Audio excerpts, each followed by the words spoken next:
Chapter 348.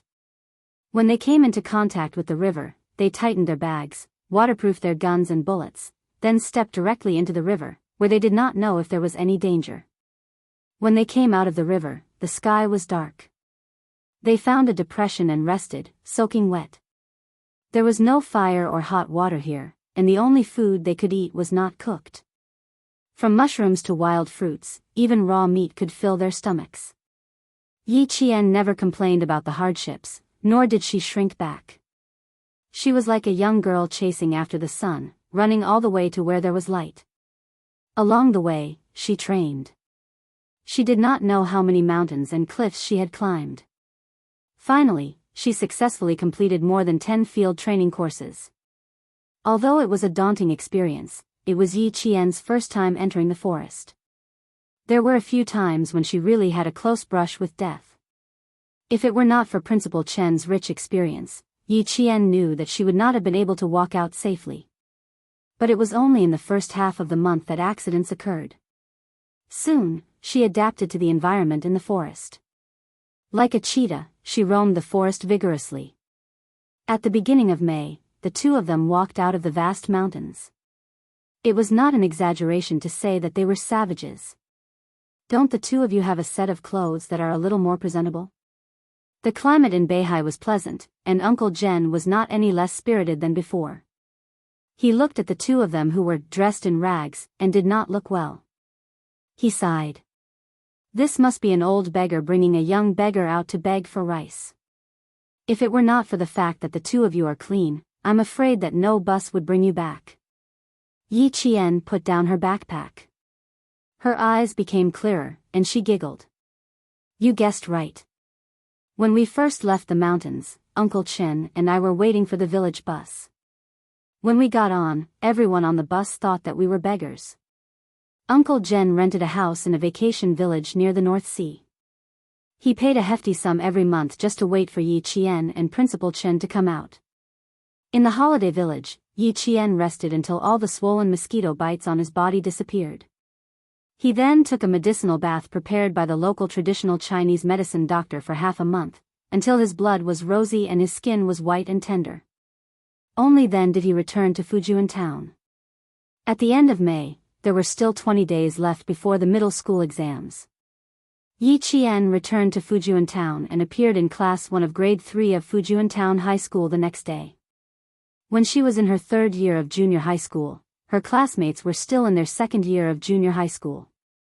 Even though he was 1 year ahead of them, when the teacher led Yi Qian into the classroom, which had been filled with chatter, immediately fell silent. After a while, the students in the class couldn't help but discuss in whispers. Isn't this Yi Qian? Why is she here? Yi Qian is so awesome that he tore up the notice right in front of the vice principal. Are you here to repeat your studies? Oh my God, that's impossible. Even if she wanted to repeat her studies, she would have done it a year ago. How could she repeat her studies after a year? The homeroom teacher had received instructions from the school leaders. Regardless of what the students were saying, she simply smiled and introduced, "Students, quiet down. This is Yi Qian. I'm sure everyone has heard of her before. From now on, she will be a member of our class. Students, please give her a round of applause to welcome her back to school." The applause was extraordinarily loud. Everyone was curious about the legendary senior who had suddenly appeared in their class. After the applause died down, the homeroom teacher smiled and said, "If you have any questions about your studies, you can look for her. I believe that even if student Yi Qian were to take a year off from school, he would not be worse than any of the students in our class." Even if Yi Qian had left school for a year, she was still a good student in the eyes of the teachers in Fujian town. Chapter 349. The students in the class looked at Yi Qian, who was standing shoulder to shoulder with the teacher at the podium. For some reason, they didn't dare to look her in the eye. Her eyes were clear and beautiful like colored glass, but they also contained a dark and mysterious power that seemed to be able to see into people's hearts. Some of the students who still had some ulterior motives accidentally made eye contact with her and left in a panic in less than half a second. Their backs were drenched in sweat. Yi Qian just wanted to go back to school peacefully and focus on her exams. She didn't mind giving a warning to the restless students. Standing on the podium, she didn't feel like a stranger at all. She could even speak with Rong Qian. The students below the podium secretly sighed. A top student was a top student. She didn't feel any pressure standing next to the teacher. There was one more thing that both boys and girls agreed on. The legendary figure on the podium was even more beautiful than before. Yi Qian returned to school after a year. That day, she caused a stir in the school. She only took half a class to remember all the names of her classmates.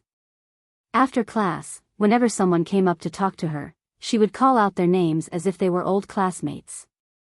It's nothing. At that time, I felt that I might not fit into high school life, so I took a year off to relax. Yi Qian patiently explained why she tore up her acceptance letter last year to her classmates who were 1 year younger than her. The explanation of the person involved was naturally more convincing than the rumors and slanders. In addition, Yi Qian spoke at a moderate pace. She spoke like a spring breeze and had her own unique insight. In less than half a day, she gained a firm foothold in the class. Within a day, she had integrated into the group of third-year middle school graduates who were 1 year younger than her.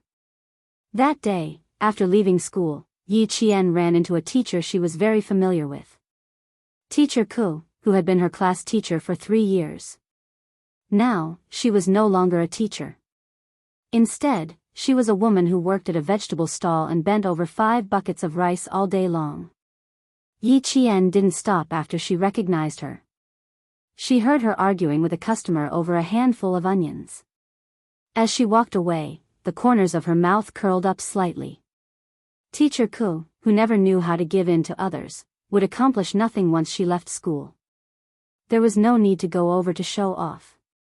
Teacher Ku was no longer worthy of her attention. When Yi Qian returned, the person who was most shocked was none other than Mayor Yi, who would be promoted to a leader in the city this year. These past 2 years, Yi Zhifan's official career had been very successful. He had been the mayor for 2 years, and then he was promoted again. Therefore, he had long put aside Yi Qian, whom he had not heard any news about. Furthermore, because Sun Dongqing had accompanied her daughter, Yi Qian, to live in the provincial capital, Yi Zhifan had not returned to the village for the past year. He had no idea that Yi Qian, who he thought would never amount to anything, had returned to school. He went to the city for a week for a meeting. When he came back, Yi Qian had already been in class for a week. Yi Zhifan, who was about to be transferred to the city at the beginning of June, pondered for a moment. His eyes revealed a hint of a sneer as he dialed a number. Old Hu, you guys are in charge of marking the exam papers of the entire city's examinees, right?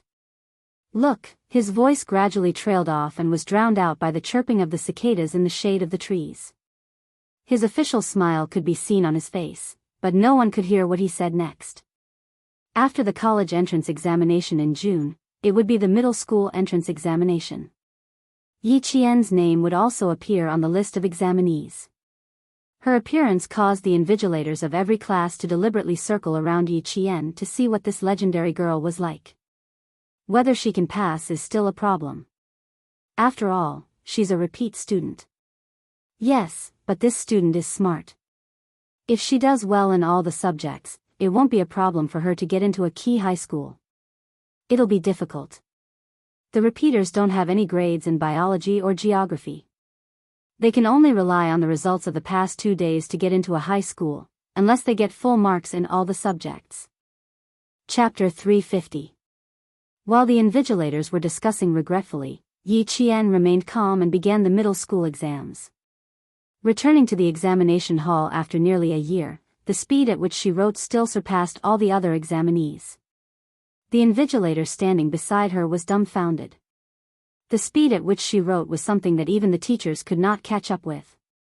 Politics, history, language, and English were still manageable. After all, they were rote memorization.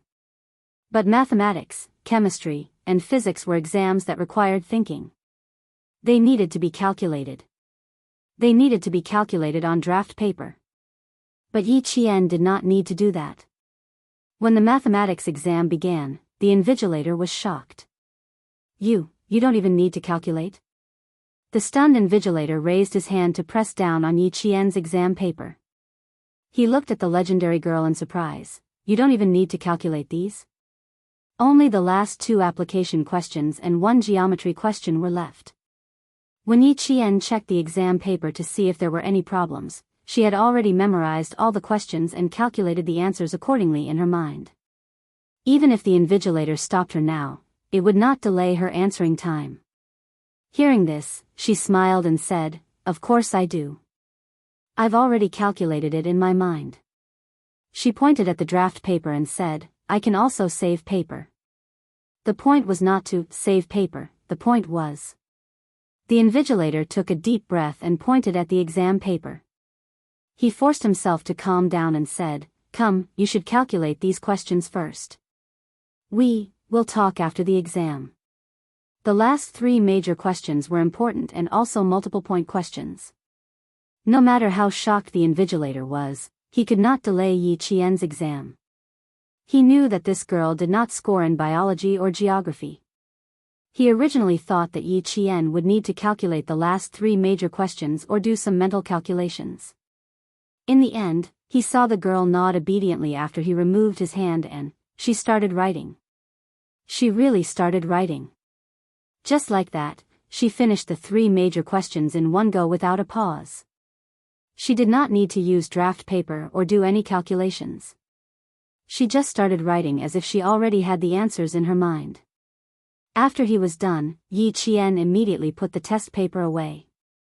He did not want to leave anything that could be used against him. The invigilator did not realize that Yi Qian was wary of him. When he picked out his pen, Yi Qian stood up. "Sir, can I hand in my paper first?" There was no way to confirm if Yi Zhifan had done anything, but it was always better to be safe than sorry. "There's still 80 minutes to go. Do you want to check the papers again?" "I'll collect it later." Looking at his watch, the teacher swallowed his saliva. "This question is too fast." "No need, I'm done." "And teacher, can I hand in my paper and leave the exam hall now?" Yi Qian was already used to her teacher's shocked expression. This time, she deliberately increased her speed to let some people know that his tricks were nothing. Trying to trap her? It was simply daydreaming. Moreover, if they tried to frame her, then don't blame her for not giving them face. The invigilator was a teacher from Qingtang Middle School. When he heard that she was done, he thought he heard wrong and repeated, "Do you want to check the entire test paper? You didn't score in geography and biology, so you can't be careless in these exams." At this point, Yi Qian vaguely remembered that her name had been passed around by the teachers of various middle schools. She looked up and smiled politely. "Yes, I'm sure I'm done. Thank you, teacher." Chapter 351. All right then, put the test paper on the podium. Don't be in such a hurry to leave. The invigilator raised his hand and gestured for Yi Qian to hand in the test paper first before returning to his seat. However, he heard Yi Qian say, "Teacher, if you have any questions, you can ask me outside. Leave the exam room immediately after handing in the test paper. This is the rule." Yi Qian could tell that the invigilator did not have any ill intentions towards him, but he still maintained a high level of vigilance and would definitely not leave any traces of criticism. The invigilator patted his head and waited for Yi Qian to hand in the test paper and leave the exam room. Then, he took out a piece of draft paper and walked out of the exam room. "You came out so quickly.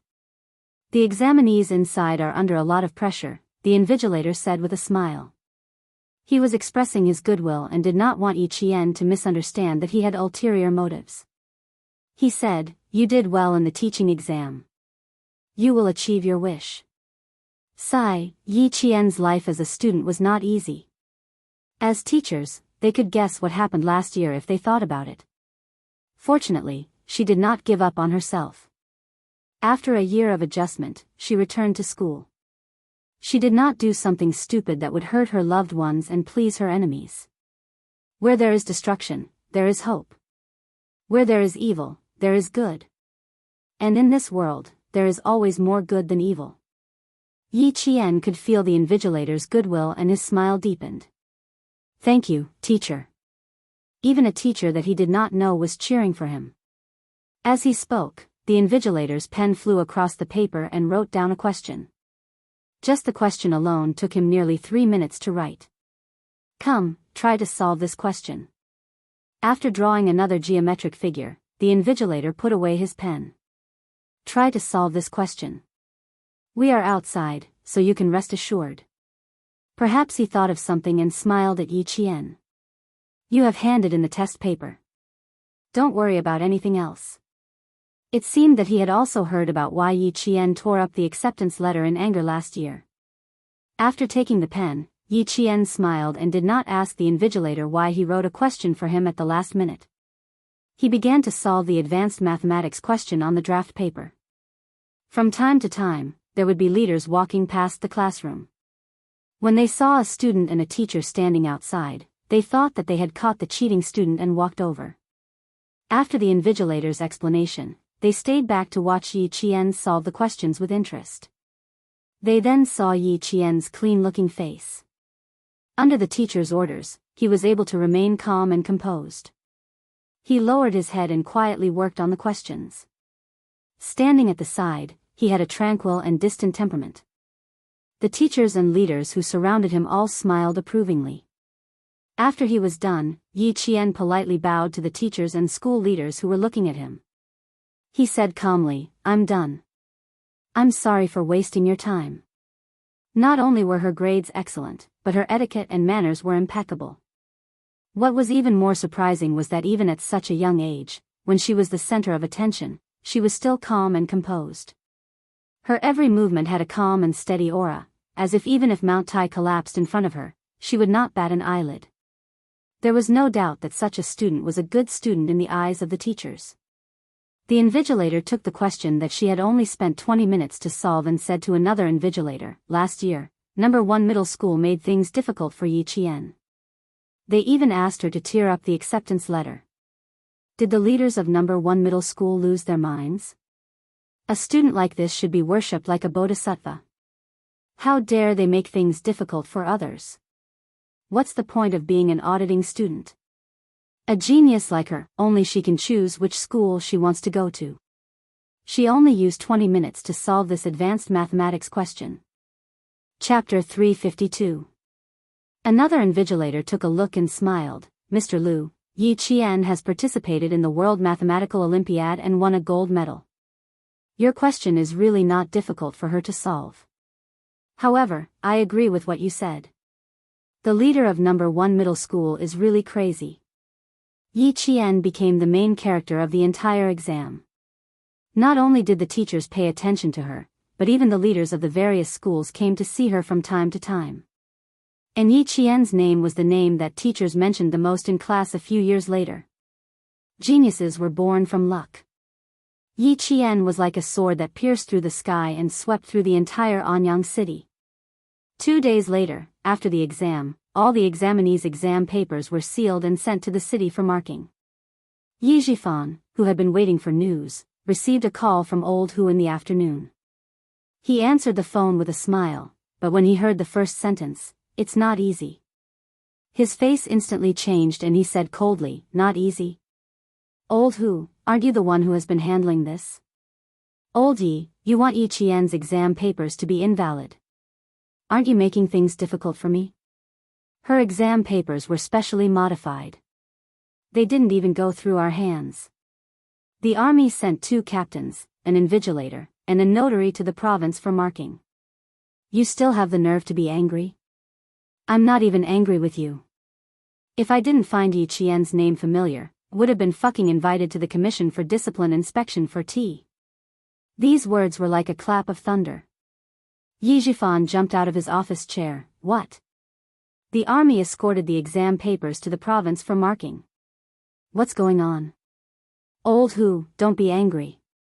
Quickly tell me clearly." "Clearly? I also want to know what's going on." Last year, this examinee was admitted to No. 1 middle school. In the end, this examinee tore up the notice and was suspended for a year. "Old Yi, we have been friends for many years. Let's not talk about last year's incident. But this year's incident, I'll pretend that you didn't call me. As for me, I'll pretend that I didn't know. Let's just pretend that nothing happened. Also, let me give you a piece of advice. Don't make any more moves. Be careful not to get into trouble. If it weren't for the fact that they had known each other for so many years, he wouldn't have reminded him. Yijifan did not know when the other party had hung up. He did not know how long he had been listening to the beeping sound. He sat there in a daze for a long time before he slowly put down the phone. Originally, he thought that it was just a matter of moving his finger. But now, it seemed that it was not something he could do. If even the military were to step in, then who exactly was it that was protecting Yi Qian? Who was it? Was it someone he couldn't afford to offend? Was it someone he couldn't afford to offend? Yijifan thought about a lot of things. There were many things that he did not understand, but there was one thing that he understood. Yi Qian's future was not something that he could cut off or interfere with. So, other than old Uncle Zhen who helped Yi Qian behind the scenes, who else could it be? Yijifan sat quietly in his office for a while. He looked at the time, then stood up with a tense expression and left the office. Yi Qian did not know that her exam papers had been sent to the provincial capital before she left school. She was talking and laughing with her classmates in the same exam room as her as she walked out of the school gates. She felt a cold and heavy gaze on her. She was talking to her classmates when she raised her head indifferently. Her cold and sharp gaze swept in the direction of the gaze. She saw Yijifan standing in front of her in a formal suit with a gloomy expression on his face. When he saw her suddenly look over, he was caught off guard. Soon, he walked over with a cold expression. Chapter 353. Seeing this, Yi Qian's eyes turned slightly cold. He whispered a few words to his classmates, then smiled and said goodbye to them. When Yijifan walked over, he maintained his smile and even took the initiative to speak. Mayor Ye's face is unfriendly. Who in Fujian town would dare to offend you?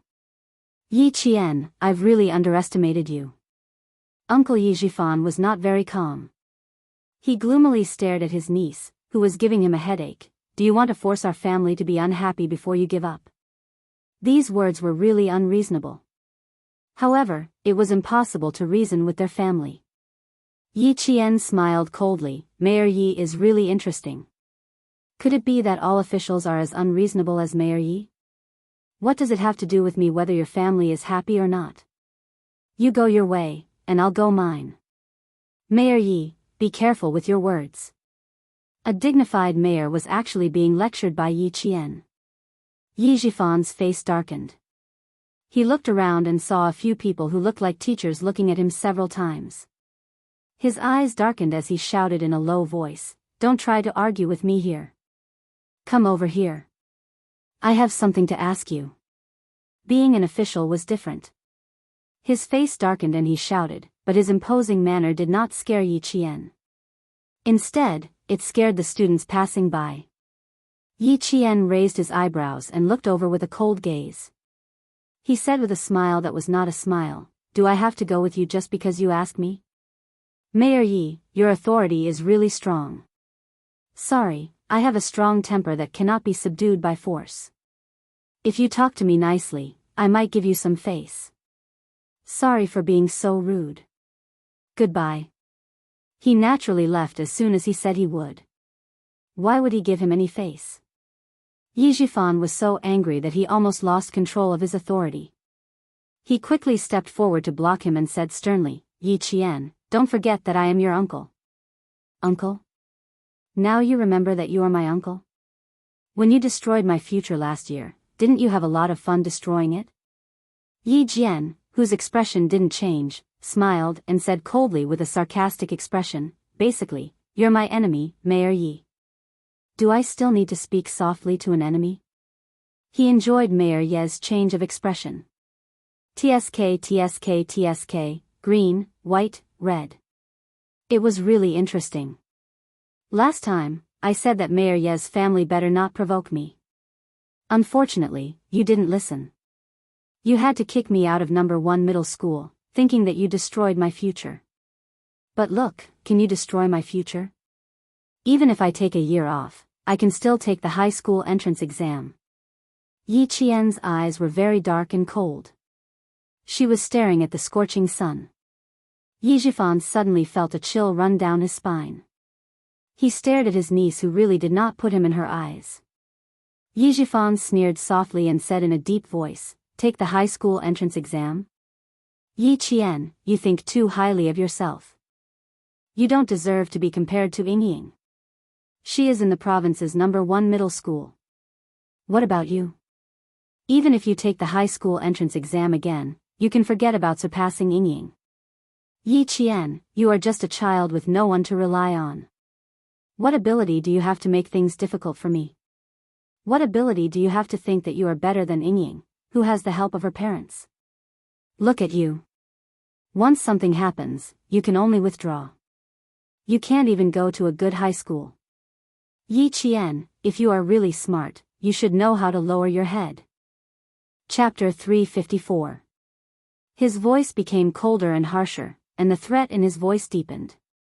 No matter who is supporting you, you can only survive if you learn how to lower your head. Otherwise, no matter how good your grades are, there are still people who can make it so that you can't enter a school or study. Yi Zhifan had calculated everything. As long as Yi Qian showed even the slightest bit of fear, he would be in the palm of his hand. He thought that by threatening Yi Qian like this, he would be able to see the fear on Yi Qian's face. After all, she was still a child. Faced with the stern reprimand of an adult, she would more or less feel afraid. As long as she was afraid, he would be able to convince her to give up her studies. Then, he would use some tricks to make it so that she would never be able to return to the southern province. His threat made Yi Qian's gaze shift slightly. Was there a test in his threat? A possibility flashed through Yi Jian's mind. After hearing what he said, Yi Jian's chilly laughter was like the clear spring in the mountain stream, so cool that there was a hint of coldness in it.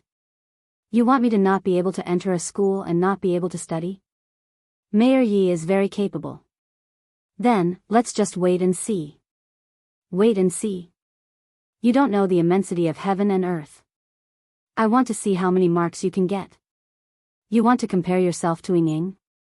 Who do you think you are? At this time, Yi Zhifan, who was already at a disadvantage, was completely under Yi Qian's control. He looked at Yi Qian with a gloomy gaze and revealed an arrogant expression. Yi Qian, uncle will wait for you to cry and beg me. Who does Ying think she is? I really don't want to compare myself to her. As for crying, please wait and see, Mayor Yi. By the time he finished speaking, Yi Jianxian had already replied with a smile, also, Mayor Yi, be careful that you don't fall from your horse. Officials were most afraid of hearing others say that they had fallen from grace, and Yi Zhifan was the same. When he heard this, his expression was already ugly, and now he was so angry that his face turned the color of pig liver.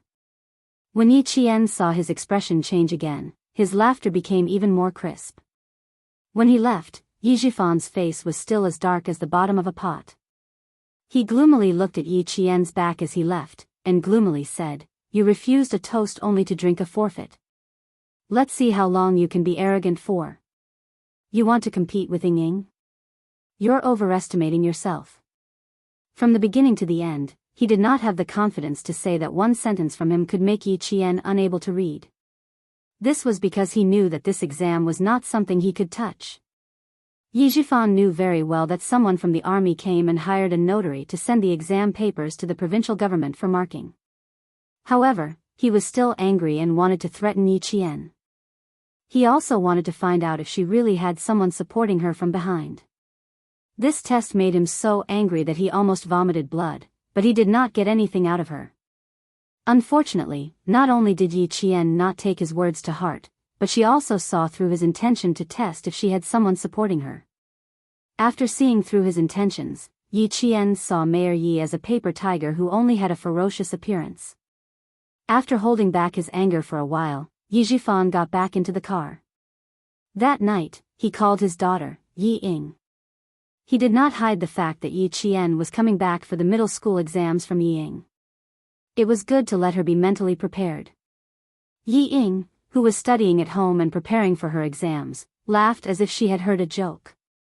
"Dad, so what if she's taking the middle school exams? She'll still be screwed if she gets into a third-rate high school. My teacher said that as long as her grades are in the top 30 of the grade, I'll be in the best class in the liberal arts and science classes. Moreover, a first-rate teacher will be the head teacher." A year had passed, and Ying was more composed than before. When she heard that Yi Qian was coming back to school, she laughed disdainfully. "I still have 2 years to graduate from high school. She still has 3 years. Just you wait. I'll definitely crush her under my feet." Chapter 355. Her confidence made Yi Jifan laugh out loud, and the haze in his eyes disappeared. "Ying is indeed my daughter, Yi Jifan. You have ambition. All right, I'm just letting you know. Since you don't take it to heart, I won't hold you back from your studies." "Yes, and Dad, I won't be going back to the city during the summer break. I'll attend a few cram schools. If there's any news about Yi Qian, give me a call. Later, if she really gets into high school, as her sister, I'll definitely call back to congratulate her." Yi Ying's tone was full of contempt. She was sure that Yi Qian would not amount to anything. Even if she got into high school, it would only be a third-rate school. The father and daughter were able to get along well. Sun Dongqing, who had heard the gist of the conversation, also laughed scornfully. After Yi Ying hung up the phone, the mother and daughter continued to make fun of Yi Qian for a while before they stopped. Yi Qian did not care what the family thought. She returned to Shuku village that day without any psychological burden. She only stayed at home for one night. Before dawn, she went through the long tunnel behind her house and returned to the army that she had not been to for almost 11 months. The military camp was made of iron, and the soldiers were flowing like water. Yi Qian saw many unfamiliar faces as soon as she entered the army. They were the new recruits from last winter. There were also many familiar faces that she could not find anymore. They had retired and returned to their hometown. "Little Jian, you've been hiding for almost a year. That's not very kind of you." The political commissar greeted Yi Qian as if she was his child. He patted her on the shoulder. "Not bad, you've grown taller. You're no longer the little girl from before." In a year, Yi Qian's height had shot up to 165 centimeters. She was indeed considered a tall girl among the students. After returning to the familiar army, Yi Qian's smile relaxed. She smiled and said, "Of course I have to grow taller. If I don't grow taller, I'll really be short. If I can't reach the height requirement for female soldiers, then I won't even have a place to cry." You're still such a naughty girl." The political commissar was still the same as before. His smile had the dignity of a soldier, but also the concern. "Let's go. Let's go to the field and practice 2 laps. Let's see if you've improved." After saying that, he led Yi Qian to the field. After taking a few steps, he looked at Yi Qian and sized him up. "Let's go to the Internal Affairs Department to get a set of training clothes." I was wondering why he didn't look right. If he didn't wear his military uniform or training uniform when he came to the army, he would be an anomaly. We can't be outcasts. Thinking about Uncle Jen's request on the phone, the political commissar smiled and said, "Change your clothes and go to the field. Recently, there are a few troublemakers in the army. Come and teach them a lesson. Let's see if they still have the face to be troublemakers." Troublesome soldiers meant that they might be a little outstanding, but they didn't put the class leader in their eyes, and they would often speak ill of her. Before Yi Jian came, a few troublesome soldiers from the international metropolis crushed 2 green flies and threw them into the class leader's mung bean soup to relieve the heat. The poor class leader had diarrhea for an entire night and had even taken a few bottles of intravenous drips. These troublemakers needed to be taught a lesson. After putting on the summer training uniform, the 165 centimeters tall Yi Qian walked out. The political commissar couldn't help but clap his hands. This Yi Qian was no longer the little girl who just entered the army 2 years ago. She was valiant and formidable looking, as straight as a spear. Her military uniform gave off a proud and unyielding aura. When she stood there and gave a standard military salute, the political commissar saw her cold and inviolable military might. She was only 16 years old, and she was still a high school student, but she already had this kind of military might. Chapter 356. Good, good, good. As expected of the soldiers taught by the two old revolutionaries. Good job. Yi Qian. She was a soldier when she put on her military uniform, not a little girl. The political commissar did not return the salute. After all, Yi Qian had not yet joined the army. He walked in front of her and personally straightened her clothes and smoothed out the wrinkles on her shoulders. Go, Yi Qian. Your hot-blooded youth should be showered in the military camp. Don't praise me. However, the military camp is indeed my favorite place. Yi Qian tugged at the corner of her clothes and looked at the political commissar with her dark eyes that reflected the sky blue of the military camp. She smiled and said, "Forget about taking care of the troublesome soldiers. I just want to compete with them and see what kind of ability they have to be troublesome soldiers. Then you can't go easy on them. One of the troublesome soldiers comes from a wealthy family. He is indeed quite capable. He has learned self-defense and his physical fitness test was excellent." Amidst the laughter of the political commissar, the first thing Yi Qian did when she returned to the military camp was to fight with the troublesome soldiers. When Yi Qian was angry, the veterans who knew her knew how ruthless she was. When they saw her taking care of the troublesome soldiers, they all laughed and waited to see how Yi Qian would deal with those arrogant new recruits. Yi Qian was the first person who had been in university for 2 years. Because he was too rebellious, his family had used their connections to send him to become a soldier. Yi Qian did not use force first. She stood in front of the bodyguard who had a look of disdain on his face and said with a smile, "Oh, so you're from an international metropolis. You speak English. Okay, let's recite each other's familiar English. First of all, I just graduated from junior high school. Don't feel pressured." Reciting was Yi Qian's strength. The moment she took action, she was able to compete with this soldier who had a sense of superiority. The next day, she challenged this troublesome soldier who thought he was great because he had been in university to a math, physics, and chemistry competition. The sun was still above her head, and her hand was holding a pen. It was noon, but Yi Qian did not move. Her opponent, on the other hand, got a heat stroke because he was nervous. From then on, he never dared to say things like, "I'm good at English, I went to college, you are all country bumpkins."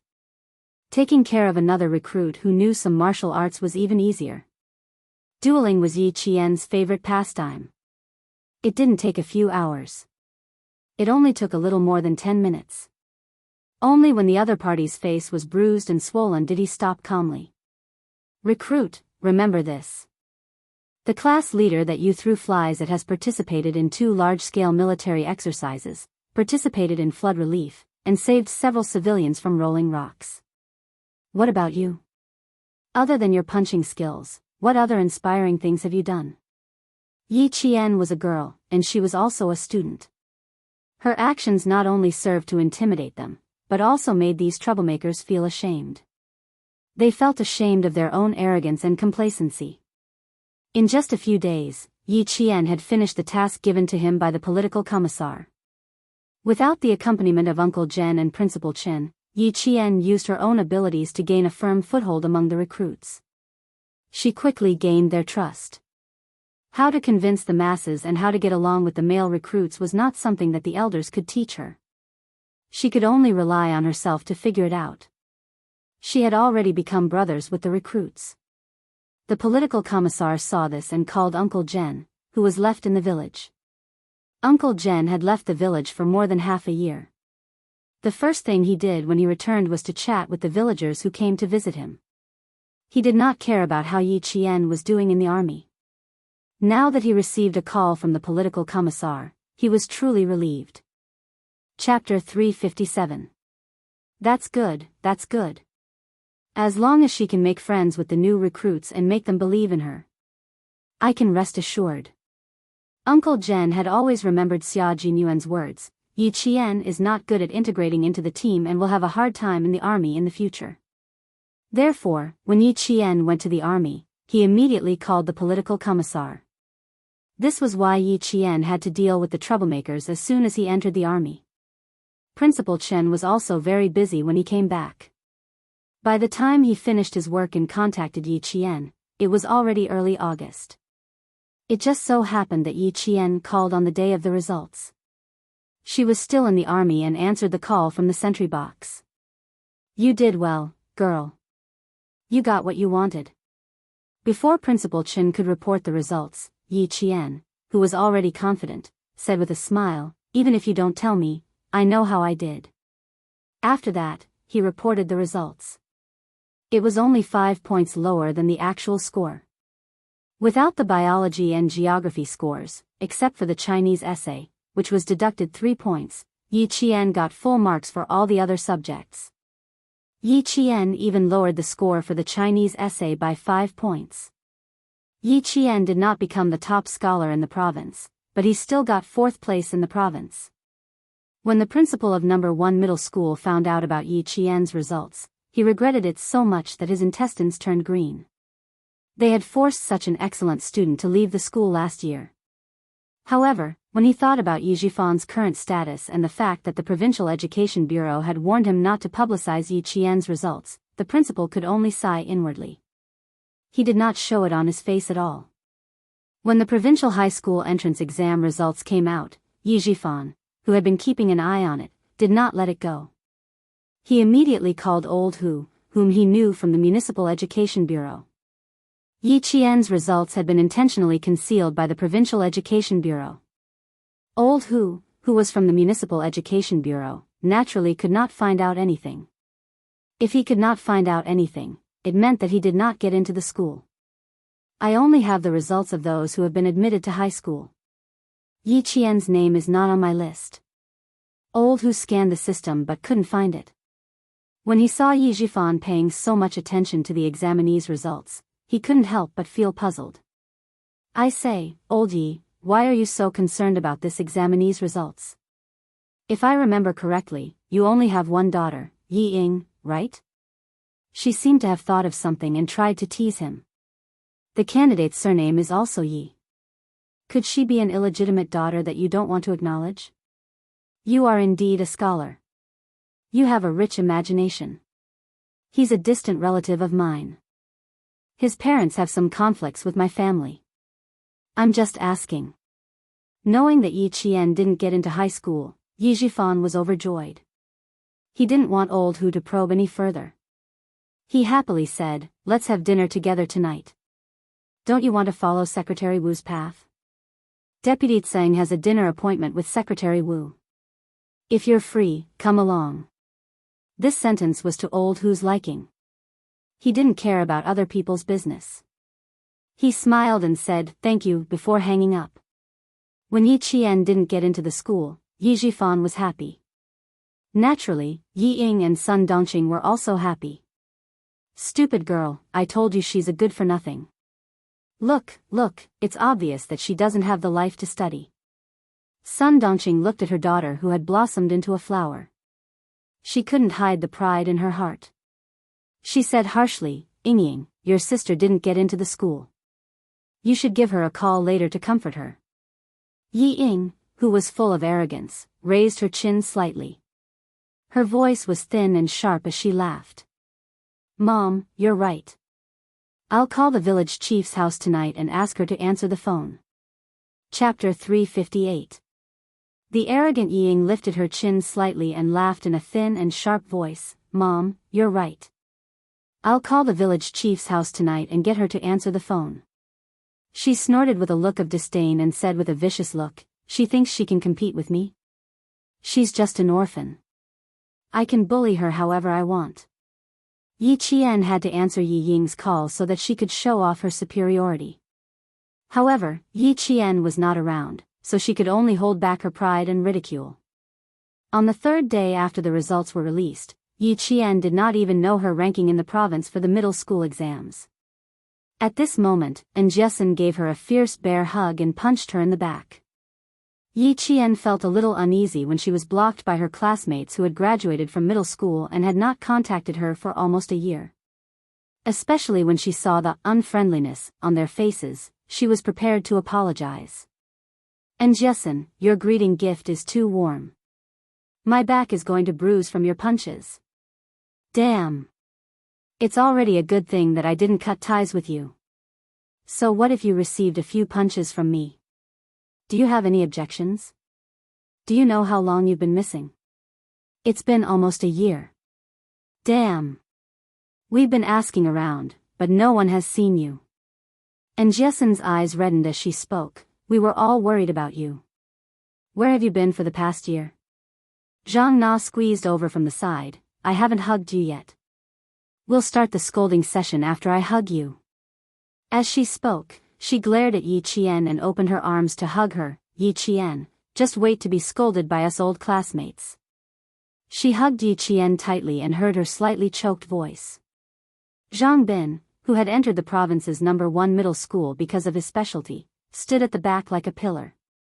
He looked at the girls hugging each other and laughed. Yi Qian, why don't we hug too? Damn.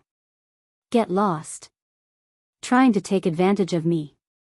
And Jessen kicked him in return. Learn from Zhou Liao. He's a gentleman. It's more polite to stand aside.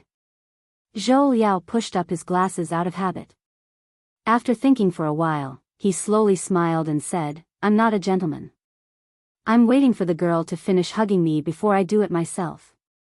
1 year of high school had changed the shy Zhou Liao of the past. Jane, let's ignore them. Now, Zhang Bin is the boy who makes the girls in school scream. He plays basketball and is handsome. Just like before, and Jessen put her arm around Yi Qian's shoulder and looked at Zhang Bin provocatively. So what if he's handsome? You still can't hug Yi Qian. Just like when they were in junior high school, the two of them started arguing after a few words.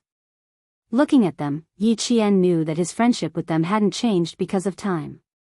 He smiled as he watched the two of them quarrel again. After exchanging a glance with Zhang Na, they both smiled knowingly. As for why, it was probably the thoughts of those young men and women. After laughing and arguing, the few of them sat in the bamboo forest behind Yi Qian's house. Each of them had a bamboo chair and held watermelons that had been soaked in well water in their hands. They talked about their high school lives and their academic results.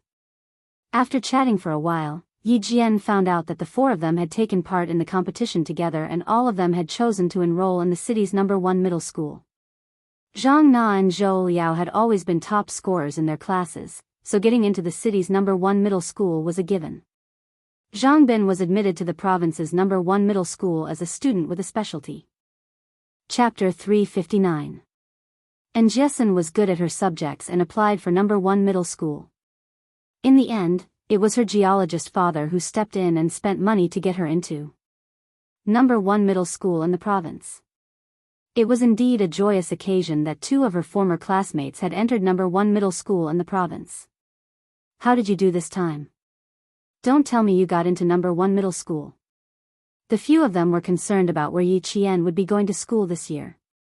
Zhou Liao, who was more mature, asked, We didn't come here for any other reason. We just wanted to know where you will be studying so that we can keep in touch. As soon as he spoke, Yi Qian could clearly feel the nervousness on their faces. They were worried that she would be upset. Ming Yan's eyes moved like water in the swaying bamboo shadows. Looking at their nervous faces, a bright smile bloomed on her face. Yi Jian raised her eyebrows and said leisurely, You should have done well in the exam. You have also received the notice. Damn. You scared me to death. After Jessen heard this, she let out a long sigh of relief and took a deep breath. She had been holding her breath, waiting for Yi Qian to speak. Great, great. When school starts, I can tell that bitch Yi Ying. Let's see if she can still be so smug. She screamed happily as she jumped up from the bamboo chair and pounced on Yi Qian. She was so fierce and inaccurate that Zhang Bin cried out in shock, Tomboy, be gentle. He was afraid that she would fall. You're a human sandbag. You're really heavy. Yi Qian was also worried that she would fall. He quickly stood up and hugged her. He joked, You're already a year older. Why are you still like a child? Zhang Na smiled and glanced at the nervous Zhang Bin. She pursed her lips and laughed alone. Tell me, where will you be studying? Hurry up and tell me. And Jessen, who had pounced on him, sneaked her hand under Yi Qian's armpit and tickled him. She asked cheerfully, hurry up and tell me, or Nana and I will do it together. Tickling was nothing. Yi Qian opened his arms and smiled. Come, tickle me all you want. I won't laugh when you touch me. You're so stubborn.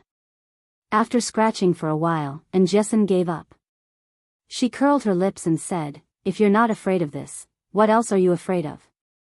She wanted to ask more, but Zhang Bin pulled her back and secretly gave her a look. Although he majored in sports, he had a father who was a policeman. Zhang Bin's temperament was also extremely meticulous, and he knew when to stop. Don't ask any more. Why don't you use your brain if you don't have results in geography and biology? After Yi Qian started chatting with Zhou Liao, Zhang Bin secretly reminded Jessen, can't you see that we're not asking anymore? You, stop talking so much. Zhou Liao noticed that Zhang Bin was obviously warning the tomboy. He smiled and said to Yi Qian, I don't know how Ying found out that she spent money to buy a school. Whenever she sees her, she will definitely mock her. You also know that tomboys can't tolerate it. Ying said that she couldn't tolerate it. Once she said it, they started arguing. In the end, both sides suffered. After all, they weren't from the same school, so Zhou Liao's knowledge was limited. He only knew bits and pieces about Zhang Bin and other students who entered the provincial first high school. Yi Ying's name. He hadn't heard it for almost 2 months. When he heard it again, Yi Qian's eyes turned cold. He smiled and said, don't worry, Yi Ying won't dare to say such things again. Chapter 360. You. Zhou Liao's eyes lit up. He looked at his classmate, who had always been indifferent, in surprise. Then, he let out a long "oh" and smiled sincerely. Yi Qian, you always surprise people. It may be a surprise to you, but it must be a shock to some people. She raised her eyebrows slightly. Her casual and indifferent temperament changed instantly. There was a frosty air about her. Thank you for your concern. Let's keep in touch. Zhou Liao pushed his glasses and reached out his hand. We can't go to the same high school, but I hope we can go to the same university and continue our friendship.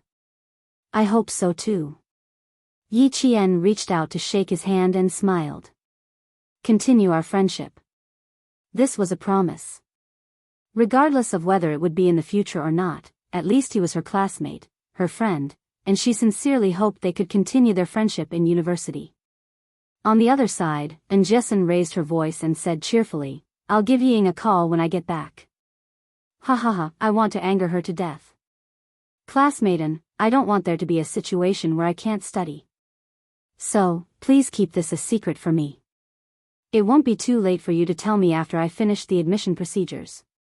Yi Qian, who already knew that his results were concealed by the Provincial Education Bureau, immediately stopped her with a smile. I really can't tell you now. I'll only tell the 4 of you. After a short silence, there were 4 voices of assurance in unison. Uncle Jen, who was enjoying the cool air in his house, heard the laughter coming from behind the house. The old man, who was lying in the rocking chair, gently fanned himself with his eyes closed. He didn't want to disturb the gathering of the young men. Since school was about to start, the 4 of them stayed over at Yi Qian's house for a night and left early the next morning. And Jessen was still reluctant to leave after getting into the car. She squeezed out 2 drops of tears and held Yi Qian's hand. You heartless person. You must remember to write me a letter, or else. This is too embarrassing. Hurry up and pull her into the car. Yi Qian, who was covered in goosebumps, pulled his hand away and motioned for Zhang Bin to pull her into the car. Everyone in the car was watching. And Jessen laughed heartily. The car started, and Yi Qian saw 4 hands reaching out of the car window, waving goodbye to him. This was what friends were like. Because they were worried about you, they traveled thousands of miles just to see you. A week after they left, Yi Qian walked out of the village again with the letter of acceptance in his hand. He went to the province to study alone. Compared to last year, his state of mind was different this year. The car drove along the mountain road, bringing Yi Qian to a vast space. That was the provincial capital where she would be living for the next 2 years. Since someone was spouting nonsense and thought that it was a great thing to be admitted into the provincial first school, then she naturally had to walk in front of her and tell her that it was not a great thing to be admitted into the provincial first school. If she could pass the exam the first time, she could also pass the exam the second time. The provincial first high school. In the end, Yi Qian chose the provincial first high school. The train ticket was the same as before. It left at 8:30 p.m. and arrived at the provincial capital train station early in the morning. Yi Qian, who was taking the train to the provincial capital for the third time, quickly found her seat. This time, she did not buy a sleeper ticket. Instead, she chose a more affordable seat ticket. She rode the bumpy train all the way to the provincial capital. When Yi Qian got off the train, she smelled like sweat. She ran to a travel agency near the train station and spent a few yuan to take a shower. She then changed into a clean set of clothes before coming out. Chapter 361. The travel agency was quite close to the train station. As soon as Yi Qian walked out of the travel agency, she suddenly heard a search broadcast from the train station. The broadcast was looking for a girl named Yi Qian. Student, short-haired, 165 centimeters tall. Name, identity, hairstyle, height, all of these were possible. Yi Qian froze for a moment as she held on to her luggage and thought of a possibility. Could it be that Uncle Chen knew from Grandpa Zhen that she was coming and came to get her early in the morning? Thinking of this possibility, Yi Qian ran to the broadcasting room of the train station as fast as the wind after hearing it. The broadcast room was in the train station. Yi Qian found a staff member. The staff member looked at her student ID and took out his walkie-talkie to contact the broadcast room. Broadcast room, Yi Qian is in Gate A of the train station lobby. Yi Qian is in Hall A of the train station lobby. After repeating this, he said to Yi Qian, "Just wait here. The person looking for you will be here soon." He looked at Yi Qian and said sternly, "Children shouldn't run around. The train station is crowded and messy. Someone like you who is fair and clean, and also a student, is a perfect target for human traffickers." He treated Yi Qian as a child who had been separated from her parents. She didn't argue and accepted the kind reminder politely, "I'm sorry for the trouble." "Then I'll just wait here, right? Stand on my side. Don't run around." The staff member was a middle-aged man in his 40s. He probably had a child around Yi Qian's age at home. He spoke as if he was reprimanding his own child. "It will take about 10 minutes to get here from the broadcast room. Just wait here, okay?" Yi Qian always gave people the impression that she was well-behaved and obedient, especially when she smiled. When her clear eyes curved into crescents, she was the standard image of a well-behaved girl. She quickly nodded and didn't say anything. The staff member didn't have the heart to say anything more. Instead, he softened his tone and said, "You students don't know anything. You think you're an adult now that you've grown up. How much do you know about the evil in people's hearts? Uncle isn't scolding you on purpose. I'm just reminding you." She smiled slightly. Although she was standing obediently to the side, she was like a winter plum blossom swaying with a faint fragrance. She was proud and elegant. "Little fox, your appearance is really bewitching. Fortunately, I met you in the mountains and saw your boldness. Otherwise, I might have been fooled by your obedient appearance." Yi Jian, who was chatting with the staff, suddenly felt a gaze full of tenderness fall on her from the front. She thought it was Headmaster Chen, so she looked up happily. Her palm-sized lotus face was smiling, like the dew on a lotus leaf in the morning, so clear and pure. "Uncle" was already at the tip of her tongue, but she quickly swallowed the word back down her throat. Yi Qian was shocked when she saw who was looking at her. A handsome man stood in front of her. His features were handsome, and he exuded a noble aura. He was wearing khaki trousers made of linen and a pure white shirt. It was casual wear, but on him, it not only made him look casual, but also incomparably elegant. It had been more than a year since she saw the dangerous man she had forgotten. Yi Jian's heart skipped a beat when she saw him again. Her reaction was, "Why is he here?" Chapter 362. The staff member looked at Yi Qian, then turned to look at the man walking over. She laughed and said, "Your brother is here. Hurry, stick close to your brother next time. Don't get separated again. You're making people worry." She mistook Yi Qian and Xia Jinyuan as a pair of siblings. There was no other reason other than the fact that the two of them had a similar temperament. They were like steel and spears, exuding a biting cold aura. Before she could explain, Xia Jinyuan, who was dressed casually, walked over and politely apologized to the staff member. Sorry for the trouble. Even the words he used were the same as Yi Qian's. What made Yi Qian feel most awkward was that after taking 2 steps, the staff member turned back to look and muttered, "What kind of parents do they look like to have such a pair of good-looking children? They're a little too handsome." Both of them had sharp ears and eyes. No matter how soft the staff member's voice was, they could hear it clearly. The man who was as white as snow in spring laughed. The staff member was quite thoughtful. Wasn't he her brother? However, the word brother was different from the word brother. He really wanted to hear her call him brother. You're stunned just because I'm here? Xia Jinyuan's clear voice came slowly. There was a hint of a smile in his voice, and it was as intoxicating as wine. Brother came from afar. Why is my little sister so cold? She didn't even give me a warm hug. There was no warmth, no surprise, and no surprise. Her expression only said, "Why are you here?" Her indifference made Xia Jinyuan, who had been waiting for her for a few hours, feel sad. His little fox, you're really cruel. Even if it was an old friend meeting, there should at least be a little surprise.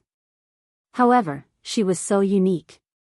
Why did he even appear in front of her? Yi Qian choked on the words, brother, and little sister. Her fair face flushed red. She glanced at him and said calmly, I don't have a brother. Captain Xia, don't randomly acknowledge people as family. It had been a year since they last met, but Xia Jinyuan was still the same Xia Jinyuan from a year ago. He was still flirting with her and teasing her. I'm older than you, so it's fine for you to call me brother. The shade of crimson on her face was truly breathtaking, not a bit more, not a bit less. Her natural beauty was perfect with light makeup and heavy makeup. The smile on Xia Jinyuan's face deepened. He hadn't seen her for more than a year, and the little fox had grown up again. The familiar Xia Jinyuan was back. Yi Qian was alarmed. He discreetly put some distance between them and said calmly, I'm not used to calling other people big brother. Also, why are you here? Did Uncle Chen come with you? When she spoke, she calmed herself down. Because of the man in front of her, Yi Qian felt that time had treated him too well. He was not a soldier serving in the military, but a young man who was as white as snow in spring. He was elegant and radiant. His calm tone concealed Yi Qian's intention to put some distance between them. Just as Xia Jinyuan thought, she was not surprised at all when facing him. Xia Jinyuan, who quickly recovered from his sadness, raised his eyebrows and naturally took the luggage in her hand. He smiled and said, Uncle Chen is very busy now. It takes some time to get used to a new working environment. He's not free today, so he asked me to pick you up at the train station. Uncle Chen is not free? How would he know? Yi Qian stopped and did not immediately follow him. Xia Jinyuan took 2 steps forward and realized that she was still standing in the same place. He smiled and walked back. Chapter 363. With his other hand holding the luggage, he freed up his right hand, which was beside Yi Qian's shoulder. He skillfully raised his right hand and wrapped it around Yi Qian's slender shoulder.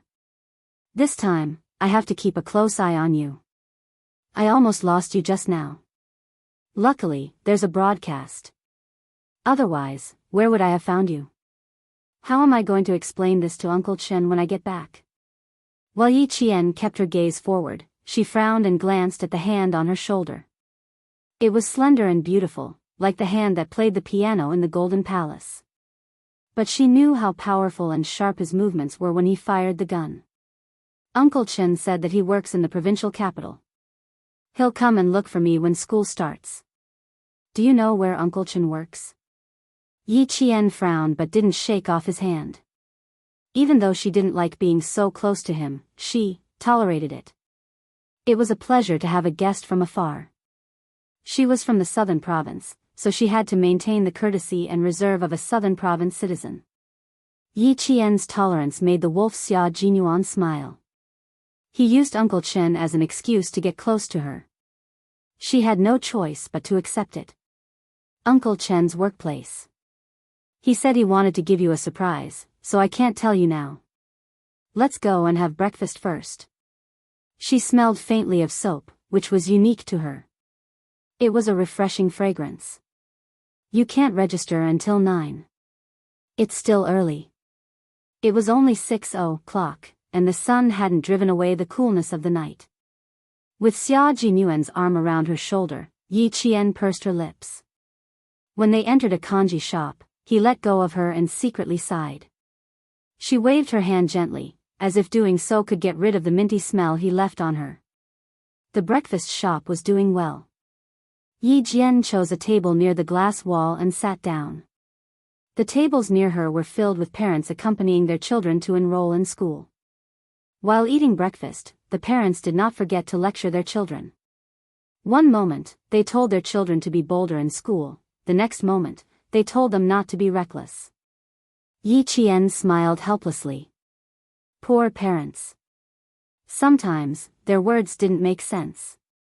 A boy was annoyed by his parents nagging. He put his spoon in his bowl and retorted, "Mom, can't you let me have breakfast in peace? I'm 16 years old, not 6 years old. I wonder if I'm retarded if you keep saying that." Fine, I won't say it." When the mother saw this, she immediately gave in and pushed half of the salted duck egg over. "Eat the egg. Go report after you're done." Only parents would accept their children unconditionally. Yi Qian quietly lowered her eyes and chuckled. Just like Uncle Chen and Grandpa Jen, they were strict with her but also unconditionally tolerant of her. Even though she didn't have parents to protect her, she was glad that she had two kind elders who cared about her. Xia Jinyuan, who had just returned from the cashier, stood not far away. He gazed softly at Yi Qian, who was sitting quietly like a painting. His deep eyes were dark like the occasional flickering light in the depths of the ocean. It was so dark that no one could guess what he was thinking at that moment. He walked over and sat across from her. His deep and handsome eyes contained a faint smile. He looked at Yi Qian and smiled. "A bowl of congee, a salted duck egg, and a bowl of youtiao. This is the most sumptuous breakfast I've had this year." Chapter 364. Do you want to tell me what kind of breakfast I had from February to May? Yi Qian pulled out a tissue and handed it to him. You seem to be very hot. You're sweating. There were small beads of sweat on his forehead. Xia Jinyuan didn't take it. Instead, he leaned forward and said with a half smile, "Since I went through so much trouble to pick you up, can you help me wipe my sweat?" He really wanted to tease her all the time. He knew that she wouldn't dare to do it, but he couldn't help but want to try. Seeing that her hand that was holding the tissue stiffened, Xia Jinyuan narrowed his eyes and smiled. Such a man with such a handsome face balanced the majesty of a soldier and also blended into the atmosphere of the mortal world. He was so lively and elegant. "Hey, I'll do it myself." Xia Jin, who knew when to stop, raised his eyebrows. As he spoke, he reached out to take the tissue from Yi Jian's hand. "You can't even wipe your sweat," a shadow flashed in front of his eyes. The tissue that should have been within his reach was pressed softly against his forehead and pressed down on it. He was completely caught off guard. She really did wipe his sweat for him. "I'm just wiping your sweat. I spent the summer in the army and I've wiped the sweat of countless male soldiers when I was competing with them." Yi Jian purposely used her wrist to block his line of sight, blocking the teasing in his eyes that she couldn't take. She said calmly, "It's just a small matter. Captain Xia, you can just say it next time." Is he still trying to tease me until I feel uncomfortable? I have to let him know that he doesn't think I can't fight back. With a sly smile on his face, Yi Qian wiped his sweat. When he noticed that Xia Jinyuan's expression was a little stiff, his smile became even more sly. "Xia Jinyuan, you finally have a day like this." Xia Jinyuan, who didn't expect to be teased by Yi Qian, laughed. His low and deep laughter was like the strings of a zither, pleasing to the ear.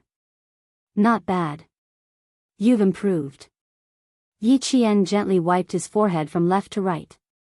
He understood the meaning behind Xia Jinyuan's words and smiled calmly. "It's normal to improve. Last October, I went to the desert and ate the first raw snake meat in my life. I spent the spring festival in the desert. Captain Xia, if I don't improve, Grandpa Zhen and Uncle Chen will be disappointed." Her voice was really clear without a trace of impurity, but the words she said always made him feel helpless. The improvement he was referring to the fact that she dared to occasionally tease him. However, Yi Qian casually turned all of this into her own improvement and the nurturing of her two elders. Look at how interesting it was when the little fox made her move. "Okay, Captain Xia, please accept my gratitude." After he finished wiping his sweat, Yi Qian naturally withdrew his hand. However, Xia Jinyuan was faster. He grabbed her wrist and raised his eyebrows. He smiled and said, "Although soldiers have to be swift and decisive in their work, they still need to be meticulous in all aspects." As he said this, Yi Qian's expression changed slightly. He looked at her vigilantly and didn't withdraw his hand. Although she dared to go against him, she was just a smart and innocent little fox. No matter how sly she would still be at a disadvantage because of her naivety. Xia Jinyuan held her wrist with just the right amount of strength to clamp her wrist. There was a faint smile in his dark eyes. "Little fox, there is sweat on my neck too. You didn't wipe it off." His little fox was at a disadvantage because of her naivety, and he was the one who took advantage of her. If someone else dared to do this, he would have cut off their claws. Chapter 365. How could the wolf, who was full of ideas, let go of the fox in front of him so easily? When they were in the county town of Machadi, he had said that the next time they met, he would ask for some interest. This interest had just begun. Sure enough, when it came to playing a game with him, one could never let one's guard down. Wiping sweat was not a simple task. Smiling, Yi Qian glanced at the hand he was holding, then met his smiling gaze. The more he fought, the braver he became. Yi Qian glanced at the clean tissue, then slowly said, "Captain Xia, you have to let go of my hand first before I can take the tissue." This man had a nasty side to him that always caught her off guard. She thought he would let go, but unexpectedly, he pushed his luck even further. "You can take the tissue with one hand, and you can also wipe your sweat with the other. Do you think I'll cooperate, Captain Xia?" Yi Qian did not try to break free, but kept a faint smile on his face. "If you don't let go, then I'll have to ask you to wipe your sweat yourself, Captain Xia." From the moment he appeared in front of her, the man with the temperament of a mountain had covered up the remaining panic on his face. Also, the sweat that flowed down his neck and into his collar told her that he was indeed in a hurry. Because of this, she did not refuse when he asked her to wipe his sweat, because there was no way she could refuse. His progress was extraordinary. If it was before, the little fox would have said, "Xia Jinyuan, if you don't let go, I'm going to get angry." Then, she would stare at him with her star-like eyes. Her eyes were so clear that only his figure could be seen. Now that they had taken a step, it was even more interesting. He stepped forward, and she met him head-on. It was like a spear against a shield, neither of them had the upper hand. Naturally, he had to let go of her hand. He did not really want her to wipe the sweat on his neck. Xia Jinyuan pulled out the tissue and smiled lazily. "The porridge is here. Fill your stomach first. As for the sweat, I'll wipe it myself." Yi Jian retracted her hand and gently put aside the sweat-soaked tissue that she was still holding in her hand. Naturally, she retracted her hand and hid it under the table. Her fingers were trembling. Just now, her fingertips had inadvertently brushed against his damp forehead. It was as if she had been burned by fire, and her wrist, which he had grabbed, had been burned to the point that she was a little flustered. Going up against Xia Jinyuan again was definitely a game of chess. She had no choice but to put in 120% of her energy and focus on the game with him. However, it was undeniable that such a game was rather satisfying. It only took a few seconds for Xia Jinyuan to wipe off his sweat. Before he could even feel it, the touch of her fingers had already disappeared. Fortunately, he was quick enough to grab her wrist. He could feel the temperature of her skin at such a close distance and reminisce about the delicate touch of her skin. Also, when she looked at him, her eyes were filled with helplessness but would not back down. It was so interesting. Breakfast was served to both of them. Xia Jinyuan was no longer teasing Yi Qian. He even prepared a spoon for her and handed it to her. As if the wind had just blown by, he smiled indifferently and said, "It's still early. Come, tell me about what happened in the desert. Is there anything interesting you can tell me?" He was no longer doing anything that would give her a headache. Yi Qian heaved a sigh of relief and scooped a spoonful of vegetable porridge. He lowered his gaze and looked at the crystal-clear porridge and the crispy green vegetables. He said indifferently, "There are no interesting things in the desert. There are only dangerous and life-threatening things. Quicksand, poisonous snakes, dehydration. I encountered all of them in half a month." Chapter 366. When she recalled the training in the desert, it felt like it had just happened yesterday. When she mentioned the desert, Xia Jinyuan also thought about his 70-day test flight in the desert. During the test flight, there were 2 engine problems and he almost lost his life in the desert. But when she brought it up again, there was no danger in his memories, only joy. A barren land with no life, an endless stretch of yellow sand isolated you from the rest of the world. When I heard travelers passing by, I felt like I was still living on Earth and not in outer space. When Yi Qian talked about those precious memories that would not fade even when she grew old, her whole body lit up. Her eyes were like the sun, full of vigor and vitality, so bright that it made people dizzy. The sun shone gently from behind her, as if she was bathed in holy light. She raised her eyebrows and talked about the various things that happened in the desert. The faint sunlight shone, stunning not only the time but also the people who looked at her. "Deputy Qin, sorry to keep you waiting." Outside the glass, a man in a suit and leather shoes jogged over. It was early in the morning and he was still wearing a tie. He ran over to a man who looked especially young from the back. He was also in a suit, but he was as elegant as a kaffir lily. Sorry, I made a mistake at work and did not pick you up on time." The sound of panting and hurried footsteps could be heard clearly through the glass wall. Yi Qian, who was talking, looked outside and saw the figure of a man walking out from the side of the main pillar of the building. His gaze fell on Yi Qian's face. When he walked out from behind the pillar, he smiled slightly, as if to explain that he just happened to be standing behind the pillar to avoid the sun. This was a man who looked as elegant as a poem, and also a man who was very cultured. He was wearing a pair of straight, light brown trousers without a single wrinkle, a white shirt, and a tie of the same series as the trousers. He was formal and elegant in every aspect. Just one look and you could tell that this person was well educated. Yi Qian was stunned. He didn't understand why a stranger would explain himself to him. Outside, the man who was addressed as Vice Qin by the staff smiled faintly. He had excellent etiquette in his bones. "It's fine. Everyone in the station knows that I don't know the way. It's my own fault. It has nothing to do with you. Where is the car parked?" "This way, please." The car is parked on the side of the road. When the staff heard this, even Yi Qian could sense that he secretly heaved a sigh of relief.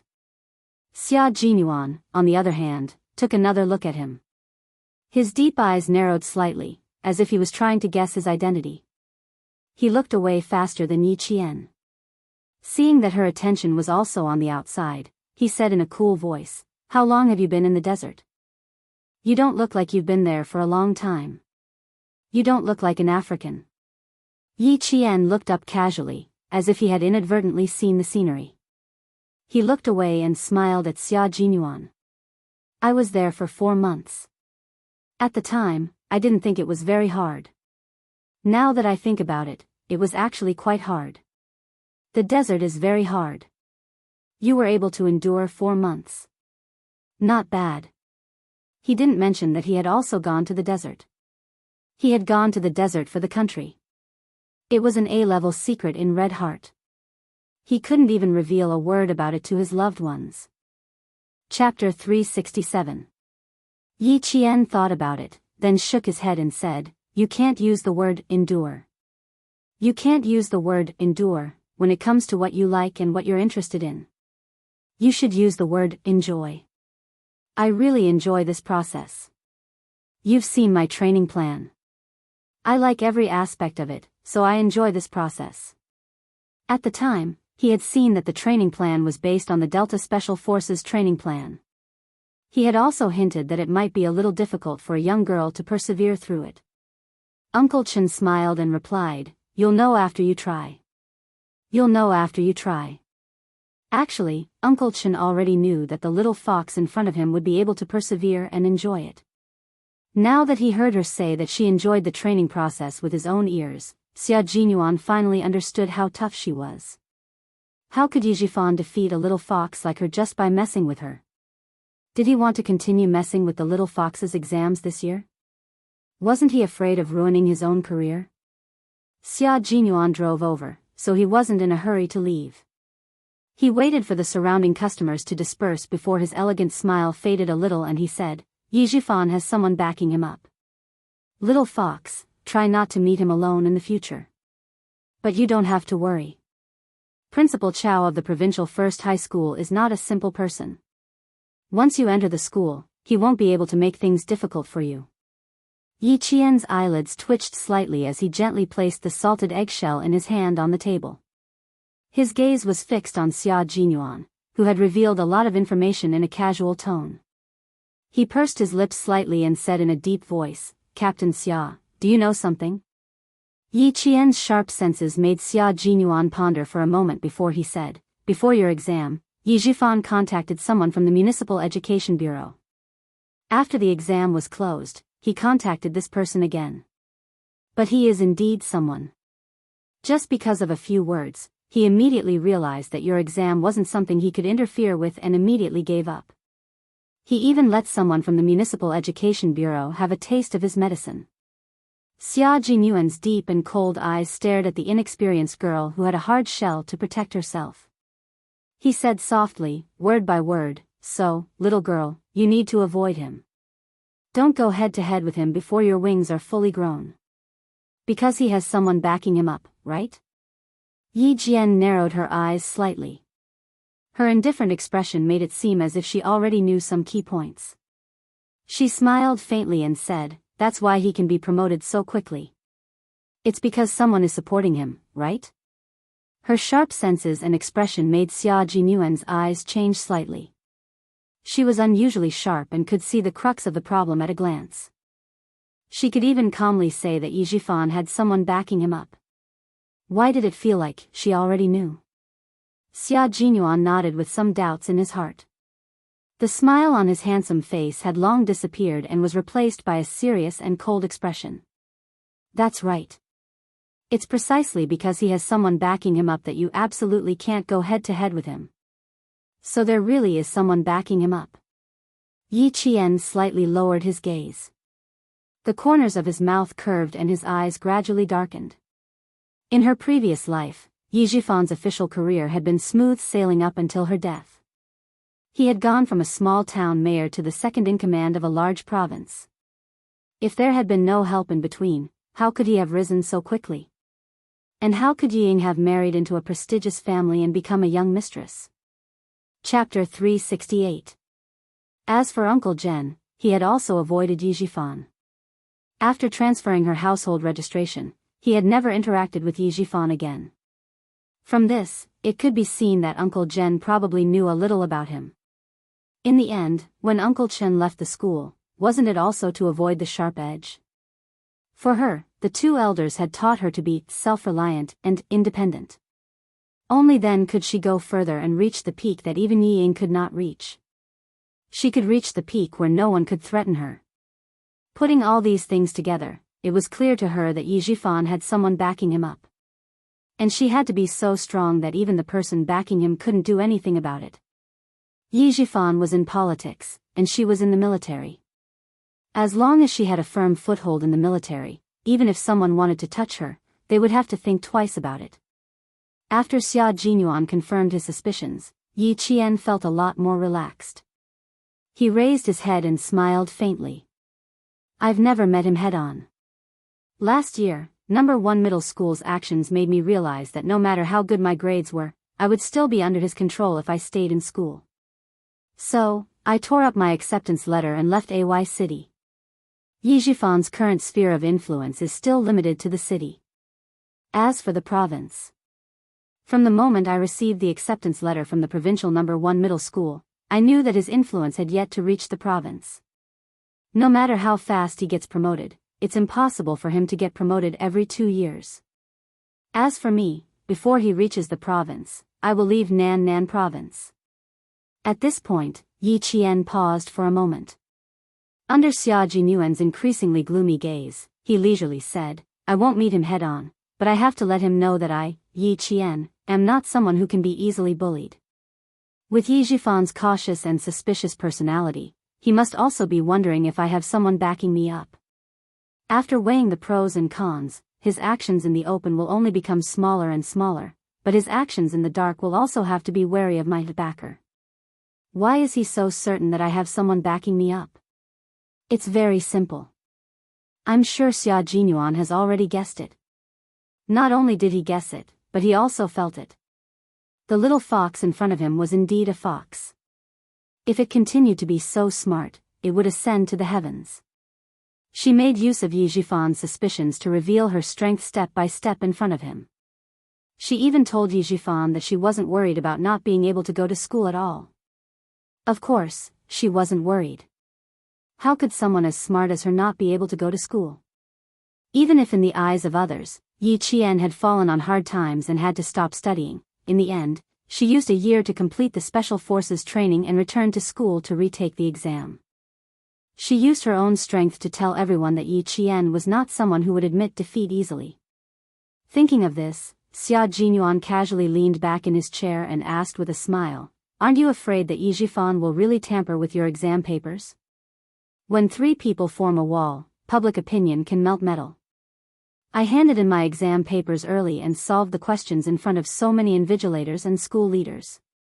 After the exam, the students from the other schools also knew about my performance, Yi Qian. Yi Jifan wants to tamper with my exam papers. If the person who agreed to his request isn't stupid, they'll know that it won't go according to his wishes after a little investigation. Moreover, when I came back, Principal Chow personally told me that regardless of my results, I can still go to No. 1 middle school in the province. Last year, Director Li of No. 1 middle school in the capital also wrote to me. As long as I'm willing to return to school, I can use his recommendation letter to enroll in No. 1 middle school. Chapter 369. I have a way out and someone to prove me. Moreover, I passed the exam with my own hard work. Besides, Yi Jifan hasn't reached a place of great power yet. What do I have to be afraid of? When she spoke, her voice was like glittering jewels and jade, clear and melodious. Her features were picturesque, like green mountains and clear waters. This was her spirit. Her gaze was clear, but the ripples in her eyes were like the waves of the sky. She had a lofty and oppressive aura, but it faded away with a smile. The only thing that could be seen was her attitude and her arrogance. This was her soul. Xia Jinyuan smiled. His elegant and handsome face was as gentle as water. He looked at her with his deep black eyes, which were full of amazement. So, this time, regardless of whether Yi Jifan did anything to you, you can still study in a famous school, right? There was a subtle sigh in his voice. Xia Jinyuan was sighing at himself for doing something unnecessary. He contacted the army and sent 2 captains, but they were captured by the career woman and became her bodyguards in exchange for special privileges for Little Fox's exam papers. A teacher, 2 captains, and a notary personally escorted her to the provincial government to mark her exam papers. Then, the Provincial Education Bureau hid Little Fox's scores. Unimportant people, even the city's education bureau, couldn't find out. He didn't want her to know about these things. He just wanted her to have a smoother life. Who knew, his little fox didn't need any of this at all. She could handle it herself. Yi Qian finished the last bite of the deep-fried dough stick and wiped the corners of her mouth with a tissue. She looked at the man who was eating elegantly and said meaningfully, "As long as I can think of something, I can do it well. I don't need to rely on others. Captain Xia, I like to rely on my own hands and not others." "You're right. It's better to rely on yourself than on others. This is why I admire you." Xia Jinyuan pretended not to hear the meaning behind her words. He picked up the car keys on the table and said, "We can leave after we finish eating. I have 3 days to rest. There's no need to rush to finish talking." He got up and left, leaving Yi Qian with a view of his tall and sexy back. He didn't give her a chance to continue the conversation. Yi Qian furrowed her brows and had no choice but to follow him. He was always like this. Even though she had made it so clear, he would still be able to pull out 1,000 caddies with just 4 taels of silver. Xia Jinyuan knew very well that he would not be able to spend the next 3 days with this cunning fox if he didn't brush it off lightly. During breakfast, he was amazed by every step Yi Qian took. Every step she took was so steady that it was like the foundation stone of a skyscraper, unshakable. What made him even more amazed was her temperament. She had cultivated both inside and outside to the point where her smile was elegant and her coldness was oppressive. Both her spirit and soul had been greatly tempered.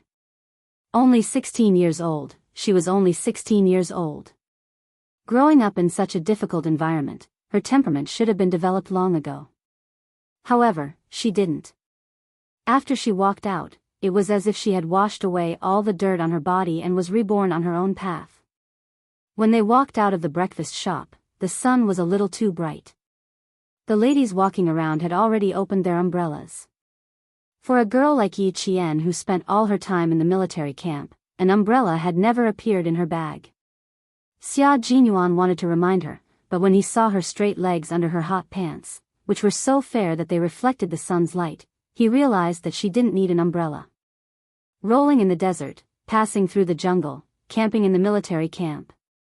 Her legs were as white and tender as tofu under the sun and wind. Chapter 370. It wasn't a long drive from the train station to the school. Yi Qian arrived at the school before 8 o'clock. Registration was supposed to start at 9 o'clock, but the school had already started at 8 o'clock. Yi Jian did not ask for Xia Jinyuan's help. She went through the admission procedures by herself. Then, she looked back at the words, Provincial No. 1 Middle School, that were shining under the sun. She did not expect that she would choose this school in the end. She chose the Provincial No. 1 Middle School that was 18 hours away from home. Xia Jinyuan watched as she walked towards him under the sun. Her short hair danced in the sun like a musical note. She walked calmly among the students coming and going. He could tell from the bright smile on her face that she liked the school as much as she liked the army. "Put your luggage away first. Where are you assigned to your dorm?" When she came closer, Xia Jinyuan, who had been waiting for her, smiled seductively and took out a school map. "The boys' dorm is here, and the girls' dorm is near Swan Lake. Which one is yours?" Yi Qian only had an admission form in his hand and nothing else. When she heard him, she said cheekily, "The dorm hasn't been assigned yet. It'll be done in a few days. I have to look for Principal Chow first."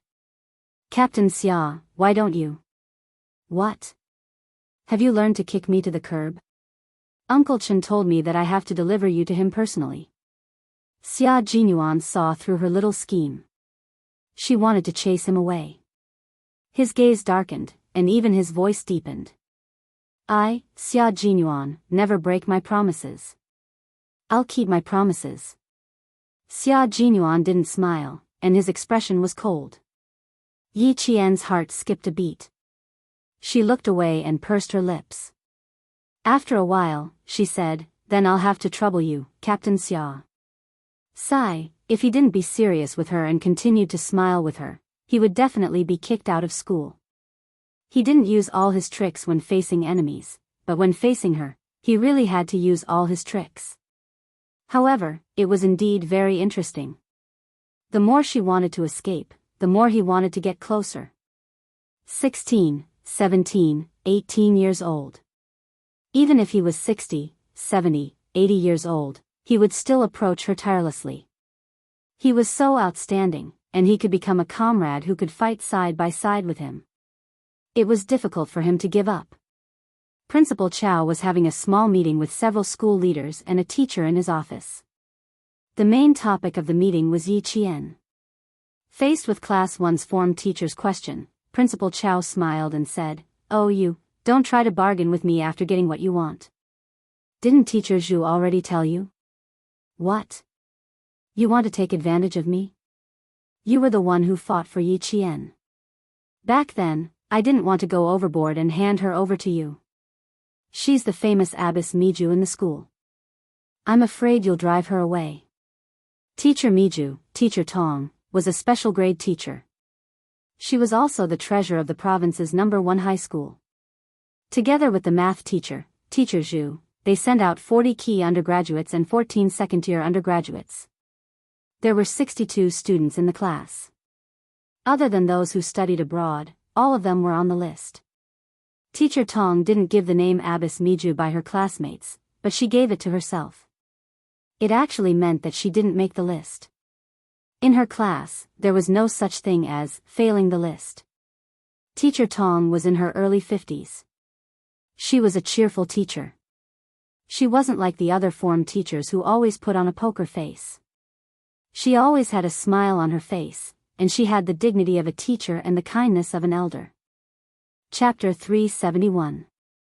Teacher Tong glanced at the newly appointed librarian, Old Chen, who was qualified to attend the meeting. She spoke slowly and with a smile, "Principal, do you already know what I'm going to say before I even mention it? Come on, tell me. Let me listen." Hearing this, Principal Chow pretended to be all ears. He laughed and said, "Let's see what Teacher Tong, who is the most popular student in our school, wants to fight for her student." Teacher Tong was the most popular student in the school. Sometimes, her students would even call her Sister Tong. This was enough to show how good Teacher Tong was in the eyes of her classmates. "If Yi Qian comes to our class, other than free tuition, can you give her priority in the competitions and activities? Every activity will give her a certain amount of scholarship. Rather than sponsoring her for free, I think it would be better to stimulate her motivation to study and let her know the benefits of studying can also improve her life." She was really thinking from the perspective of the students. Principal Chow nodded and agreed with her suggestion. At that time, there was only one reason why he did not consider arranging Yi Qian to be in her class, and this reason could not be told. As they were talking, there was a knock on the door, followed by a low and steady voice. "Is Principal Chow here? I'm Xia Jinyuan." Xia Jinyuan. Principal Chow, who was in the middle of a meeting, glanced at the newly appointed librarian and said, "Old Chen, you know this comrade Xia. Is he looking for you? I met with him yesterday and asked him to pick up Yi Qian this morning." Old Chen, who was also Principal Chen, was now an idle librarian in the provincial first high school. He stood up and smiled at Teacher Tong. "It should be Yi Qian. Teacher Tong, if you have any questions, feel free to ask. She's very brave and has no stage fright." In order to not fall behind Yi Qian's training, Principal Chen declined the position of director and became a librarian who had nothing to do after work, especially during the winter and summer vacations. The door opened and several school leaders filed out. When they saw Yi Qian, they smiled and left with the dignity of a leader. Come in, come in. Major Xia, come in and have a seat." Principal Chow politely shook hands with Xia Jinyuan. When he saw Yi Qian behind him, he couldn't stop smiling.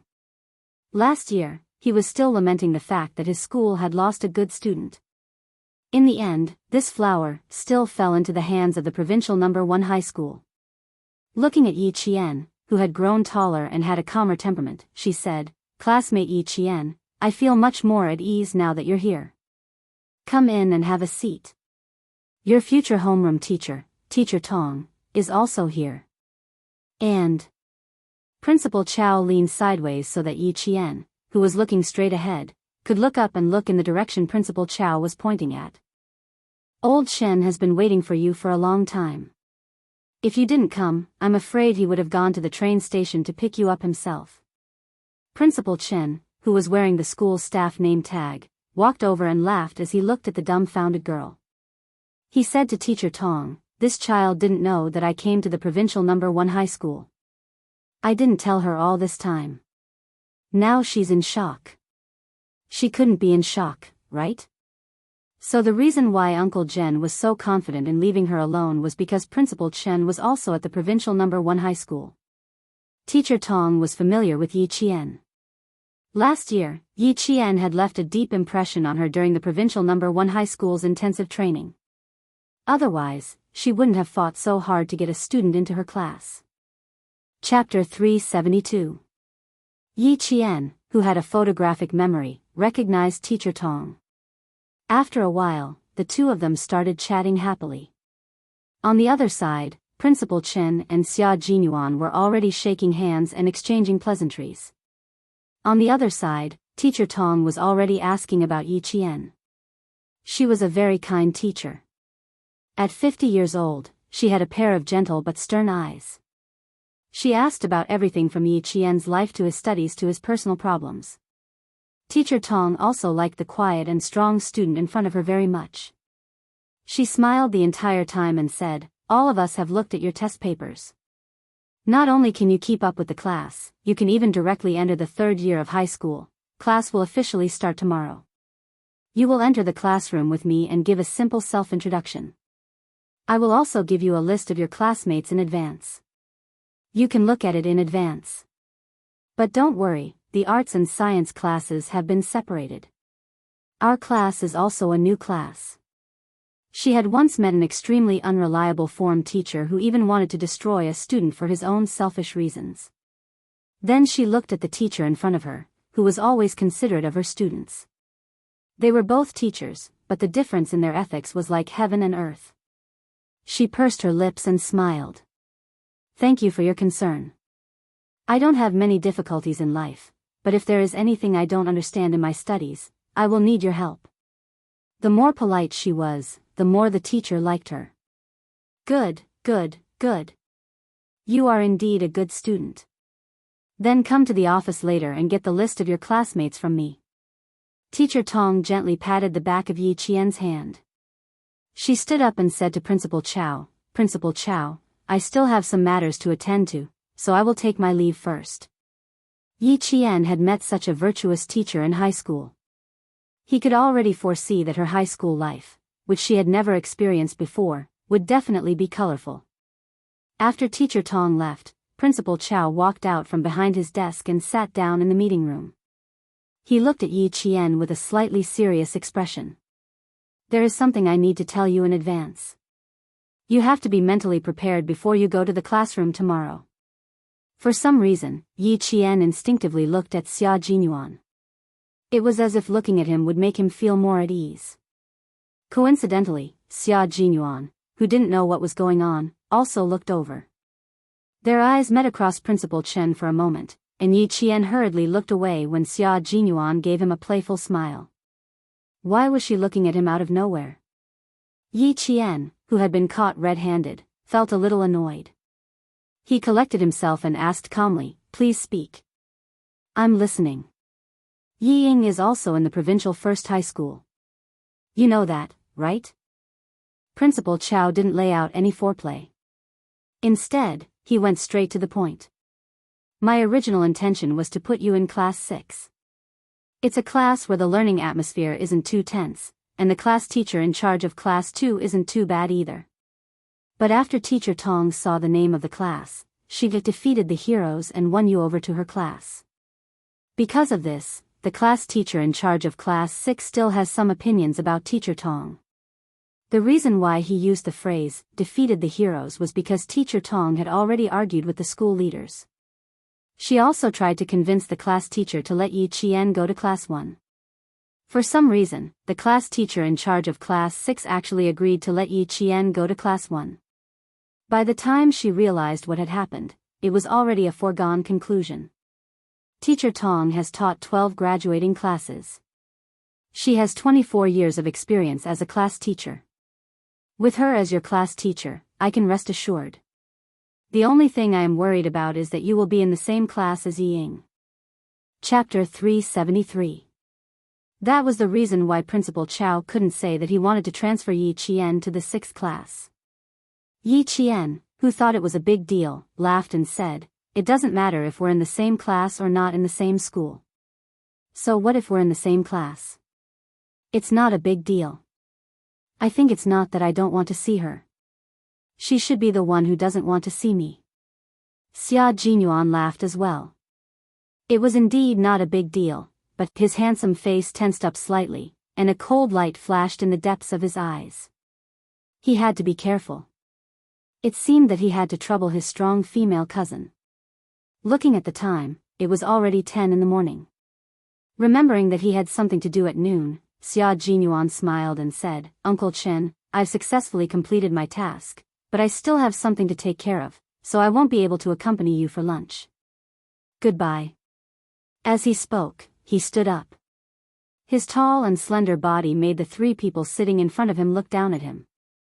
When Yi Jian saw his handsome chin, the memory of him asking her to wipe the sweat on her neck flashed through her mind. Her expression was a little unnatural. When his gaze landed on her, Yi Qian, who had finally relaxed, suddenly tensed up. She quickly stood up and said, "Then I'll see Captain Xia out. Uncle Chen, Principal Chow, I'll go look for Teacher Tong later. I'll also go back to the dormitory to pack my luggage." Xia Jinyuan was a little surprised that she took the initiative to see him out. Then, she pushed him out of the office. When he heard her slam the door shut like a thief, Xia Jinyuan couldn't help but laugh. He seemed to understand why she took the initiative. "Why do I feel like something bad is going to happen when I hear you laugh?" Yi Jian's ears were a little red. Just now, she was afraid that he would say something like, "See you tonight, little fox," again. In a moment of desperation, she didn't care too much. She pushed his back with both hands and impolitely left the office. At this moment, Yi Jian's hands, which were still warm from his body temperature, were placed behind her back. Her fingers moved unnaturally. Yi Jian knew that her face was burning to the point that even her ears were red. Unnaturally, she stubbornly met his gaze. Her pupils clearly reflected his exquisitely sculpted handsome face. Perhaps the school was a place that was filled with innocence and made it easy for people to calm down.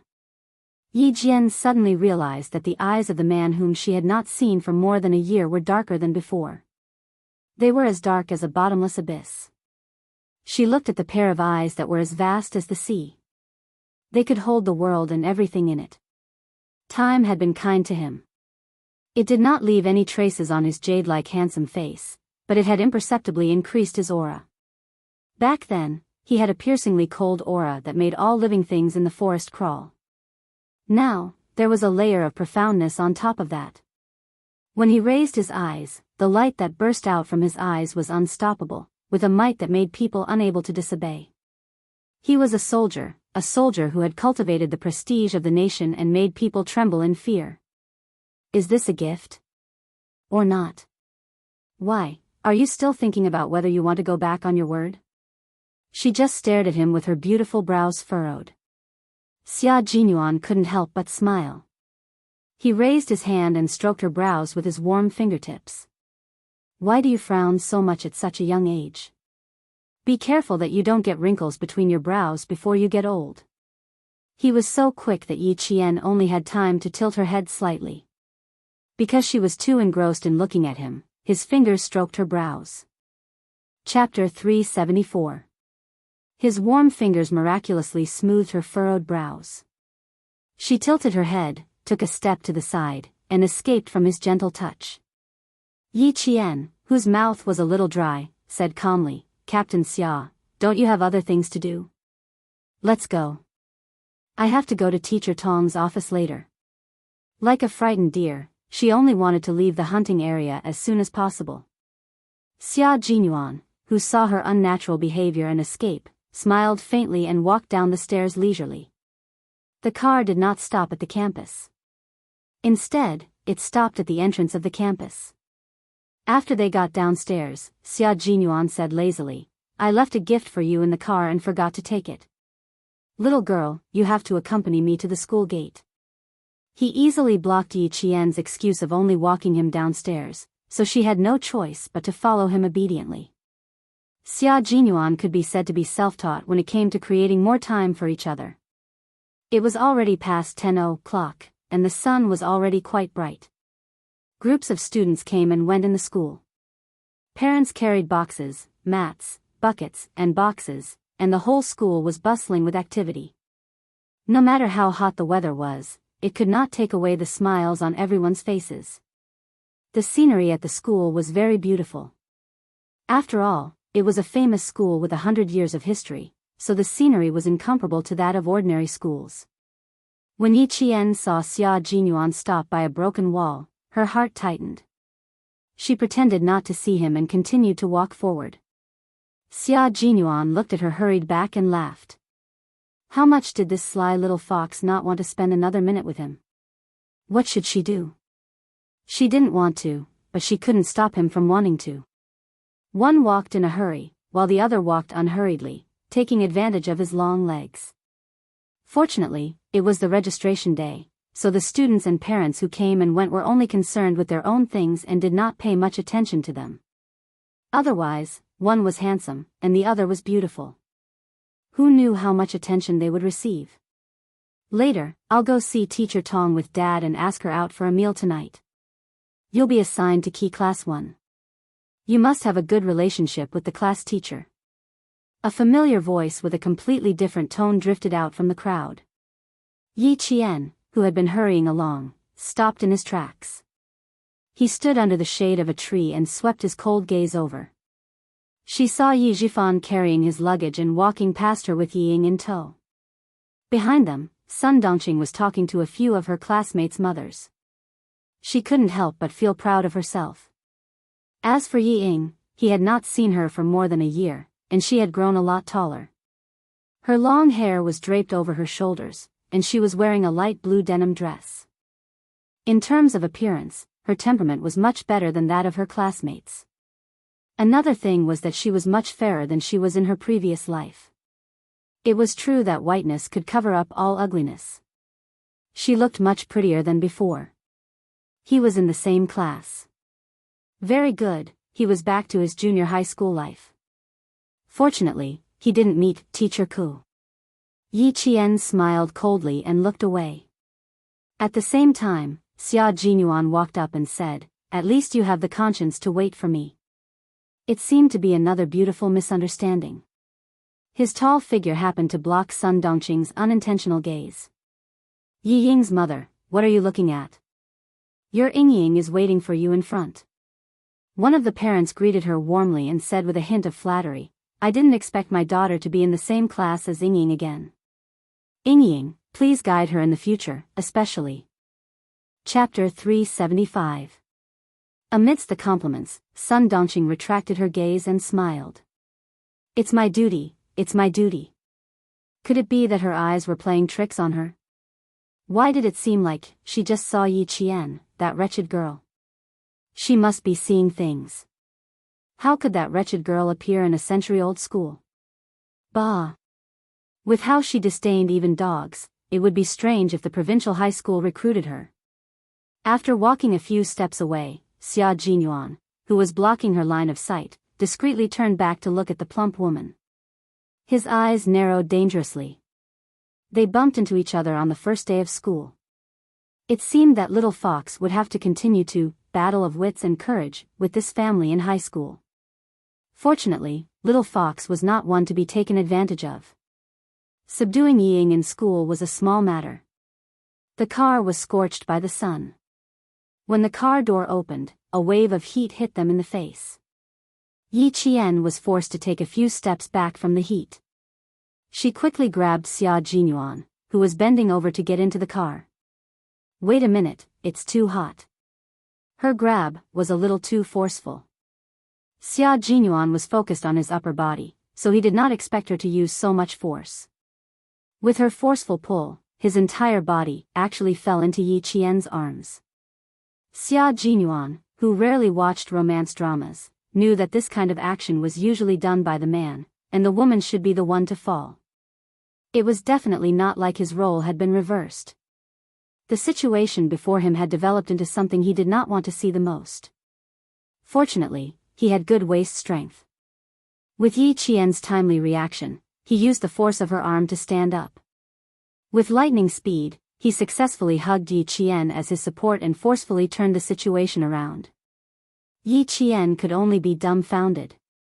She really did not know that in a moment of desperation, she had pulled a major so hard that he almost fell into her arms. Afraid that he would embarrass himself, she hurriedly raised her hand and blocked with her arm. Meeting Xia Jinyuan, this nemesis, Yi Qian sometimes felt anxious about her own intelligence. What was she trying to block with her arm? Wasn't he waiting for her to take the initiative to hug him? The moment Yi Qian stretched out his arm, he regretted it. Just as he was feeling a little regretful, what happened next made him even more regretful. Xia Jinyuan was so skillful that he managed to turn what was supposed to be an embarrassing situation into a situation where he hugged her tightly and pressed his entire body against hers. She was trying her best to straighten her body to prevent both of them from falling, while he was trying his best to hug himself tightly to prevent both of them from falling. From an unexpected beginning to an unexpected end. Although the process was dangerous, there was an unexpected and pleasant ending. Xia Jinyuan did not let go immediately. He was a man, a mature man. It was normal for him to be reluctant to let go of the little fox in his arms. That was close. I almost made a fool of myself today. Xia Jinyuan whispered into her ear in a frightened tone, "Little girl, you're quite strong. I was just getting into the car to get something.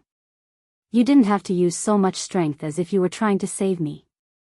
Actually, if it was any other time, it would not have been possible." The main reason was that he was not on guard at the time. I didn't do it on purpose. I just used a little more strength than usual. Yi Qian was also quite frightened. Being held in his arms, he did not know what to do. His arms were wide open and completely, he did not dare to place them on any part of his body. Chapter 376. She blushed and panicked. All she could do was apologize. "I'm sorry, I'll be more careful next time." Captain Xia, if you stand firm, it'll be troublesome. Let go of my hand, it's a little hot, and there are so many people watching. It's quite embarrassing."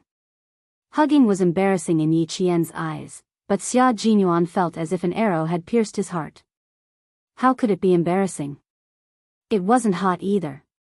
Her body was very cold, and there was not a trace of sweat on it.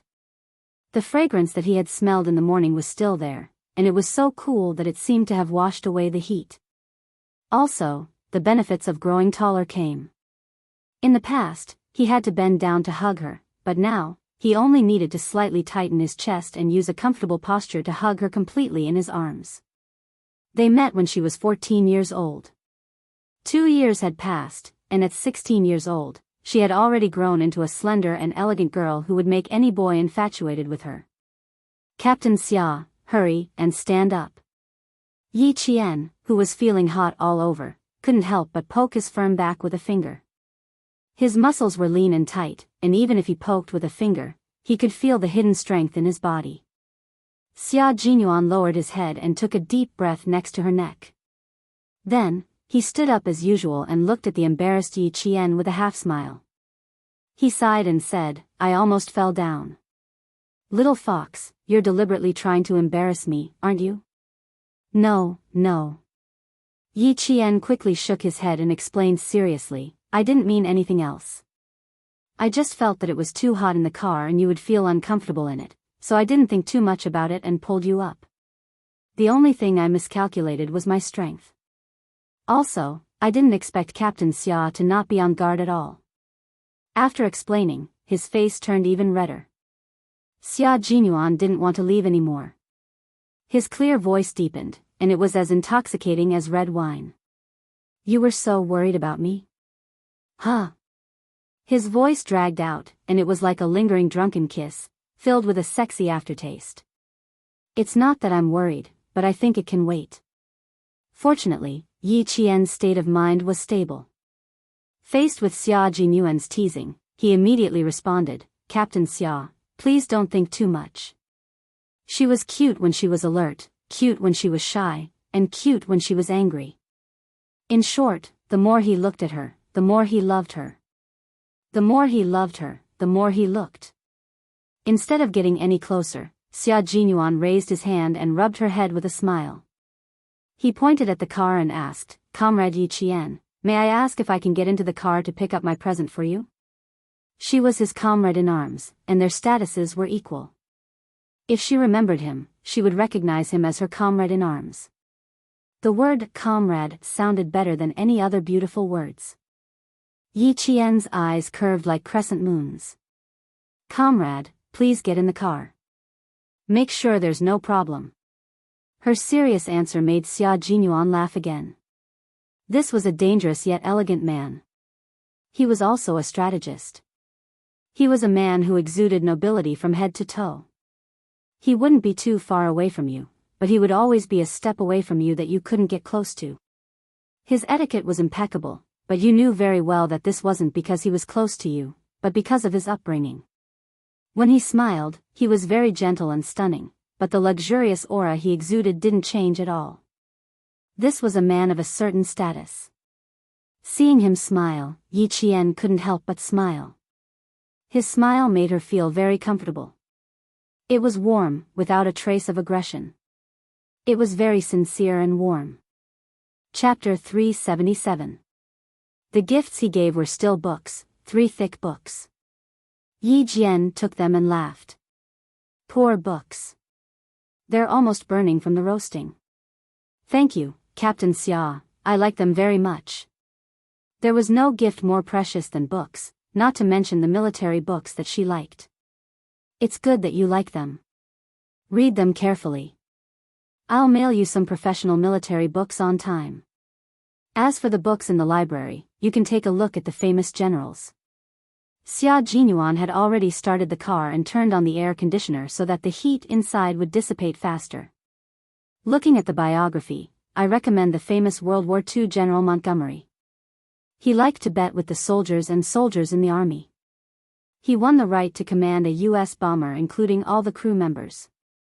The Battle of El Alamein reversed the situation in North Africa.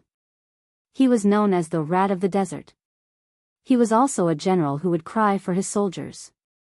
He shed tears for the young soldiers who had fought bloody battles and sacrificed their lives for the country. Also, little fox, you are very similar to him. General Montgomery did not enjoy motherly love since he was a child, but that did not stop him from becoming a famous general. Yi Qian was fascinated as he listened. He remembered it and nodded. Okay, I'll definitely go to the library to look for books about this general. If you can't find them, I can send them to you next time. The heat in the car had completely dissipated. Xia Jinyuan saw that more than 10 minutes had passed. He had to leave no matter how reluctant he was. Go back to school, I'm leaving. He was a straightforward person. He bent slightly and stepped into the car. He put down the car window and told Yi Qian, I have 3 days off. Little fox, you can make the arrangements tonight. Goodbye. He put down the handbrake, stepped on the gas, and drove away without waiting for Yi Qian's reply. He did not tell Yi Qian why he had to read books about General Montgomery. It was because this was a general who married late. He only met his beloved wife at the age of 38 and married at the age of 40. He said, as a soldier, I am loyal to my country. As a man, I will not betray my love. This sentence moved Churchill, and he saluted the general. All this required Yi Qian to read and understand in detail why he recommended this book. The car left, leaving behind the smell of gasoline. With his sensitive nose, Yi Qian waved his hand and smiled as he watched the car disappear from his sight. Only then did he turn around and walk back to school. "I'm sorry, but are you a student of the province's #1 middle school?" A courteous voice came from behind. Yi Qian turned around and looked at the man in front of him. His facial features were exceptionally refined, and even his eyes conveyed that he was a scholar. Yi Qian narrowed his eyes slightly and quickly filtered through the memories stored in his brain. He immediately recognized that this was the man he had seen through the glass wall at the breakfast shop in the morning. At that time, she was still thinking that this man was like a poem. No matter where he stood, he was like a painting. "I am. Is there anything I can help you with?" Yi Qian replied with a smile. "I'll try my best to help you." The corners of the man's mouth immediately curled up, and he let out a long sigh of relief. "I'm very sorry, but I need you to lead the way. I want to go to Principal Chow's place. But my sense of direction is very bad. I clearly walked through the school gates, but after walking around once, I ended up walking out of the school grounds." Yi Qian wanted to laugh, but it would be rude to laugh in front of this man. "You want to see Principal Chow, right? I can take you there. But I'll have to trouble you to register with the security guards and then make a phone call." Chapter 378. He was looking for the principal, not a teacher, so he had to go through the formalities. No need. I can contact him now." When the man heard this, he immediately took out his cell phone and dialed a number. After a while, he smiled and said, "Uncle, I'm at the entrance of your school. Can one of your students please take me there?" "Yes, I met a girl at the entrance. The girl is quite vigilant. She needs me to register at the school security office and give you a call to confirm. Why don't you let her know?" "Uncle, Principal Chow actually had such a big nephew." After Yi Qian confirmed it, he led this man who had an unusually bad sense of direction into the office building. From his appearance and temperament, he didn't look like someone who would get lost easily. When Principal Chow heard that it was her, he immediately said, "Student Yi Qian, you must, seriously, lead my nephew to the office building like he's a pet dog, and send him to my office. He has no sense of direction. He's so bad that he can get lost at a crossroad. He can't remember more than 200 meters away. But, you can't underestimate him. He's a genius who can speak 8 languages. He's the darling of the Ministry of Foreign Affairs. He's much more precious than a pet dog. Please don't lose him." After holding it in for a long time, Yi Qian finally couldn't hold back his laughter when Principal Chow said, "Like he's a pet dog." Luckily, it was just a laugh, and he managed to hold back his laughter with the qualities of a soldier. He took another look at the man who always walked faster than him. He had a strong aura, and he was always one step faster than others. This was a man who was used to walking in front of others. He was also a man who wasn't used to waiting for others. His elegance was only on the surface, but he was also a strong and restrained man. This kind of man was actually born with no sense of direction.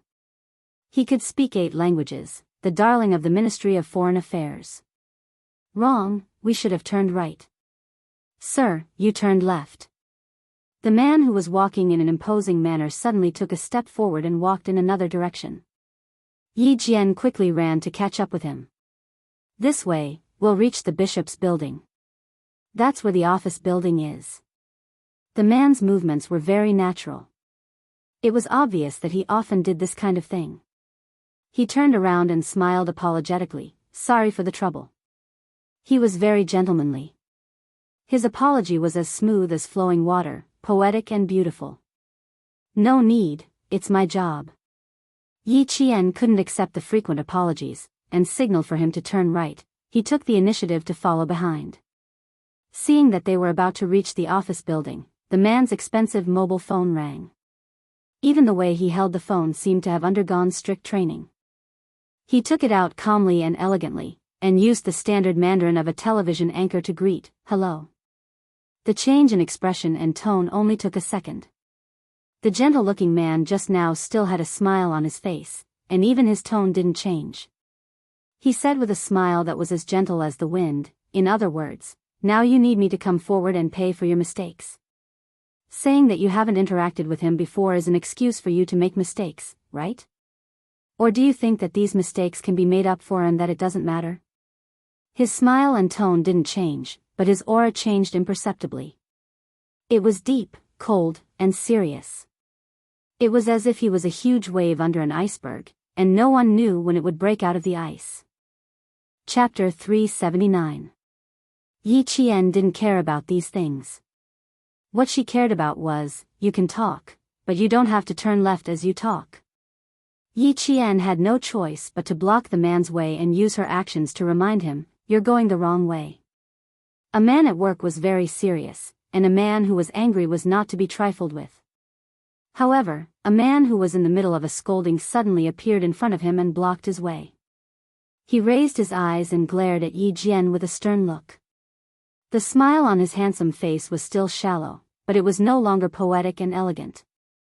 There was only thunderous hostility. Yi Qian didn't move. She promised Principal Chow that she would be responsible for sending this person to the office.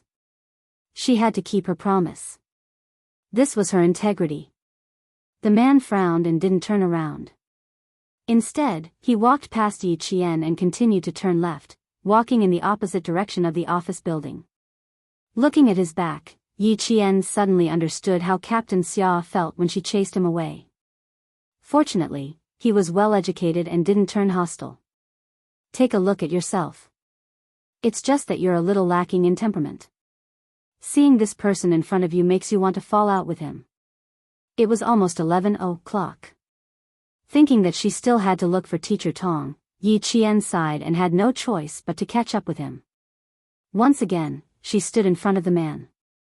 You can only bear the consequences of your own mistakes. No one can pay for your mistakes. The Ministry of Foreign Affairs is a matter of the country. From the moment you stand beside the leader, you are shouldering the honor and dignity of the country. It was this sentence that instantly extinguished the fire in Yi Qian's heart. She didn't disturb him anymore. Under the man's sharp gaze, she made way for him and allowed him to turn left as he spoke. After turning a few meters away, the man's Mandarin changed into a foreign language that she had never heard before.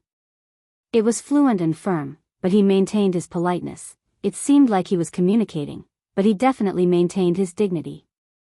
This was a serious and unhurried communication for the sake of his country's dignity. Time passed bit by bit. Although the man was at the end of his road, he was definitely a person who could find beautiful scenery and make himself comfortable. 10 minutes later, he turned to the side of Swan Lake and sat on a long stone bench by the lake. He still used the same polite and dignified way of communicating in a great country. Yi Qian did not sit next to him. Instead, he stood quietly behind him, waiting to save him in time if he did not look where he was going and walked directly into Swan Lake. Fortunately, nothing like that happened until the end of the call. After the man hung up the phone, he did not stand up immediately. Instead, he sat there, exuding a cold and unapproachable aura. He sat there quietly for 5 minutes. Yi Qian saw him raise his head and take a deep breath, seemingly exhausted. He rubbed his face and stood up. After reprimanding the translator from the Ministry of Foreign Affairs and communicating with the German engineer, Qin Xiu finally realized where he was after he calmed down. Then, he was completely confused and didn't know where he was going. Also, the girl from the provincial first high school who was following behind him just now, the girl he saw in the morning, the girl who stunned him for a long time, was also gone. Hello, are you done with your work? If you're done, I'll take you to see Principal Chow now. Yi Qian spoke calmly from behind him without a trace of impatience. 37 minutes have passed. I'm sure Principal Chow has been waiting for a long time. Chapter 380. The phone call lasted for a total of 37 minutes. It was not far from 12 o'clock. Qin Xiu turned around with a smile on his handsome face. He apologized naturally and politely, sorry for making you wait for so long. And just now, my attitude wasn't very good. I'm sorry. It's okay. Yi Qian just wanted to send this Buddha away. Even sending a 3-year-old home wasn't this tiring. She wasn't angry at all, which meant that she really didn't care. Qin Xiu pursed his lips and walked over. He sighed in his heart. Sigh, this is the first time we met. My impression of you is too bad. I have to fix it. As a staff member of the Ministry of Foreign Affairs, Qin Xiu was very good at diplomacy. He quickly found a way to fix it. We met this morning. Do you remember me? He reached out his hand. His fingers were long and slender, and his fingers were clean and beautiful. I'm Qin Xiu. I'm sorry to have taken up so much of your time. Yi Qian, who didn't like physical contact, only hesitated for a minute and a half before finally reaching out her hand. He was Principal Chao's nephew. Qin Xiu could tell from her half a second of hesitation that the student in front of him didn't like physical contact. He immediately released her hand within 3 seconds and maintained his smile. I don't know my way around. My sense of direction is always left or right. It's like my brain is separated from my body. I always make the wrong choice. It took courage to openly admit one's mistakes to a stranger. Yi Qian pursed his lips and smiled. He said calmly, no one is perfect, but Mr. Qin's sense of direction. It's true that you should have someone by your side at all times. Implicitly keeping unspoken words also represented a person's self-restraint. Qin Xiu's smile deepened. Just as he was about to speak, the phone in his hand vibrated. He first said, sorry. Then he looked down at his phone. The corners of his mouth curled up slightly again. He said to Yi Qian, it took us almost 40 minutes to get to the office from the school gate. My uncle probably thinks I've gone missing. His clean fingers pressed the answer button. He said in a cool and elegant voice, I'm at the school's Swan Lake. Her. Still here. Okay, I'll be right there. I'm begging you, please don't work while walking. Yi Qian still has things to do, so I can't let her follow you around the school. Principal Chao felt that his hair had turned a lot whiter in the past half an hour. It turned out that her name was Yi Qian. It was a very simple name that could be easily memorized after being recited once. Around noon, Qin Xiu did not receive any more calls, and Yi Qian finally sent him to his office without a hitch. Principal Chao was already waiting for him at the door. When he saw him, he quickly walked up to him and said, why didn't you bring your entourage? If you go missing in such a big provincial capital, how am I going to explain it to your mother? When Yi Qian noticed that something was wrong with his expression, he had already left quietly. A person who was being scolded would not want someone else to watch while they were being scolded, so he knew better than to leave. I took a work call and lost track of time. Qin Xiu did not take it to heart. Because he was not good with directions, he had countless entourages since he was young. In the past, he had no choice, but now, he did not like it. He changed the topic without leaving a trace. I still have to thank, he turned around to thank Yi Qian, but he realized that the girl who was supposed to be behind him had already left. Chapter 381. She left a long time ago. You're lucky to have met her. She's a very responsible girl. She accompanied you for more than 40 minutes at noon. Principal Chao saw that he was still wearing a bow tie and knew that he had rushed over after finishing his work. Go sit down and relax. I'll arrange a car so we can go out for lunch. What's your schedule in the afternoon? If not, you can go back to the hotel to rest or go out to play. But you have to bring your entourage. Qin Xiu looked away and smiled at his uncle's nagging. Okay, I'll be careful. I want to walk around your school in the afternoon. It's fine if I don't go out. This century-old school has beautiful scenery. If I'm tired, I can sit down and relax. As long as I don't walk out of the school, you don't have to worry. Other than his poor sense of direction, Principal Chao was not worried about anything else. Okay, school just started and I have a lot of things to do. You can walk around the school. When are you flying back to Beijing? The day after tomorrow. I'm not going back to Beijing. I'm going to Germany with the delegation. As a staff member of the Ministry of Foreign Affairs, Qin Xiu was rarely in China. He was either abroad or on the plane. Yi Qian pushed open the door and entered the teacher's office. Compared to the 30 degrees outside, the coolness inside swept away the heat. Come, sit here.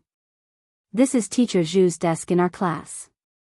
Teacher Tong waved her hand and gestured for Yi Qian to sit at the desk next to her. She pointed at the file on the desk and looked at the time. She smiled kindly. The roster is here. Take a look at it yourself. I'm not done with my work yet. I'll go to the cafeteria at 12:30. Okay? Yi Qian smiled and nodded. Okay, you don't have to worry about me. The teachers were very busy on the first day of school. Teacher Tong was the only one in the big office who had not gotten off work for lunch. Yi Qian gently took the roster out of the file and opened it to look at it carefully. The first few lists were of the top students. When he flipped to the 15th page, Yi Ying's photo came into view. Not bad. Not only did her skin become fairer, but her handwriting also improved. He looked at her strengths. Dancing, English. Yi Qian raised his eyebrows and smiled playfully. It seemed that she had been working hard on English for the past year or so. She wasn't surprised. In her previous life, when Yi Ying came back from studying abroad, she spoke fluent English in front of her. She didn't know if she would do that in high school. After all, in her previous life, she had only studied in junior high and never sat in class again. Sitting beside Teacher Zhu's desk, Yi Qian flipped through the list page by page. After scanning through the names and photos, he finished flipping through all 60 names within 10 minutes and memorized them. The provincial first high school was indeed a century-old school, and Class 1 was the best of the best. However, there were also some students with poor grades. Resources needed to be allocated reasonably, and the school couldn't put all the good students in the second class into one class. It could only be said that the average score of the first class was higher than the other classes. When Teacher Tong was done with her work, she looked up and saw Yi Qian flipping through a high school math textbook. She glanced at the roster that was still in its original place and smiled at the girl who was engrossed in her book. Why are you reading a textbook? Take a look at the roster. There are photos in it. You can also get to know your classmates. She thought that Yi Qian wasn't flipping through the book. I finished looking through the roster.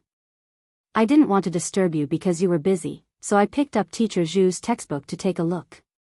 Yi Qian closed the math textbook that the teacher had prepared for class. She didn't tell the teacher about her relationship with Yi Ying. Chapter 382. When she was working, Teacher Tong wore a pair of plain glasses tied with a black string. She took off her glasses and looked at Yi Qian with a slight smile. It seems like you intentionally hid your true strength during last year's intensive training. Yi Qian, you know how to hide your true strength. That's really rare.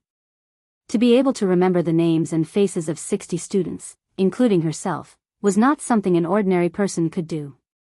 At the very least, she had never encountered someone like that in all her years of teaching. Furthermore, she was also curious as to how a girl who had just turned 16 in May could maintain a calm heart that was calmer than an adult's, restrain her sharpness, and walk down the path step by step in a solid manner. Yi Qian rarely talked about her family matters. Faced with Teacher Tong's inquiry, she thought for a moment before taking out her own registration form. She pointed to her parents' column and said with a slightly restrained voice, I'm different from the other students here. I have to know how to protect myself. Sometimes, hiding one's true strength doesn't mean that one is weak. Hiding one's true strength is also a form of self-protection. Furthermore, as long as I can maintain a certain level, not be too abrupt, and not drop the ball at critical moments, I should be able to get along better with my classmates in class. This was Yi Qian's way of survival in both lifetimes. It was also the way to get along with others. Especially with students. In an environment where there was competition, hidden strength, and even small groups, it was a good thing to hide one's true strength. Her words left Teacher Tong speechless for a long time. After a while, she sighed. Yi Qian, I just want to say that I have no regrets in my teaching career for the past few decades to have a student like you before I retire. However, child, you have to remember that the fittest survive. This is one of the mottos of century-old famous schools. Here, the competition begins the moment you step foot into this school. It's the same with academic results. Especially in Class 1, where results speak louder than words. Your good grades may attract jealousy, but you have to remember that there is another side to human nature, and that is admiration for the strong. Teacher Tong was a virtuous teacher. She did not want to see Yi Qian suppress her true strength to accommodate others. She should not hide her true strength at such a young age. Young people should live a carefree and unrestrained life, unrestrained and unrestrained. If they still had to be careful in school, they would have to be even more careful when they step out into society. Society is a big environment, and there's nothing wrong with being careful. However, school is different. This is a place for students to be happy, so there's no need to be careful. The bigger the stage, the more capable you are. Yi Qian, remember what Teacher Tong said today. The provincial first high school is a big stage for students to freely roam the sky. You don't have to hide your strength. It's your ability to study well. How can your classmates say such things? Moreover, even if there is, you don't have to take it to heart. The strong are like a halo. If there are people who worship you, there will be people who are jealous. The teacher and the student talked in the office for half an hour before they left. If Principal Chen and Uncle Jen taught Yi Qian how to be self-reliant, then Miss Tong taught Yi Qian how to be mellow, roundabout, and gentle. The combination of hardness and gentleness, Zhang Qi had a strong heart and a soft heart.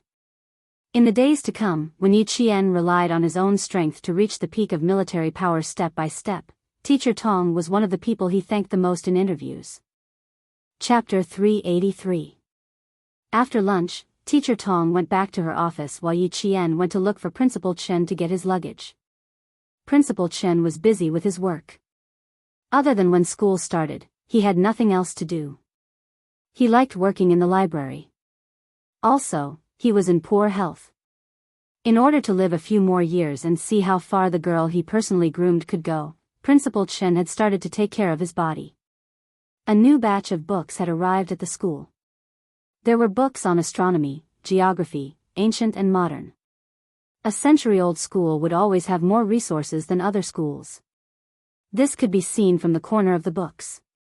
2 hours later, Yi Jian, who felt like a scholar, took her luggage and walked to the dormitory. The campus at 4:00 was much quieter than it was in the morning. Walking along the stone path with tall camphor trees on both sides, Yi Qian walked to the left side of Swan Lake and arrived at the female dormitory. When he walked to Swan Lake, he saw someone sitting leisurely on a stone bench under a weeping willow. His long arms were lazily draped over the back of the bench as he admired the beautiful scenery of Swan Lake. Yi Qian thought for a moment and walked over. He was an old acquaintance. If she really walked around him this time, she didn't know how he would tease her the next time they met. "You didn't walk around me? Little fox, I'm surprised again." Xia Jinyuan looked like he had eyes on the back of his head. Before Yi Qian even got close, he turned his head to look at her. The golden sun in the west was variegated. As the willow swayed, it gently shone on his handsome face. It was half bright and half dark, making his expression look dark and unreadable. Seeing that Yi Qian was still carrying his luggage, he stood up and said, "I need you to go out and help me with something. It's serious. Do you want to put your luggage in my car? Or maybe put it back in the dormitory?" Although there was a faint smile on his face, there was a hint of coldness in his eyes. Yi Qian already believed that he was talking about serious business. It was indeed serious business. If you're in a hurry, you can leave immediately. If you're not in a hurry, I can leave my luggage in the dormitory first. Yi Qian picked up his rather light luggage. There wasn't much inside, only a few sets of clothes. After waiting for about half an hour, Xia Jinyuan took the luggage that had passed through his hands several times today, but he still didn't put it back in the dormitory. He raised his eyebrows and said with a smile, "Then take it with you. Maybe you can change it at night. There's a possibility that I won't be going back to school tonight. Let me know in advance." She wouldn't have any objections to sleeping outside, even if he suggested sleeping by the side of the road or under a bridge. When they got back into the car, Xia Jinyuan's phone started ringing. He glanced at Yi Qian before answering the call. "Come over in 20 minutes. Book a hotel in advance. If it's too late, sleep in the hotel." Yi Qian did not ask what was going on. She was used to others speaking first. The car was parked at the entrance of the traffic bureau. Before the car was parked, 2 police officers in dark green uniforms ran over. Their expressions were solemn. The suspect has strong anti-reconnaissance abilities. His methods are brutal. He erased all possible traces of the crime at the scene of the crime. Get all the sky eyes in the province, including the ones at the scene of the crime. We don't have much time. We need to find the suspect as soon as possible. As soon as they got out of the car, one of the police officers quickly told them everything they knew about the suspect. The other police officer led the way. The 4 of them hurriedly appeared in the monitoring room of the province's Sky Eyes system. First, get the Sky Eyes at the scene of the crime. Also, get the Sky Eyes at the 2 nearby crossroads. Xia Jinyuan's eyes darkened as he made the arrangements. Then, he said to Yi Qian, "You have a good memory and are highly recognizable. I've prepared a pen and paper for you. Just draw whatever you find on the paper." Chapter 384. Our job is to assist the investigation team. We just need to find clues. Since the successful career woman had asked for his help, he had to help her. Actually, it didn't matter if Yi Qian didn't come, but he couldn't resist his desire to see her. Yi Qian had already looked at him several times. Did a special forces soldier need to be involved in solving a case? I was asked to do this, so I couldn't refuse. Xia Jinyuan, who was deliberately 2 steps behind, quickly leaned forward and said to the little girl, who looked calm but was actually asking him with her eyes, "If I don't ask you to come with me, how can we be together tonight?" Yi Qian instantly realized that the seriousness in his eyes was all an act.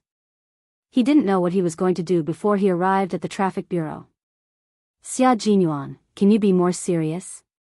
Look, you're thinking too much again. What do you think we're going to do tonight?" Xia Jinyuan's lips curled up slightly. He straightened his back and walked into the surveillance room that was pushed open by 2 policemen in an elegant and cold manner. "Follow me. We only have 5 hours. After 5 hours, we need to go to another place." He had stirred up her calm emotions, but in an instant, he put them down and started talking about serious matters. The speed of the change made Yi Qian's chest heave up and down a few times. He took a deep breath before walking in. There were quite a lot of Sky Eyes in the provincial capital.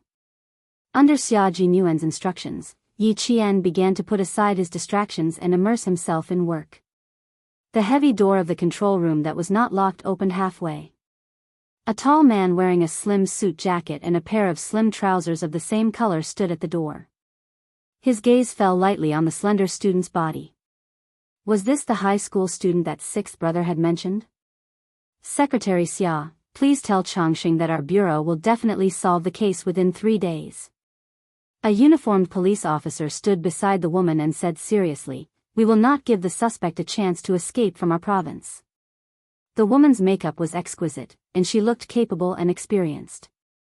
Even though she was standing in front of the bureau chief, her aura was not suppressed at all. She nodded and smiled. "Okay, I will definitely tell Changsheng." Serial crimes, wanted nationwide, fled to the southern province's provincial capital, and committed a violent murder. If this case was not solved, Chang province would not be able to sleep peacefully. This case had even alarmed the capital. 6th sister was here, and she had asked him to do things several times. Since she was here, she could forget about leaving quickly. No matter what, he had to help her solve this big problem. Wasn't finding clues his forte? The question was, Why did he bring that high school student with him? The woman, whose emotions had already gone back and forth a few times, frowned without batting an eyelid. She did not disturb the two people who were working hard and assisting the bureau. She turned around and left quietly. 178 centimeters in height, 75 kilograms in weight, short hair. After nearly 4 hours, Yi Qian drew a man's head on a piece of paper. The 6 screens were all frozen. It was either the man's legs, the man's back, or an extremely blurry front. Xia Jinyuan leaned forward slightly and slowly explained the situation on his side to Yi Qian. He should be nearsighted. Occasionally, he would squint his eyes. He's not used to wearing glasses, but he would never leave his glasses. Hence, there was a trace of glasses on the pool of blood at the scene. Chapter 385. Their chairs were slightly closer to each other. In order to make it easier for Yi Qian to draw, Xia Jinyuan had already left his chair as he spoke. He half-squatted beside Yi Qian and said, after entering the southern province, "Your hair has to be cut. Draw one with hair to your ears, and the other with hair to your ears." Okay. Yi Qian agreed with him. The 6 blurry portraits were fixed on the 6 screens. The back of the first portrait was indeed slightly longer, and the hair to his ears in the 5th portrait when he was wearing a mask. She sat in the middle, and several police officers stared intently at the pencil she was drawing on the paper. As she dictated and finalized, the features of a man with thin, even refined features were drawn on the paper. Xia Jinyuan picked up the completed portrait and said, "I can't say that this one is 100% similar, but it's at least 90% similar." The criminal may very well refuse to admit it. Regardless of whether he admits it or not, let's arrest him first. He handed the portrait to the police officers, and Yi Qian began to draw the criminal's height, proportions, and even the shadows bit by bit. Some police officers hurriedly left with the portrait, while the rest of the people held their breaths and looked at the high school student whose drawing skills were comparable to the professional police officers in the brigade. From the moment she picked up the pen to the moment she started drawing on the paper, there was not a single pause. It was as if she had seen the criminal before. The portrait had already been sent to the relevant departments for matching. After Yi Qian finished drawing the entire portrait, the police officers guarding the matching portrait rushed into the surveillance room like the wind. Found it, found it. Finding the criminal meant that Yi Qian and Xia Xiaoyuan's work was complete. The two of them, who were helping each other out of friendship, actually only needed to find some clues for the police. With so many videos, so many celestial eyes, and so many faces coming and going in a city every day, how difficult was it to only find one criminal? The two of them spent more than 4 hours to find the criminal. They had indeed done the Southern Province Public Security Bureau a huge favor, and the head of the Southern Province was relieved. "Xiao Xia, call your brother over for a meal." Chang Sheng was acquainted with Commander-in-Chief Xia and had met Xia Jinyuan a few times. This time, he had done him a huge favor, so it was only right for him to express his gratitude. As the head secretary, he had to do all aspects of his work. He even had to carefully arrange a meal. However, this time, there was really no need to arrange it. "You're welcome." He even brought a child over. "I'm afraid that he has to send the child home now." Chang Sheng thought that it was a child from family Xia. To solve the case within 48 hours. There must not be a second case in our province. Yi Qian. When they walked out of the traffic station, it was already late at night. It was almost 10:00 from 5:30 p.m. Yi Jian looked at the man who was walking in a hurry and caught up with him. "Captain Xia, it's still early." "Yes, I'm not going back." The moon was bright. Xia Jinyuan stood under the silver light with a faint smile on his face.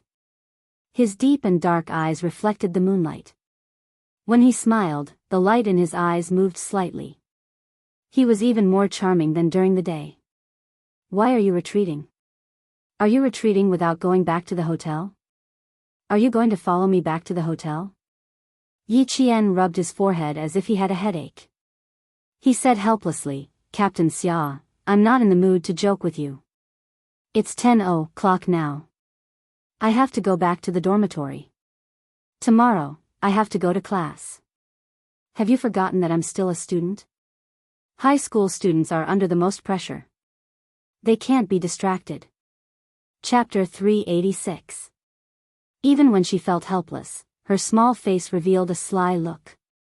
She seemed to have given in to him, but in reality, she knew very well what she was insisting on.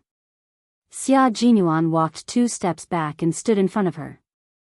His tall and slender body happened to block the moonlight, completely enveloping her under his shadow. The moonlight was hazy and the street lights were dense. In the dim light, he raised his hand and gently patted the top of her head.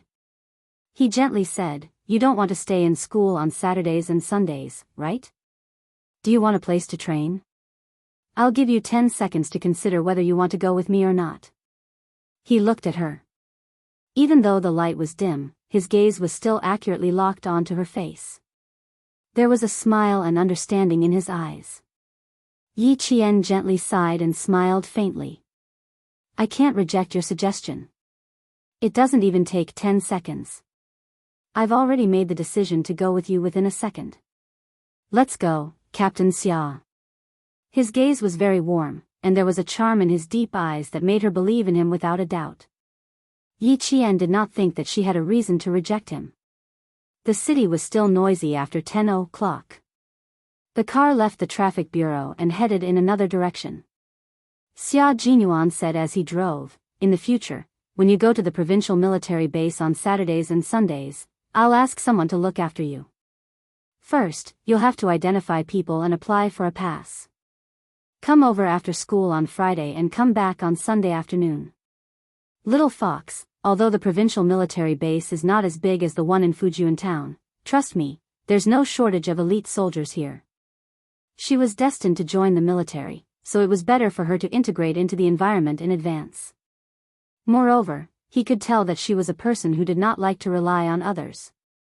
In that case, he would give her a chance to use her own abilities to open up her own network of contacts. In order to obtain a cunning fox, one had to seriously attack to be able to conquer her. Yi Qian turned sideways and looked seriously at the man who had made everything convenient for her. Looking at his exquisite, jade-like face, she wanted to ask, "Why are you so good to me?" The words were on the tip of her tongue, but she could not say them. Her throat felt like it was stuck with thorns. It was as if she said those words, it would stab her throat and cause her to bleed. Because she did not want to accept his kindness to her. Because she had no way to repay him. "What's wrong? Do you want to sleep?" Xia Jinyuan, who had been looking at her from the corner of his eye, glanced at her and said elegantly, "What's on your mind? Or do you have any questions? Oh, or you want to know why I'm bringing you to the provincial military, right?" Her words made Yi Qian clench her fists. Her heart rose to her throat. Even though she appeared calm on the surface, her hair had already tensed up. Never say anything that would give her a headache. He looked at her again, as if he had seen through her nervousness, and explained with a smile, "I called Uncle Jen before I came here, and he asked if it would be convenient for him to take you to the provincial military base. I won't reject such a small matter. You are indeed a seedling. Even the regiment commander and political commissar in the army have unanimously approved of you. If I bring you to the provincial military district, I think that even if I don't show up, the regiment commander and the political commissar will go to the provincial capital to mention it." His explanation made Yi Qian loosen her clenched fists. She secretly heaved a long sigh of relief. So that's how it is. Outside the car window, the flickering light from the street lamps flashed past. He could clearly see the relief on her face. She was indeed a young lady. Although she was intelligent, she was still young. She was extremely nervous whenever he moved, as if she was afraid that he would say something that she could not bear. Chapter 387. Grandpa Jen is just worried that I won't be able to take care of myself when I'm outside. Old people worry a lot. Captain Xia, I'm sorry for causing you so much trouble. Without those ambiguous words, Yi Qian relaxed and smiled. If Captain Xia needs any help from me in the future, I won't refuse. Just like today, I'm happy to help. She always believed whatever he said unconditionally. Xia Jinyuan's sexy lips curved into a gentle smile. It was the only tenderness behind the iron-willed soldier. Silly girl, if I ask you to go through a mountain of swords or a sea of fire, you won't refuse? Of course. Yi Qian answered without hesitation. His expression was solemn. I believe in you, Captain Xia. Even if there is a mountain of swords or a sea of fire, you and your comrades will definitely be the first to rush in. She trusted him so much and was so sure that she didn't say any excessive compliments. When he saw her bright and burning eyes, Xia Jinyuan only felt that his chest was so hot that even his heartbeat sped up. After a long time, he laughed softly and sighed. You really are a silly girl. He focused on driving and no longer looked at her. Yi Qian didn't see the indulgence in his eyes that could make one drown in it and not want to wake up. It was indulgence only for her. Silly girl, you trust me so much and treat me as the person you trust the most. How can I refuse everything from you? How can I bear to let go? Even if I have to wait, I'm willing. Yi Qian didn't go back to school that night. By the time he left the provincial military base, it was already midnight. He checked into a hotel not far from the school. In the middle of the night, a grown man brought a young girl to a hotel room. The receptionist couldn't help but take a few glances. First, she glanced at Yi Qian coldly. When she looked at Xia Jinyuan, it was as if she had taken stimulants. She said sweetly, Hello sir, I'm not interested in who you are. I know you're the receptionist of the hotel. Even a small receptionist was looking at his little fox with a strange gaze. She really deserved a lesson. Xia Jinyuan glanced at the receptionist coldly. His arrogant aura and cold tone made the receptionist's face turn pale. He glanced at the electronic signboard for the remaining rooms and said coldly, 2 luxury suites. My sister likes cleanliness. I'll give you 10 minutes to check if the rooms are clean. Yi Qian reached out and tugged at his shirt, hinting that there was no need for that.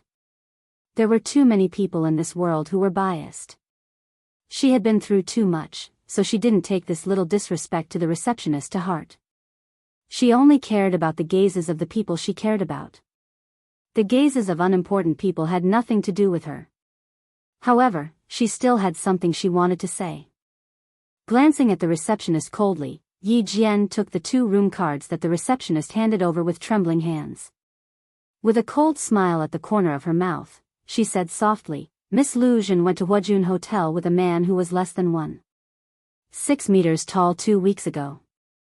After leaving the next day, she went to Anxi Tea House with a man who was as fat as a pig that night.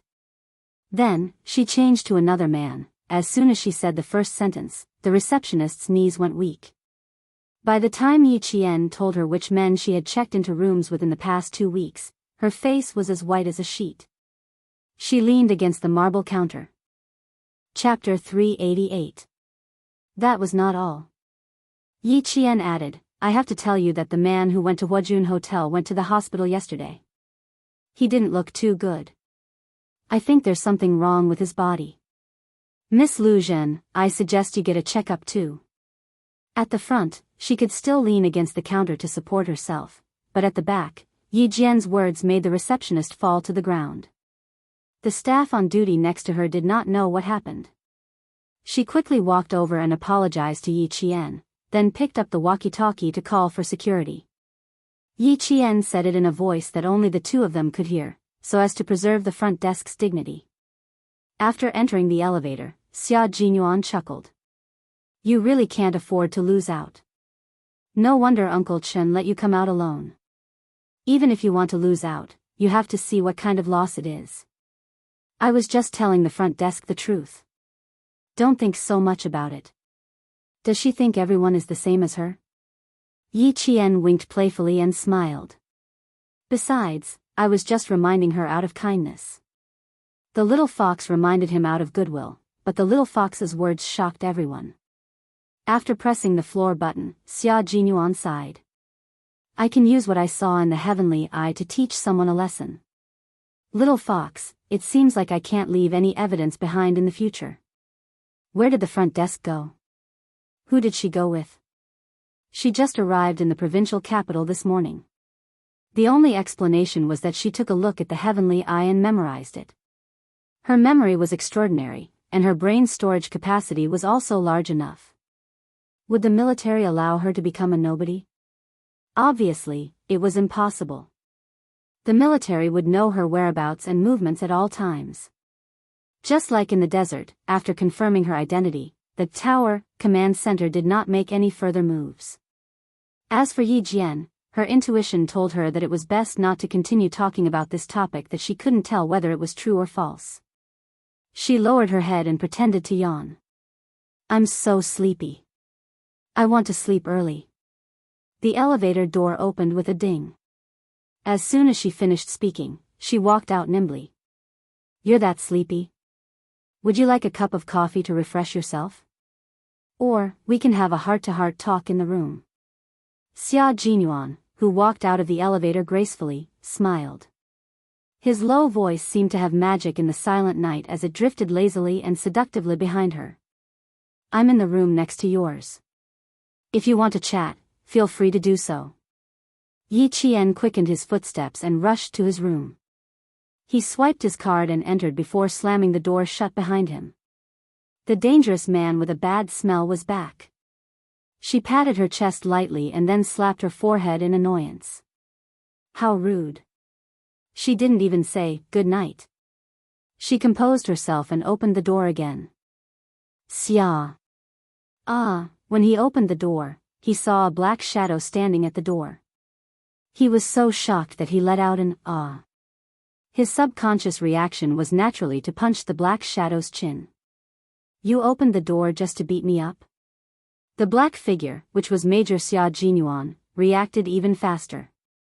He stepped sideways and avoided Yi Qian's fist. He looked at her with a smile. I just came over to say good night, and I almost got beaten up. In the middle of the night, facing a dangerous yet elegant man, Yi Qian stopped at the door and said awkwardly, sorry. Captain Xia, I didn't mean to hit you. Also, good night. See you tomorrow. Chapter 389. The door slammed shut again, as if trying to escape from the lecture. Outside the door, Xia Jinyuan gently rubbed his eyebrows with his slender fingers. He looked helpless, but his eyes were no longer as cold as when he faced the receptionist. Instead, his eyes were filled with gentleness. Silly girl, if I really want to come in, can a door stop me? He whispered with a smile. He just wanted to tease her. Thinking of the scene at the front desk just now, Xia Jinyuan's eyes, which had been soft a second ago, suddenly turned cold in the next second. If the receptionist could casually guess the relationship between the two of them, it was hard to guarantee that the people outside would do the same. There might even be rumors spreading. It seemed that Little Fox had made the right decision to keep her distance from him. He left immediately after the holidays, so he naturally wouldn't hear any rumors. But Little Fox was different. This was where she would be living for the next 2 years. He would appear from time to time and interact with her in an ambiguous manner. After he left, all the rumors would be shouldered by Little Fox alone. He only wanted to spend more time with Little Fox, but he didn't consider that his decision would bring trouble to Little Fox in her life. The sound of running water in the shower stopped after a while. The door opened and a pair of strong and slender legs stepped out. As a white shadow flitted past, a white towel wrapped around Xia Jinyuan's strong and narrow waist. His phone on the bedside table had already rung several times. His hair was wet and his body was covered in fine water droplets. He picked up a towel to dry his hair, took off his shoes, and walked over. The military man who came out of the shower was indeed sexy. The lines of his muscles were perfect, as if they were God's masterpiece. Every part of him was perfect and extremely seductive. When he sat down, his waist muscles stretched out sexy curves, showing off the strength that a man should have. It's so late and you're still awake? He spoke in a low and deep voice, with a hint of moisture in his voice. He was as lazy as a noble walking in the countryside, seducing innocent and beautiful village girls. You're not sleeping, but I'm going to sleep. Would you be able to sleep if there was a grown woman beside you? The woman's voice came. She was Xia Jinyuan's cousin and also the secretary of the governor of a province. She was a strong woman. Xia Jinyuan sneered and replied lazily, "Xia Yiwei, you took the time to go to the transportation bureau and then rushed back. You sure are busy." How could he not notice that someone was brazenly sizing up his little fox behind him? "No matter how busy I am, I can't stop myself from wanting to see what the underage girl that young Master Xia is thinking about looks like." Xia Yiwei's legs were casually propped up on the study table in her house. Between her fingers was a long and thin lady's cigarette. The red dots were just halfway through smoking. Xia Jinyuan understood what she was implying. He smirked and said, "I'm just protecting an underage girl now. I'm not so horny as to establish a bad relationship with an underage girl." "Oh, so you know. I'll hang up then. Goodbye." He hung up the phone quickly. Xia Yiwei was relieved to know that he understood. Xia Jinyuan always had a sense of propriety. If he said he didn't, then he really didn't. What she didn't know was that even if Xia Jinyuan really did have such thoughts, he still had to ask Yi Qian for permission. At 6:00 the next day, Yi Qian arrived at school. Sitting in the car, Xia Jinyuan's right hand on the handbrake had secretly tightened countless times. He had said that he would come back to collect interest, but in the end, after thinking about it for a long time last night, he still held back because he was worried about her life in school. Chapter 390. "Captain Xia, I'll get off first. Goodbye." Hearing that the car door was unlocked, Yi Qian immediately unlocked the door and got out of the car. Just as she leaned to the side, her wrist was grabbed by a strong hand. She looked back at her wrist and frowned in confusion.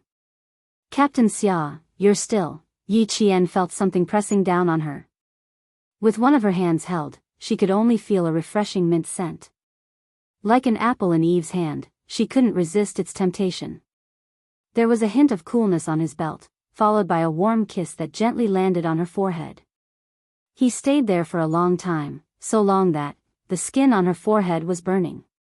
"Okay, you can get out of the car." Xia Jinyuan, who was sitting upright again, saw that there was only confusion in her eyes.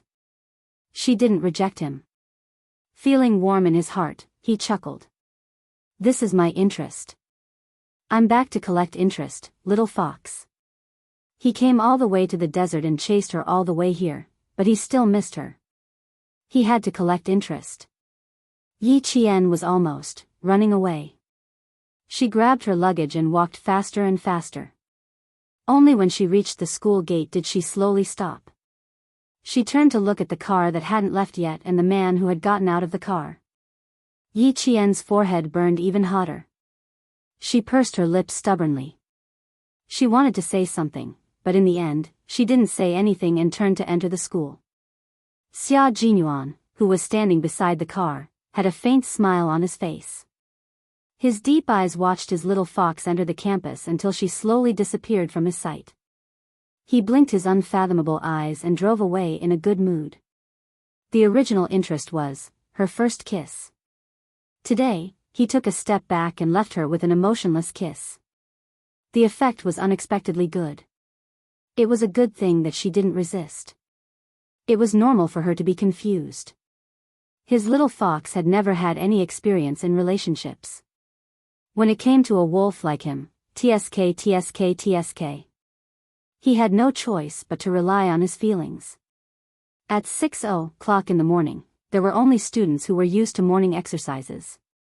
Yi Qian was afraid that his roommates would not be awake yet, so he went to the teacher's office to wait for Teacher Tong to come over. Then they would go to the classroom together. In less than half an hour, Teacher Tong and Teacher Zhu walked over while discussing something in low voices. Yi Qian waited for the two teachers to come closer before he greeted them politely. "You came so early? Did you sleep well last night?" Teacher Tong, who knew what Yi Qian had been up to yesterday, quickly took out her keys and opened the office door. Behind him, Teacher Zhu said sternly, "There will be a test this morning. Yi Qian, you have to show your skills. I will announce the results in the afternoon." This was the usual practice of the provincial No. 1 middle school. They would start the exam on the first day of school to remind all the students that the summer vacation was over and the new semester had begun. It was time to settle down. Hearing this, Teacher Tong turned around with a smile and said, "Teacher Zhu, don't scare the students with your serious face." Then she said to Yi Qian, "Don't be in a hurry to put your luggage back in the dormitory. After the morning self-study session, come to the classroom with me."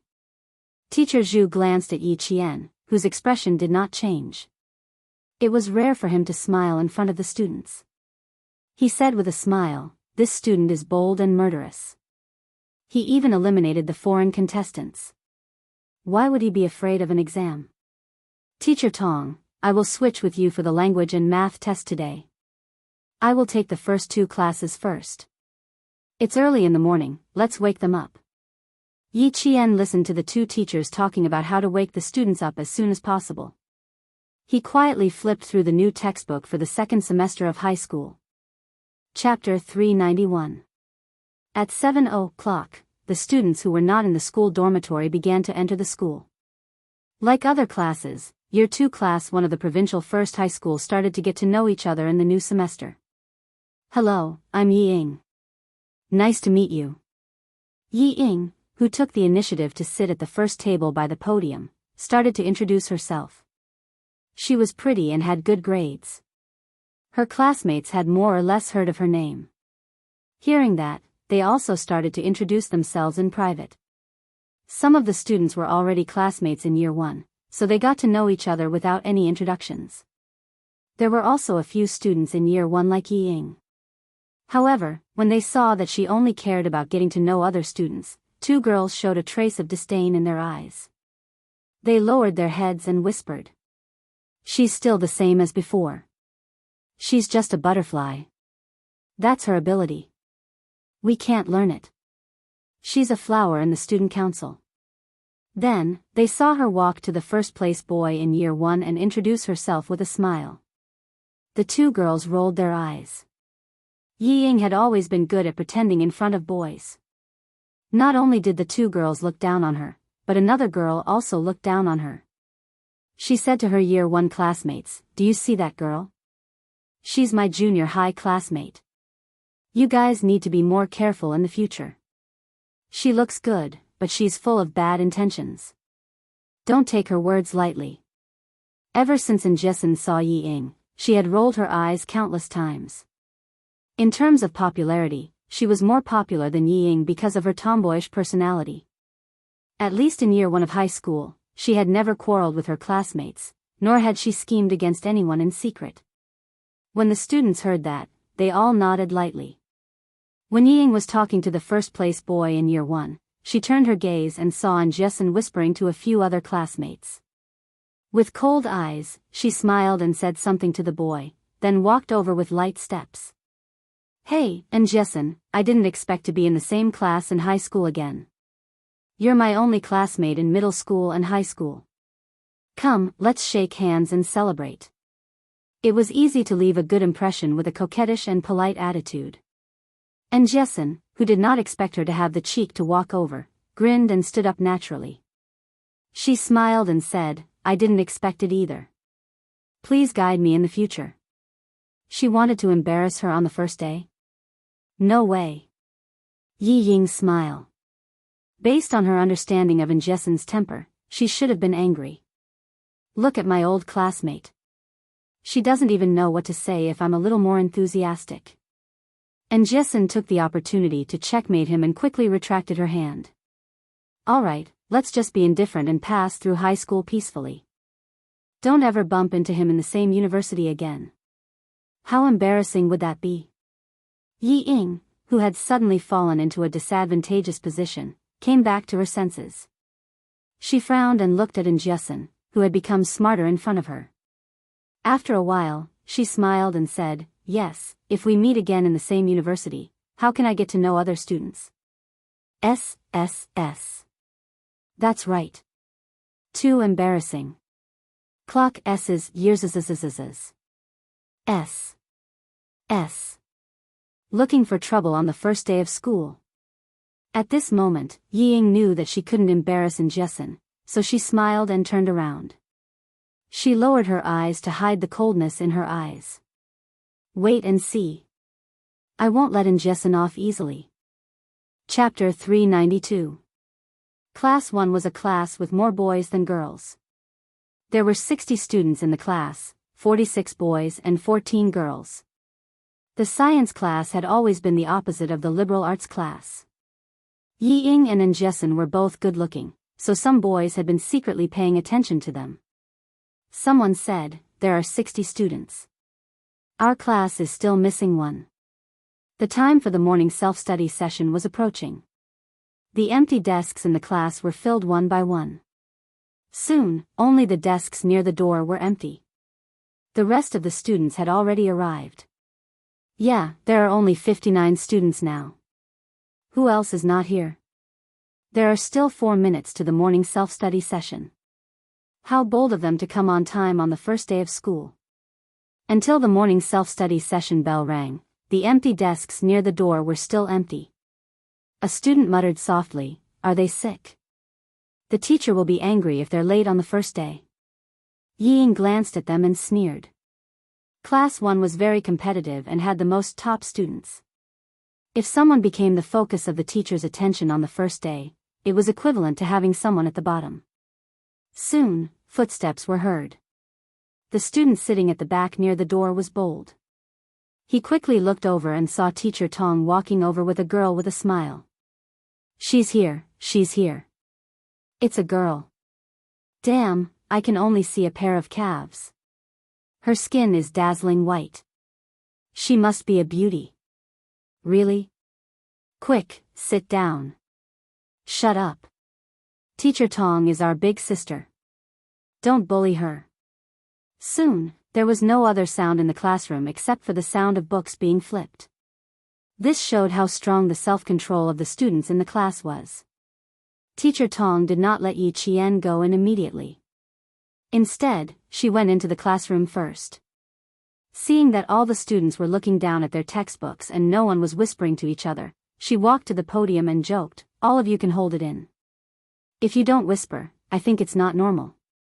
As soon as she spoke, all the students in the class took a deep breath. The bolder ones laughed and said, "Isn't it time for class? We're all good students who abide by the rules. We definitely won't whisper. Right? I saw you sticking your head out of the classroom to see if I was here." The one who spoke was the boy leaning against the door of the classroom. Teacher Tong did not criticize him. She smiled kindly and said, "It's the first day of class, so we're not familiar with each other. Let's introduce ourselves during the morning self-study." Seeing that the class was bustling with noise and excitement, Teacher Tong raised her hands to silence the whole class. "First, let's welcome a new student who has just joined our class. You must have heard of this student's name, but you have never seen her in person. Come, let's give a round of applause to welcome our new classmate." It turned out that he was not late, but a transfer student. Amidst the applause, Yi Qian stood at the door of the classroom with his textbook. He first bowed politely to Teacher Tong, then to all the students in the class. "Yi Qian. Why are you here?" Amidst the applause, someone suddenly stood up from her seat and shouted in a sharp and shrill voice, "Why are you here?" It was Yi Ying. She was the only student in the class who stood up. Her pretty features were contorted into a ferocious expression at this moment. She even raised her hand and pointed a finger at Yi Jian. She was shocked and angry at the same time, and her face was filled with disbelief. Her voice was very loud and stood out amidst the applause. The girls at the same table frowned and tugged at her skirt. "What are you doing, Yi Ying? We're all looking at you." Chapter 393. Everyone in the class was seated. Yi Ying was the only one who suddenly stood up like a madwoman. Her voice was so shrill that even the applause couldn't cover it. The students sitting behind her only heard her shrill voice, but the students who were seated just happened to be able to see her expression were all frightened by her ferocious appearance. "Oh my God, this Yi Ying is so scary. So scary, she's just like the evil witches in the Western novels. One second she's gentle and kind, the next she's vicious and vicious. Oh my God, her facial features are all twisted. How can she still be pretty? The boys were concerned about beauty, while the girls were concerned about good and evil. The applause in the front slowly stopped when they saw Yi Ying's ferocious appearance. The applause at the back also gradually died down when Yi Ying suddenly stood up and didn't sit down for a long time. What's wrong? What did Yi Ying do? What did she scream just now? I didn't hear it clearly. Me neither. I just suddenly stood up and pointed my finger at the new student. I don't know what happened. Stop talking, Teacher Tong doesn't look too good. The originally enthusiastic atmosphere in the class was disturbed by Yi Ying's crazy outburst. The students who didn't know what happened looked at each other, and then looked at Teacher Tong's serious expression. They all fell silent. The classroom suddenly became extraordinarily quiet. Yi Ying, who had a fierce look in her eyes, trembled violently under the secret tugging of her desk mate, and slowly came to her senses. The moment she woke up, Yi Ying felt that her vision was blacking out. She saw that all the students were looking at her strangely. It was a look of rejection, and even disgust. What did she just do? What did she just say? Yi Ying, who couldn't help but tremble, tried to relax her body and squeeze out a smile to explain her gaffe just now. But the more she wanted to relax, the more she couldn't. The more she wanted to smile, the more her face twisted. It was strange, like a withered vine, brandishing its claws on the broken wall. It was especially ferocious. Just when the atmosphere was a little stiff, the sound of desks and chairs moving came from the back of the classroom. Oh my God. You. And Jessin, whose brain was long enough, recovered from her stupor. In an instant, she jumped up as if there was a spring in her shoe. She said in surprise, "My classmate Jian you. You hid it from me for so long." This time, Jessin became the second student to stand up. The difference was that her happy face was a sharp contrast to Yi Ying's ferocious look. She didn't stop there. Instead, she said incoherently to Teacher Tong, Teacher Tong, I know you. We were in the same class in junior high school. Idol of the class. Classmate, if you continue to introduce yourself, you won't be introducing yourself like a junior high school classmate. Teacher Tong did not scold her. Instead, she gestured for her to sit down first. There's no hurry. Every student has a chance to introduce themselves. While Teacher Tong was speaking, the girl sitting at the same table as Yi Ying had a dark expression on her face. She tugged at the corner of Yi Ying's skirt and said angrily, "Sit down." Then she muttered, "Why am I so unlucky to be sitting at the same table with you on the first day?" This was not the result Yi Ying wanted. If she sat down now, she would lose. Her classmates would hate her, and stay away from her. Chapter 394. She did not sit down. Instead, she placed her hands on the edge of the desk and squeezed out a stiff smile. "I'm sorry, I was surprised because Yi Qian is my older sister. She ran away from home for a year and did not contact her family. That's why I was so surprised when I saw her." His hands, which were propped up against the desk, exerted all their strength until the back of his hands turned pale. Even his veins were exposed one by one. Yi Qian raised his eyebrows.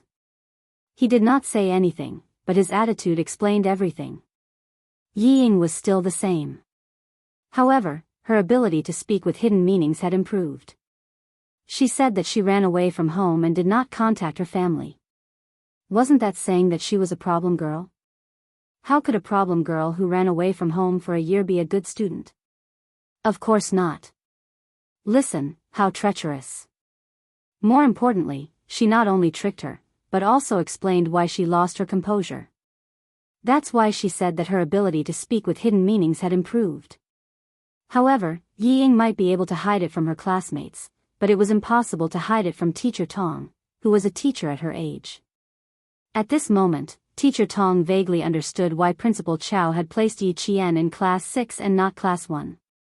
The reason was right in front of her eyes. It was a far-fetched explanation, but at least most of the students believed it. Of all the things she should never have done, she should never have belittled her own classmate in secret. Moreover, she was her own sister. Teacher Tong's impression of Yi Ying immediately turned negative after meeting her for the first time. She adjusted her glasses and did not look at Yi Ying, who stood up. Instead, she smiled at Yi Qian and said, "Introduce yourself first." She saw that Yi Qian was still smiling calmly. He did not panic because of the unexpected situation. Even his expression did not change. He was calm and composed. A trace of a smile appeared on her stern face. How could she not have noticed when Yi Ying was secretly insulting her? She did not directly confront her, but only smiled at her. Sometimes, a smile was the best weapon. It represented tolerance, cultivation, and a person's character. Then he added, "I believe there are many students here who would be very willing to communicate with you." This sentence undoubtedly expressed the teacher's attitude. The hidden meaning was, the teacher will support you. It was unknown how many of the 59 students could understand. At the very least, Yi Jian and Yi Ying both understood what he was saying. Yi Ying's breathing quickened. She bit her lower lip and tried her best to calm herself down. She slowly sat down and no longer looked at the podium. In her mind, she was thinking about how to change her image and destroy Yi Qian's image. On the stage, Yi Qian's smile was like the sunlight falling on the leaves outside the window, bright and lively. "Hello everyone, I am Yi Qian, a transfer student. After taking a break from school for a year and taking the senior high school entrance examination in June this year, she re-entered the provincial first high school. Considering her age, I think it's more appropriate for her to enter the second year of high school." When the atmosphere was a little tense, a humorous remark was made. With Enchanting as the leader, laughter was heard, breaking the tension, and the atmosphere was lively again. "I am fortunate enough to be assigned to Class 1 and interact with all of you. This is fate. In the future, if there is anything I don't understand in my studies, I hope everyone can help me. Thank you." It was a simple introduction, but it revealed all the important things about her. First, she took a year off from school. Second, she took the high school entrance exam this year. Third, she skipped a grade. Chapter 395. He did not praise her for skipping a grade. Instead, he used an indifferent tone and said that it was just a matter of age to downplay her ability. Yi Qian could be described with two idioms, deep as a lake and high as a mountain, open-minded as a valley. Before Yi Qian could walk down from the podium, Enchanting, who could not restrain her joy, stood up with a proud expression amidst the applause. Her voice rose and fell as she said, "Yi Qian is really amazing. When I was in the same class as her, the seniors in the third year of junior high would come to her if they did not understand anything. Also, her memory is very good. She only flipped through a book, oh, this political book. She only needed to flip through it once to remember everything." With her saying this, the other students' voices also became louder. A boy stood up and stared at Yi Qian with sparkling eyes. I know, Yi Qian, I know who you are. You won the gold medal in the World Mathematical Olympiad 2 years ago. In the oral questions, you always finished first and one time for our contestants. I also know that you were studying in Anyang High School last year. However, on the day of the report, you did not want to be an auditing student and could not accept the school's framing of you. So, in a fit of anger, you domineeringly tore up the notice. I also, amidst the adoring voices of the boys, some of them were so happy that they began to bang the table. Classmate Yi Qian, I also know you. Only you would dare to tear up the notice so domineeringly. Because you have the confidence. I really did not expect that I would be in the same school as Yi Qian. Oh my God, I have to tell my parents when I go back. So you dropped out of school. We all thought you changed schools. All the voices in Yi Ying's ears were ear-piercing and driving her crazy.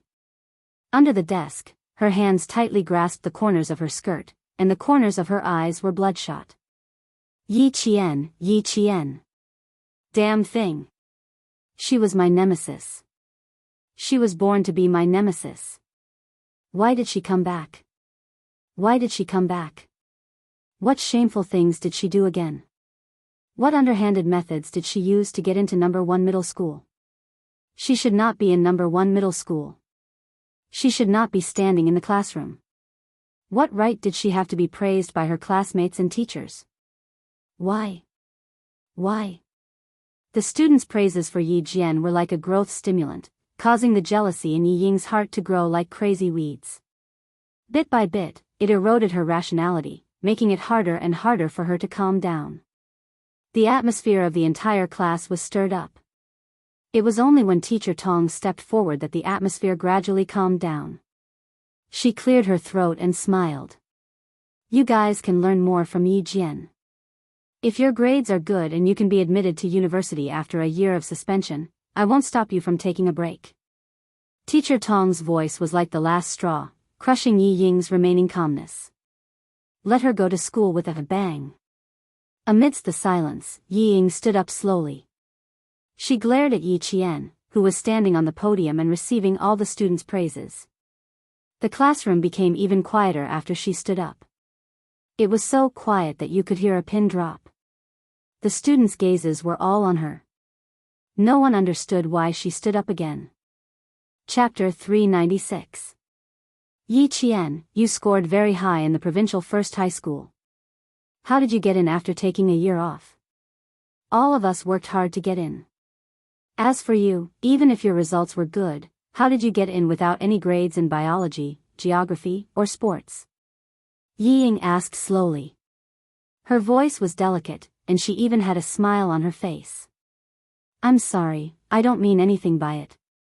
I just want to ask you how you managed to get into the provincial first high school under such difficult circumstances, and even managed to skip a grade and get into the most difficult class 1. I'm not targeting you. I just want to be fair and just. Yi Ying wasn't the only one who thought this. She was very smart. She asked the other students who didn't agree and didn't believe that Yi Qian was really that capable. Seeing that a few students nodded in agreement with her words, Yi Qian sneered. Yi Ying, if you're not afraid of embarrassing yourself, then play with her. He looked at all the students with clear eyes, not just Yi Ying. He said calmly, since everyone got in based on their abilities, then I'll do the same.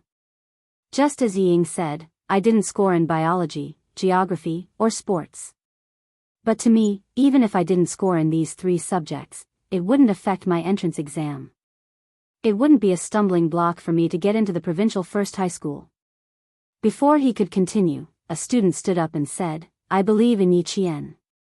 How could someone who relied on his abilities not get into the provincial first high school because he took a year off? With one, there was a second. They all stood up one after another. I believe in him too. I participated in the provincial first high school's entrance exam with Yi Qian 2 years ago. His answers in class were fast and accurate. He never missed a question. His ability from 2 years ago had been influential until now. Those who knew Yi Qian and those who had seen Yi Qian's ability with their own eyes believed in him. Their words were enough to form a high wall against the rumors and slanders. And Jessen, who had been holding it in for a long time, couldn't hold it in anymore. She rushed to the front of the classroom and said loudly, I'm Yi Qian's junior high school classmate. I guarantee with my life that Yi Qian got into the provincial first high school with his ability. Then she glared at Yi Ying and said through gritted teeth, Yi Ying, you're still the same as when you were in junior high school. Despicable. Saying that they were a family? What a joke. Since when did you treat Yi Qian as family? Your mother did it again and again. If she continued to talk about it, the situation would worsen. Yi Jian did not want to alarm the school leaders on the first day of school, so she smiled and stopped her. Jessen, let's not talk about the past anymore. Thank you for defending me. Let me talk about it myself. With that, Yi Jian glanced at Yi Ying. Suddenly, she found a look of disappointment in Yi Ying's eyes. Alarm bells went off in Yi Jian's heart and her eyes darkened. Did she miss something? Yi Qian glanced at Teacher Tong, who had remained silent and had a serious expression on her face. Yi Qian came to a realization. She knew what she had missed. Yi Ying wanted to expand her influence to the point where even the school's leaders would be alarmed. She wanted to leave a deep impression on the school's leaders that she was a troublemaker on the first day of school. That way, there would be many opportunities to slip away from her. She was a troublemaker.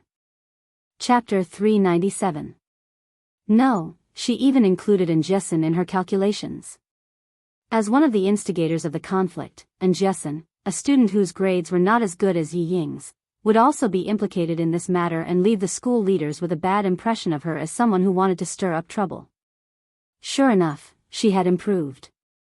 This was a trick that killed two birds with one stone. Yi Jian, who had seen through her trick, faced all her classmates again. She was not afraid in the face of danger. She maintained a faint smile and said word by word seriously, I am qualified to stand here and skip grades because I am qualified to pass the exam with my own strength. And my grades are enough to prove that I entered the provincial first high school fair and square, just like all the other students. Maybe you don't believe it, but that's the truth.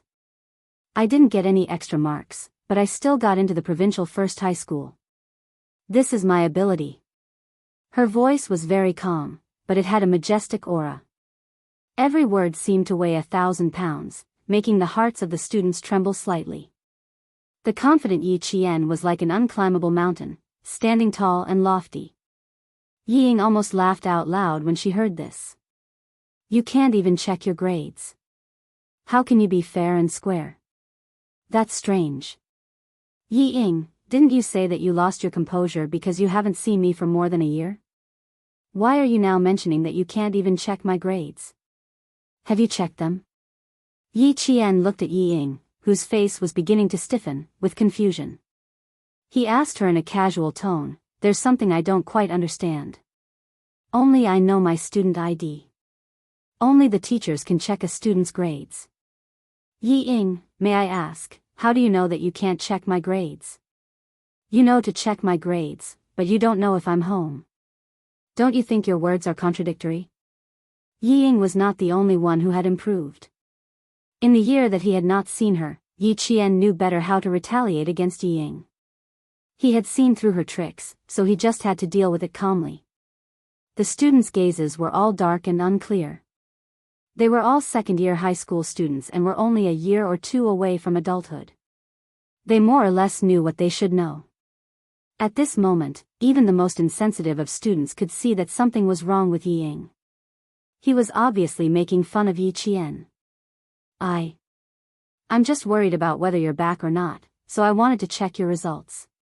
After all, you had your reasons for dropping out of school last year. You don't have to be so nervous. Just tell us that you can rely on your own strength. Yi Ying's face was extremely stiff. Even her cheeks were frozen.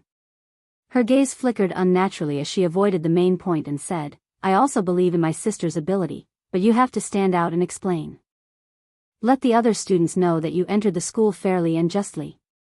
This matter could not be explained clearly. Even if Yi Qian relied on his own abilities to pass the exam, he knew that today would definitely leave a seed of doubt in the hearts of some of his classmates. His high school life would not be too peaceful. The corners of Yi Qian's mouth curled up slightly. He said with a faint smile, It's true that my results can't be found. It's not because I didn't pass, but because someone framed me last year. Just in case, the Provincial Education Bureau hid my results. After he finished speaking, he leaned slightly to the side and said to Teacher Tong, Teacher Tong, I have a presumptuous request. Can you show me my middle school entrance exam so that Yi Ying can rest assured? He was not angry, nor did he criticize Yi Ying's actions. It was just a pure explanation. There was no trace of anger at all. Chapter 398. This was using gentleness to overcome strength. Using gentleness to resist the other party's aggressiveness. Who was cute, who was hateful, who was easier to get along with. As long as the students weren't blind, they could tell. Teacher Tong liked Yi Qian more and more. She was gentle but firm. She was neither anxious nor impatient, and she had the demeanor of a noble. When she heard what Teacher Tong said, she smiled and said, I have already prepared for this. The general consensus for this year's middle school exams is that they are very difficult. We have seen them too. It can be said that this is the most difficult exam in the last 5 years. Teacher Tong opened the drawer of the podium and took out a craft paper folder. Inside it was Yi Qian's exam paper. Student Yi Qian did such a difficult exam and achieved 4th place in the province without 3 additional points. This kind of result is more than enough to get into our provincial number 1 middle school. After Tong Laoxian finished speaking, everyone in the class sucked in a breath of cold air. 4th place in the province without 3 additional points. Was this a perfect score for every exam? The classroom was silent. Not a single student whispered or looked at Yi Qian with suspicion. It was unbelievable. It was completely unimaginable. She actually managed to get 4th place in the province in the middle school exams. Fair and just. Yi Qian used her ability to tell the class that she used her results to get into the provincial number 1 middle school. Who would dare to question her? Who would dare to doubt her? Other than the 3 points deducted for the essay, student Yi Qian got full marks for every exam. If she had those 3 results, she would definitely be the provincial number 1 middle school student. As Teacher Tong spoke, she walked down from the podium and placed the test paper on Yi Ying's desk. She sighed and said, "You children, if even the test is not fair and impartial, then the entire education system will fall into a state of eternal damnation." After 10 years of hard work, student Yi Qian has already experienced unfair treatment once. However, she is not discouraged. She used her ability to win another chance to go to school. "Come, Yi Ying, your results are not bad. Let's take a look at the math questions first. Then, close the exam paper and go to the blackboard to solve the geometry question again." When Yi Ying received the test paper, her face was as colorful as a dye house, intertwining with each other. Gradually, tears welled up in her eyes. She looked at Teacher Tong and sobbed, "Teacher, I'm sorry. I didn't do it on purpose. I just want to know why." "Yi Ying, if you want to know why, I have no objections. However, your actions have once again hurt a student who has already been treated unfairly. So, your apology is not to the teacher, but to Yi Qian." In Teacher Tong's eyes, Yi Ying's tears were not worth forgiving or sympathizing with if the tears were just to hide her own darkness. He placed the other physics paper in front of a boy in the first year of high school. The chemistry paper was placed in the hands of a boy who also had good grades. Then, he placed the language paper in front of a girl. "Come and take a look. Fairness and justice are in the papers in your hands." As for why student Yi Qian skipped a grade to become a second year of high school, I didn't want to add more pressure on you. But now, I can tell you that Yi Qian took this year's college entrance exam and passed it in the same amount of time. Her results will not be a problem at all. How many of you can be like her, passing a second-year exam after only 1 year of high school? Most importantly, Yi Qian even took a year off from school. Chapter 399. Hearing this, Yi Ying almost tore the test paper in her hand in half. The shock on her face was even greater. Her eyes were fixed on the test paper. What? This wretched girl passed the entrance exam for a second-tier university. Impossible, how could she surpass me? She passed the entrance exam for a second-tier university without even going to high school. Wow, that's amazing.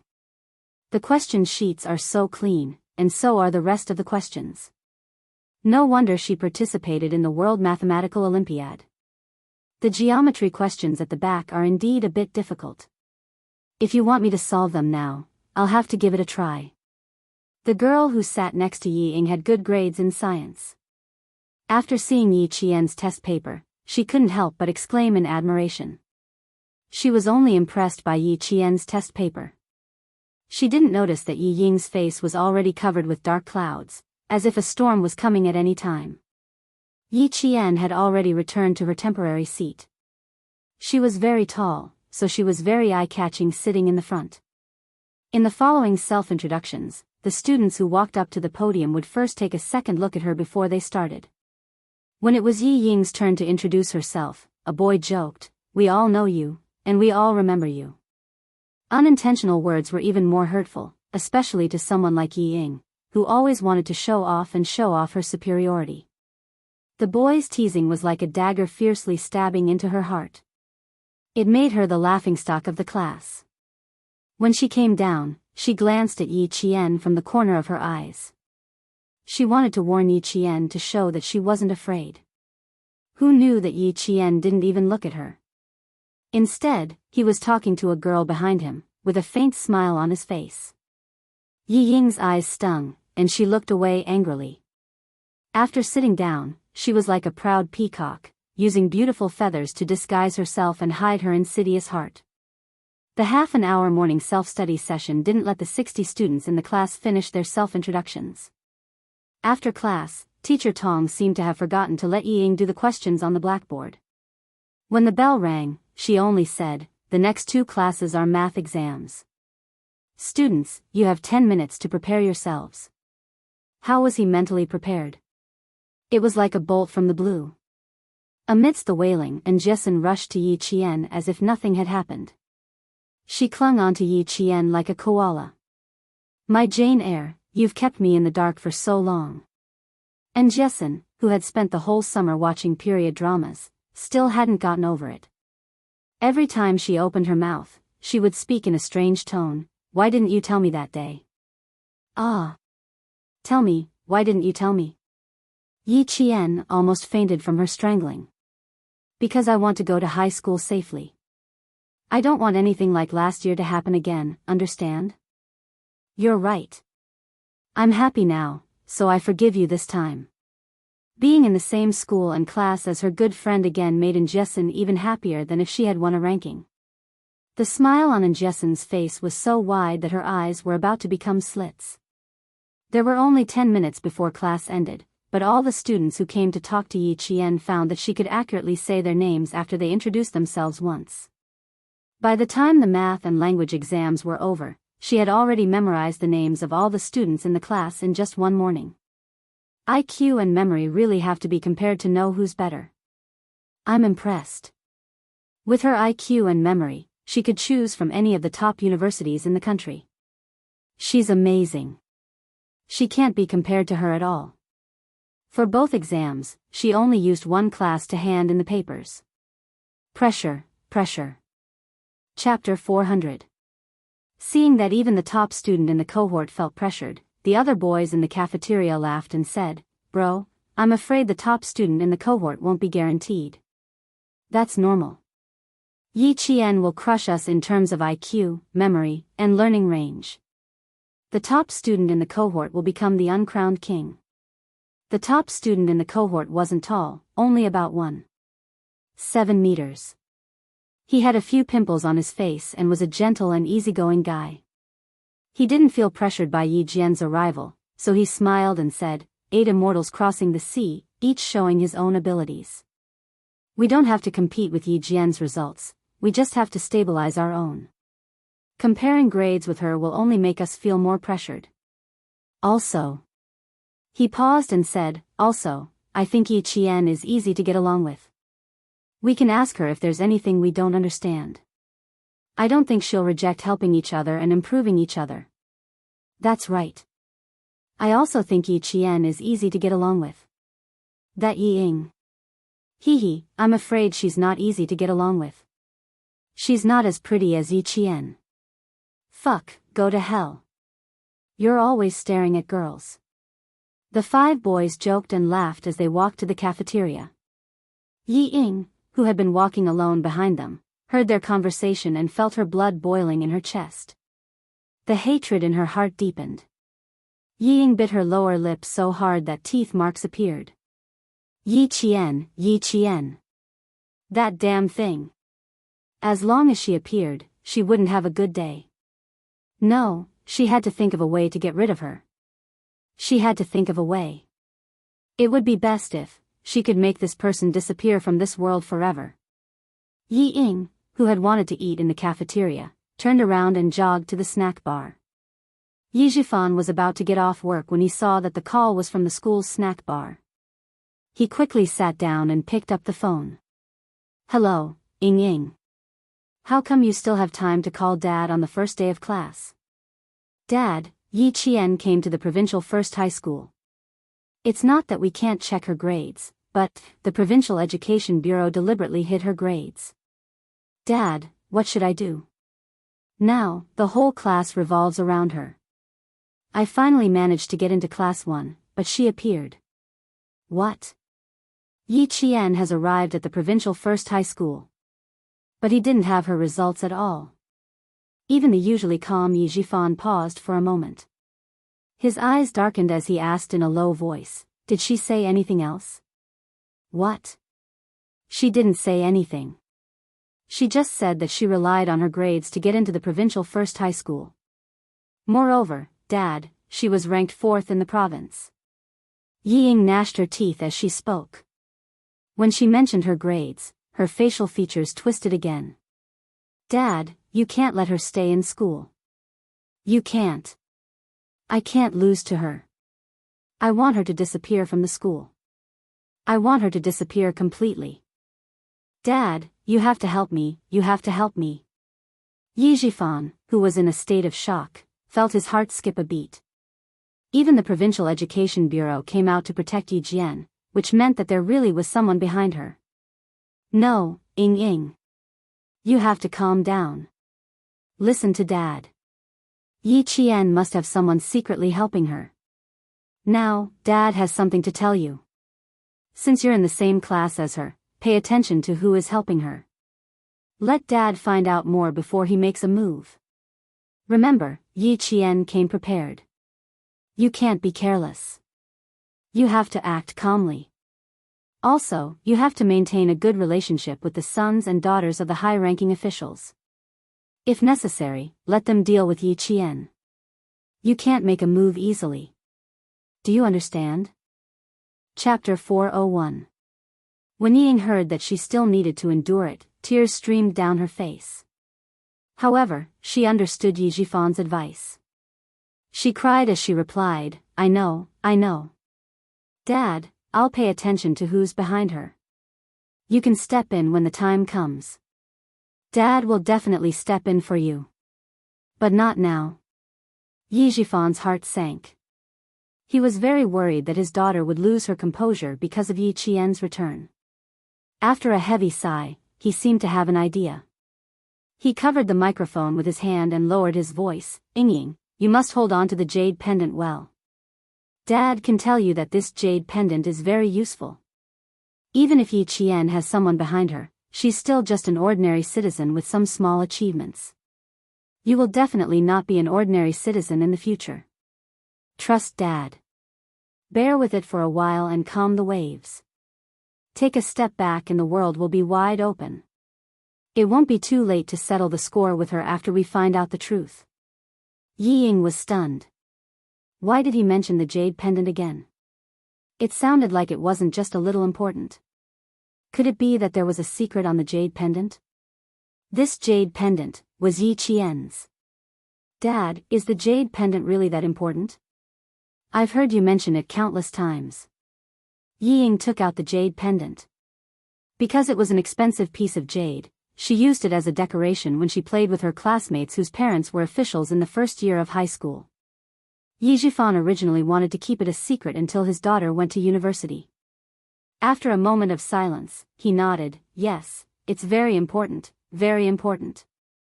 It's a symbol of status." "A symbol of status?" Yi Ying's heart skipped a beat. She was overjoyed. "So you're saying that as long as I have this jade pendant, Yi Qian will live at my whim for the rest of his life? Isn't that right, Dad? Isn't that right?" She was anxious to get confirmation. Her voice was anxious and trembling. "Yes, Ying Ying, so," before Yi Jifan could finish, Yi Ying hurriedly said, "So, there's no need for me to be jealous of her grades, right? Because, no matter how good her grades are, they'll never be as good as yours, right?" After laughing, Yi Ying's eyes narrowed slightly as she asked doubtfully, "However, there's still something I don't quite understand. Why does this piece of jade represent an identity? Dad, please tell me. I need some consolation. I don't want to lose to that wretched girl Yi Qian." Yi Zhifan knew that once he said that the jade represented an identity, then his daughter would definitely ask about it. After a soft sigh, he said in a low voice, "I'm not too sure myself. When your aunt sacrificed herself, this piece of jade was sent back together with her belongings. Not long after Dad became the village chief, he received a call saying that he wanted me to take good care of the jade and not tell Sun Xueqing's daughter about it." Sun Xueqing, Yi Qian's mother. As for this piece of jade, Dad kept it because he thought it was valuable. When Dad was promoted to the position of mayor, the head of the city even talked to Dad personally. His words hinted that someone was helping Dad in the dark. In this world, there is no such thing as kindness without reason or resentment, and there is no such thing as help without a purpose. After thinking about it, Yi Zhifan guessed that the person behind this piece of jade had been secretly helping him all this time. That was why he said that this piece of jade represented an identity. If it wasn't someone with an identity, how could they help him? But Ying, these are all Dad's guesses. Also, you have to do your best. Her grades are good, so you have to do better than her. My precious daughter is so smart, how could she be defeated by someone who has been inferior to her since she was young? Chapter 402. Compared to Sun Dongqing, Yi Zhifan's words ignited Yi Ying's fighting spirit more. That's right. If her grades were good, then as long as her grades were better, wouldn't all problems be solved? After hanging up the phone, Yi Ying felt that all her worries had disappeared, and her chin was slightly raised. Even when she walked, her gaze was slightly raised. It was a sense of superiority. After returning to the dormitory, Yi Qian, and Jessen, and 4 other girls from the same dormitory whom they had met briefly went to the cafeteria to eat. Just as they were about to reach the cafeteria, they bumped into Yi Ying, who had just returned from a phone call. Their gazes met, and the air seemed to freeze. Seeing this, Yi Ying glanced at the girls. Her eyes were filled with disdain. At first glance, she could tell that they were all from ordinary families. Birds of a feather flocked together. People of different backgrounds would associate with the same people. "Sister, call home when you're free. My dad is very worried about you." Yi Ying, who spoke, unconsciously touched the pendant on her chest. She smiled and said, "I just called my dad to tell him that you're back." Yi Qian did not want to involve her classmates in the dispute between her and Yi Ying. She smiled at Jessen and said, "Jessen, go to the cafeteria with Xiaoyi and the rest first. Help me get food too." "Thank you." But Jessen was worried. However, when she met Yi Qian's slightly heavy gaze, she immediately nodded. She pulled the girls from the same dormitory and said softly, "Let's go first." Once the students left, Yi Ying's ugly face was completely revealed. With a gloomy gaze, she laughed softly and said, "Stupid girl, don't think that you can surpass me just because you're back at number 1 middle school. Like people live like that. As for you, don't even think about surpassing me. Who's going to compete with you?" "Yi Ying, it looks like you're the one who's competing with me." Yi Qian smiled. The afternoon sun was shining brightly, but she did not seem to be sweating at all. She was refreshed, and her eyes were as beautiful as water. "I stopped because I wanted to tell you that getting into number 1 middle school is not a big deal. It's hard for you to get into number 1 middle school, but for me, it's extremely easy." His words pierced Yi Ying's heart.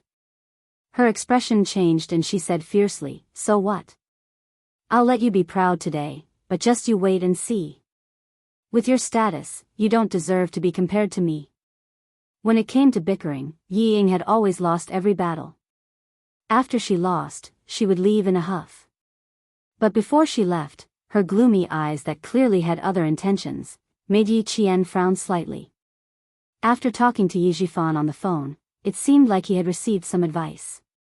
In that case, he had to be more careful. The episode ended as quickly as it started.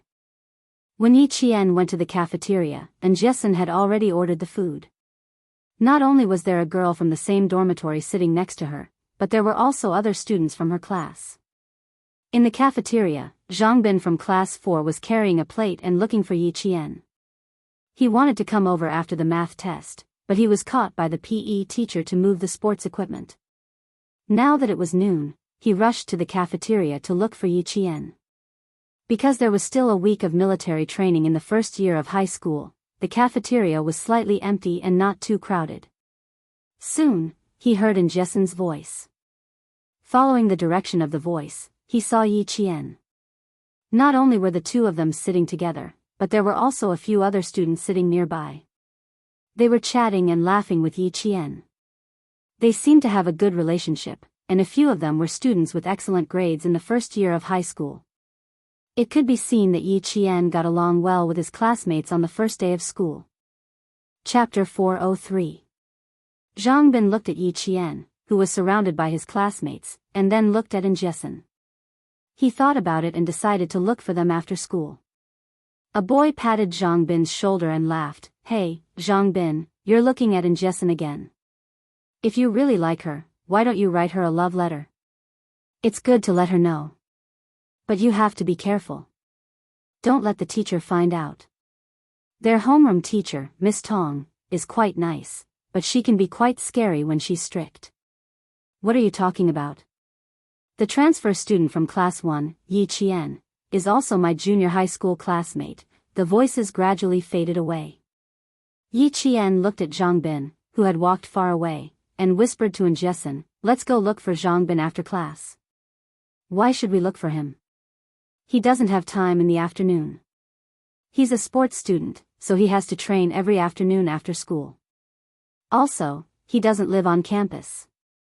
He lives at his grandmother's house." Zhang Bin's father was from Fujian town, but his mother was from the provincial capital. Enchanting, who had always been carefree, was more attentive this time. She whispered, "Zhang Bin's father doesn't have much contact with his grandmother's family.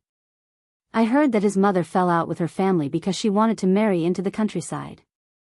In the future, when you see Zhang Bin, don't ask him where he lives. He doesn't want to talk about it." Hearing this, Yi Qian looked at Enchanting with a smile in his eyes.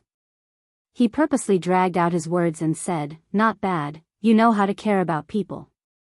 "Who? Care about who?" The girls who didn't hear everything came closer. Soon, they were all laughing together again. Under the sunlight, the second-year students who hadn't entered the countdown to the college entrance exam were still smiling.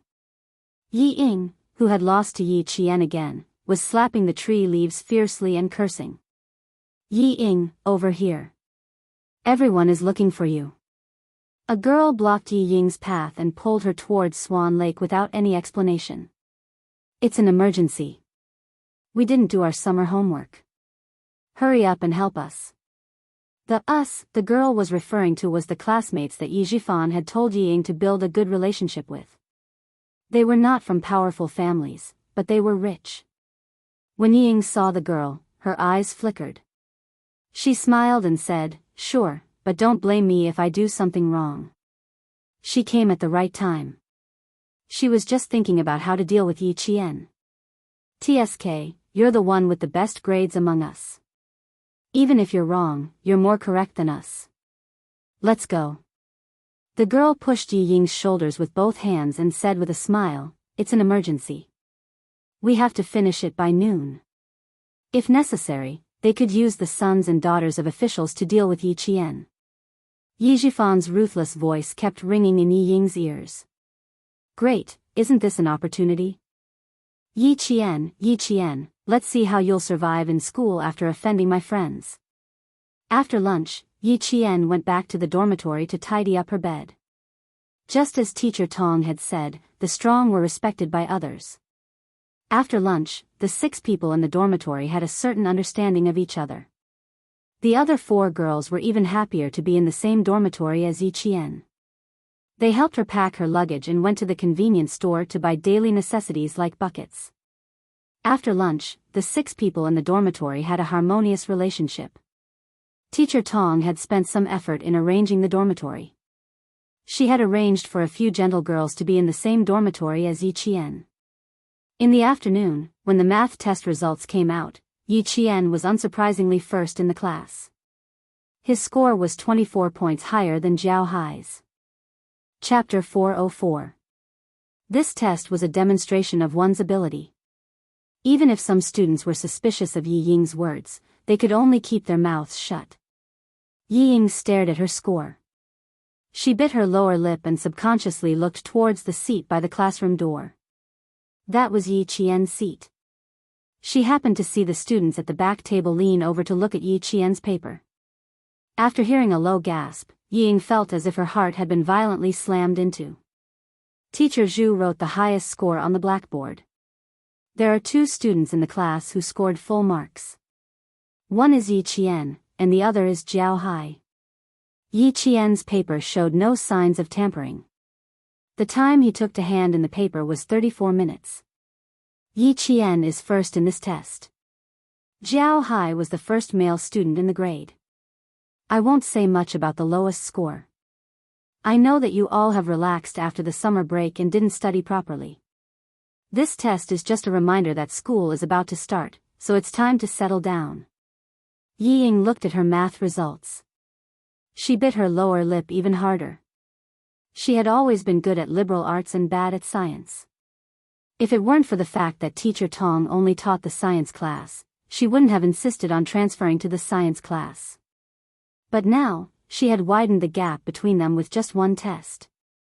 She had to work hard. She couldn't drag her results down. She seemed to have thought of something. She touched her chest, tilted her head, and lightly glanced at Yi Qian, who was looking down at his paper. The corners of her mouth curved into a contemptuous sneer. So what if your results are good? This society relies on connections. It doesn't matter. You're just a small citizen with some achievements. You'll never be a big shot. Yi Jian raised her head. She knew who was looking at her. It was just a guy with delusions. Yi Jian thought to herself, he is just a guy with delusions. Teacher Zhu only explained a few key questions in class. She then said to Yi Qian, come up and explain the solution to the last question. Connect the points O and M of the circle, and make the string MN. When Yi Jian was explaining, her voice was particularly soft, and it had a magical power that could make people focus all their attention on one point. Cicadas were chirping outside the window, and there was only the sound of the leaf fan hanging on the ceiling rotating in the classroom. All the students in the class were listening to her explanation carefully, and there was no extra sound. Only when the value of point N is taken on a semicircular arc that does not include point M. Our answer is obvious. Yi Jian wrote down her analysis step by step on the blackboard as she explained the questions. Some white chalk foam fell on her black hair. As she turned around, the ends of her hair swayed slightly, and the white powder fell off.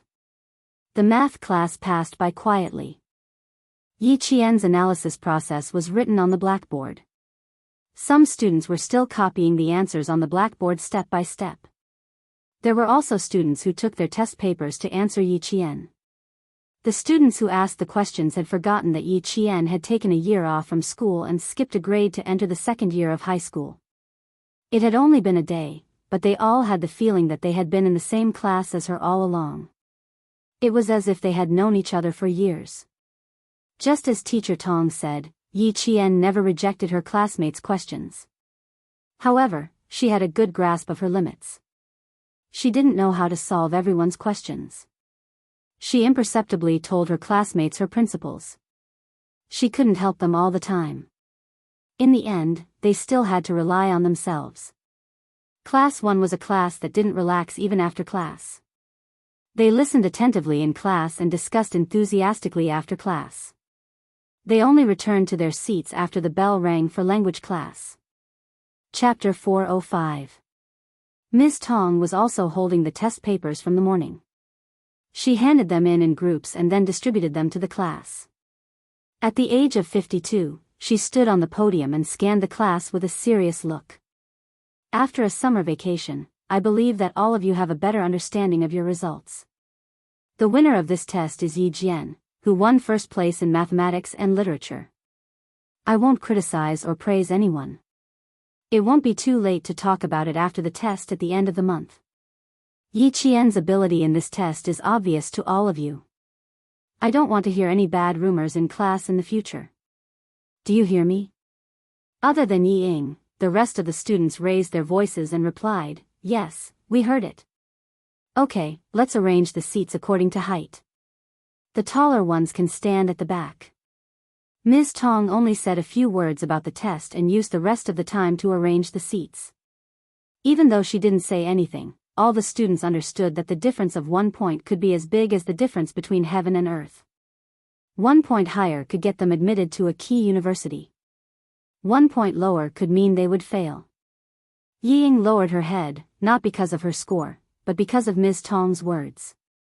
The corners of her eyes turned red as she lowered her head. Her hands gripped the edge of her skirt tightly. Her lowered gaze was like the tip of a needle. It was so cold that it sent chills down one's spine. The first day of school passed in a tense atmosphere. When the school gates opened, the sun was already setting.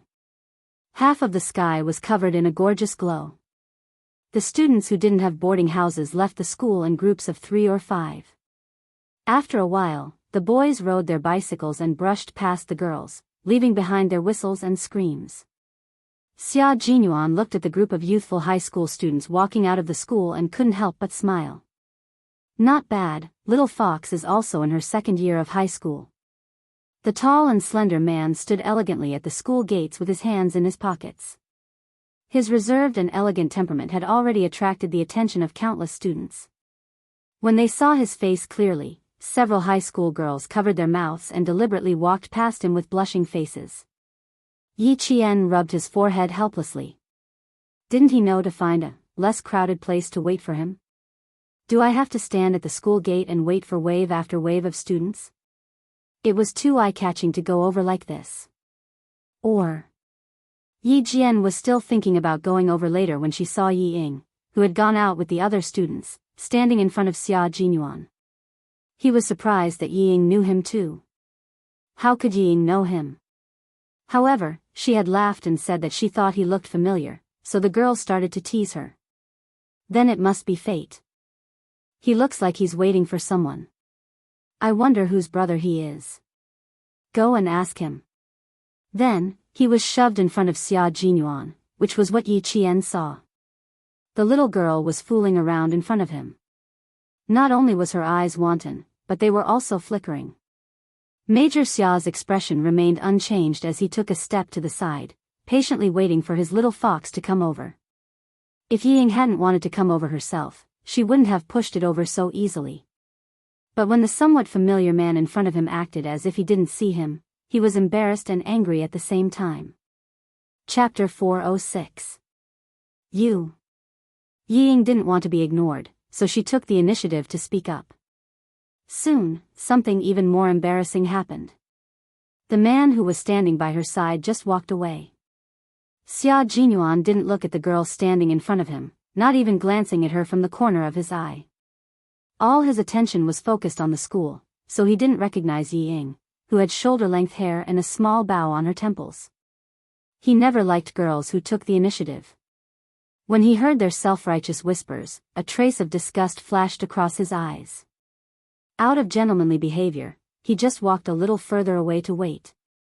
20 minutes ago, he asked the school guards to look for her in class. Now that the guards had all returned, she was the only one who hadn't appeared. TSK. She probably saw him standing at the school gate where students were coming and going and didn't want to come over. It couldn't be helped. The girl was thin-skinned and didn't want to be close to him. She didn't come out not because she didn't come out, but because she wanted to wait until there were fewer people. Therefore, Major Xia did know Yi Qian well. Ying, you, help me find out. The girl, who had always been close to Yi Ying, was someone Yi Ying wanted to befriend, and whose parents worked in the government, urged Yi Ying to step forward. Ask him who he's looking for, so we can find out more about him in the future. When a 16 or 17-year-old girl became bold, it was really hard for people to take it. Yi Ying didn't want to embarrass herself, but she didn't want to reject the girl's request either. She smiled gently and said, "We can ask the school guards and see if they know who he's looking for. Isn't that better? It won't seem like we're taking the initiative, and they'll know what we want." "Oh, Yi Ying, why are you so smart?" Let's go ask. The girl seemed to be overjoyed when she heard this. She grabbed Yi Ying's wrist and walked towards the gate guards. Yi Ying, who was about to go over, suddenly realized that if she really went with the girl to ask the school guards, wouldn't she be laughed at by the school guards who saw students every day? She hurriedly grabbed the girl and said to the other two girls, Dan, Lu Mei, you two quickly stop this crazy person. If we really go to the school guard and ask, the four of us will definitely be found out by the teacher. Instead of studying properly, you actually have the audacity to ask about a strange man. Yi Ying did not say that she was embarrassing herself and rejected them with the excuse that she was doing it for the good of everyone. It had to be said that Yi Ying had her own way of getting along with these classmates who were from well-off families. Just like Yi Jifan, he was talented in such matters. Hearing her words, the two girls who were watching the show hurriedly reached out their hands. The girl who looked like she really wanted to ask the security guard said in unison, "It's done, Yao Jing. Yi Ying is most afraid of teachers, and you're still causing trouble for her. She helped us solve our summer homework this afternoon. You can't go back on your word and let her be criticized by the teacher. What a coward. Ching, don't ask any more. I saw that man. He didn't react at all when he saw Yi Ying standing in front of him. He's probably a difficult person to get along with." Yao Jing's parents both worked in the government, and she had been pampered since she was young. After glancing at Yi Ying, she raised her eyebrows and laughed. "Look at how scared you guys are. Do you think I'll really ask? Silly. It's the first day of school and I'm already walking into the muzzle of a gun." Hearing this, Yi Ying's heart skipped a beat. None of these students who came from rich and powerful families were stupid. Although their grades were bad, they were all smart people. Chapter 407. If she hadn't stopped Yao Jing in time, she wouldn't have been able to get into their circle starting tomorrow. Yi Qian saw everything clearly and was amused by Xia Jinyuan's behavior. She pursed her lips and giggled. After watching him walk towards the green belt on the right, Yi Qian came out of her hiding place and walked towards the school gate. After walking less than a meter, she heard the new class monitor's voice behind her. "Mom, I finally found you, Vice Class Monitor Yi Qian. Did you forget to go to the teacher's meeting room after school? Hurry up, Teacher Tong will be waiting for you later." If he hadn't mentioned it, she would have forgotten.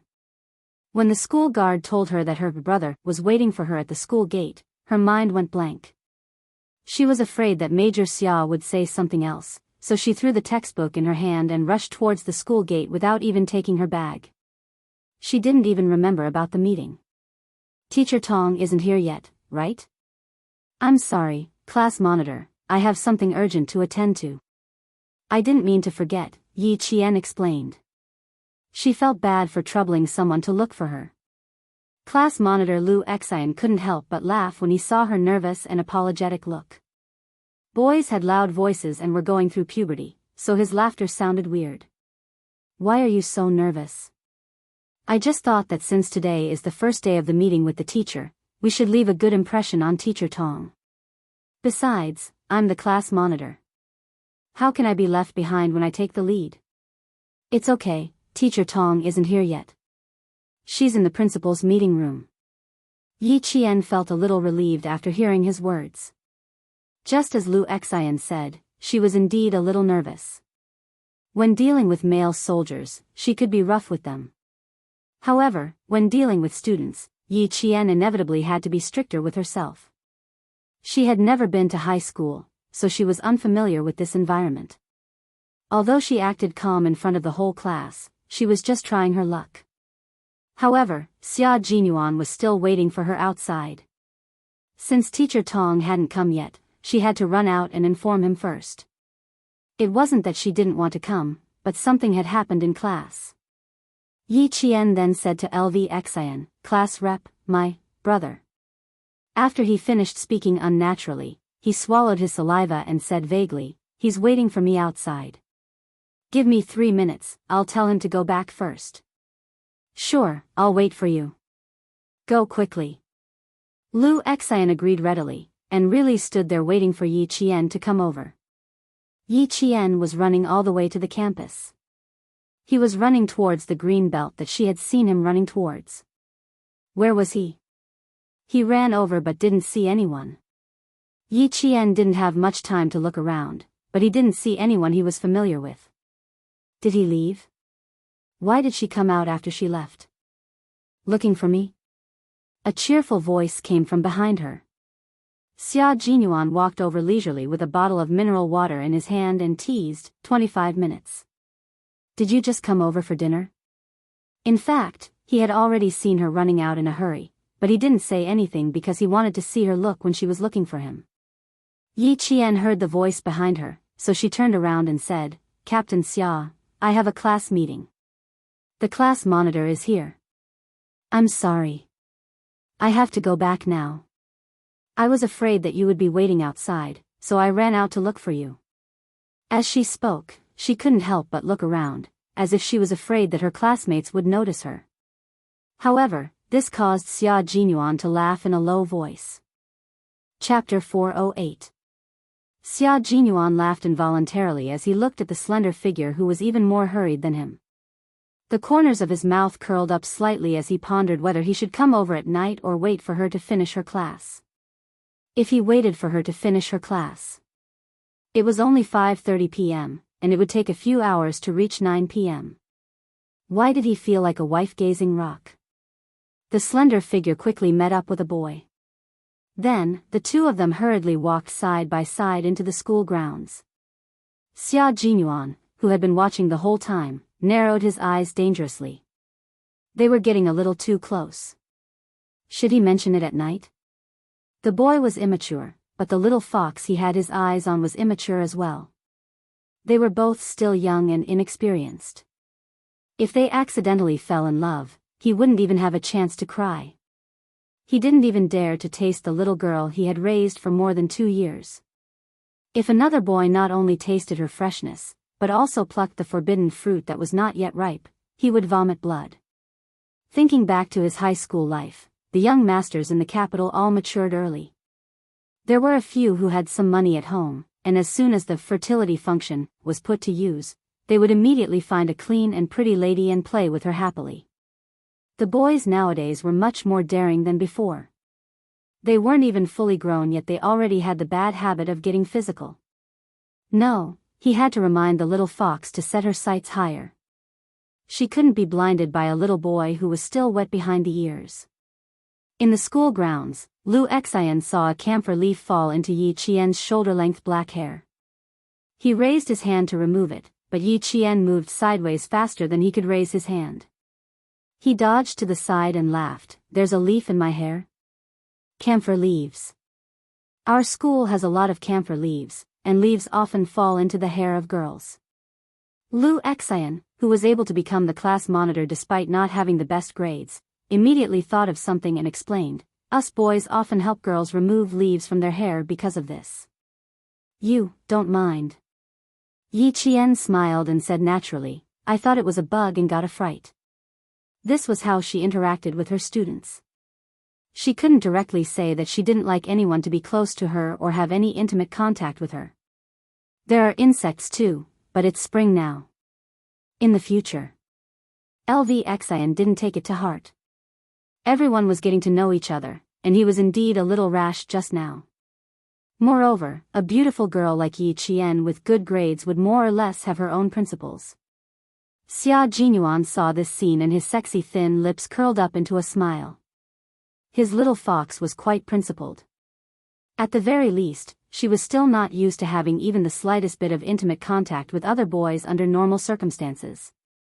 Xia Jinyuan glanced at the school gate, where his little fox was nowhere to be seen. He was about to wait outside the school when he received a call from Xia Yue. He continued to stand under the shade of the tree and answered the call with a smile. Do you have any orders for me again? In the principal's meeting room, Principal Chao gestured for the teachers to circulate the photocopied documents in his hand. There were many teachers' meetings during the start of the school year, and this time, the teachers attending the meeting were the formed teachers of the 2nd and 3rd years. Social practice activities will be fully implemented this year. Our province's number 1 middle school has taken the lead. 7 of the first year's classes have already gathered together for military training. This document is the facts I just received. The Provincial Education Bureau has decided that there will be a social practice activity for the 2nd and 3rd years of high school this year, and it will be included as a compulsory course. The results will be recorded in the student records as one of the conditions for students to graduate. Chapter 409. Principal Chow sat at the head of the meeting and said seriously, "This is a practical activity to improve the students' ideological and political awareness, stimulate their patriotism, and strengthen their national defense and national security awareness.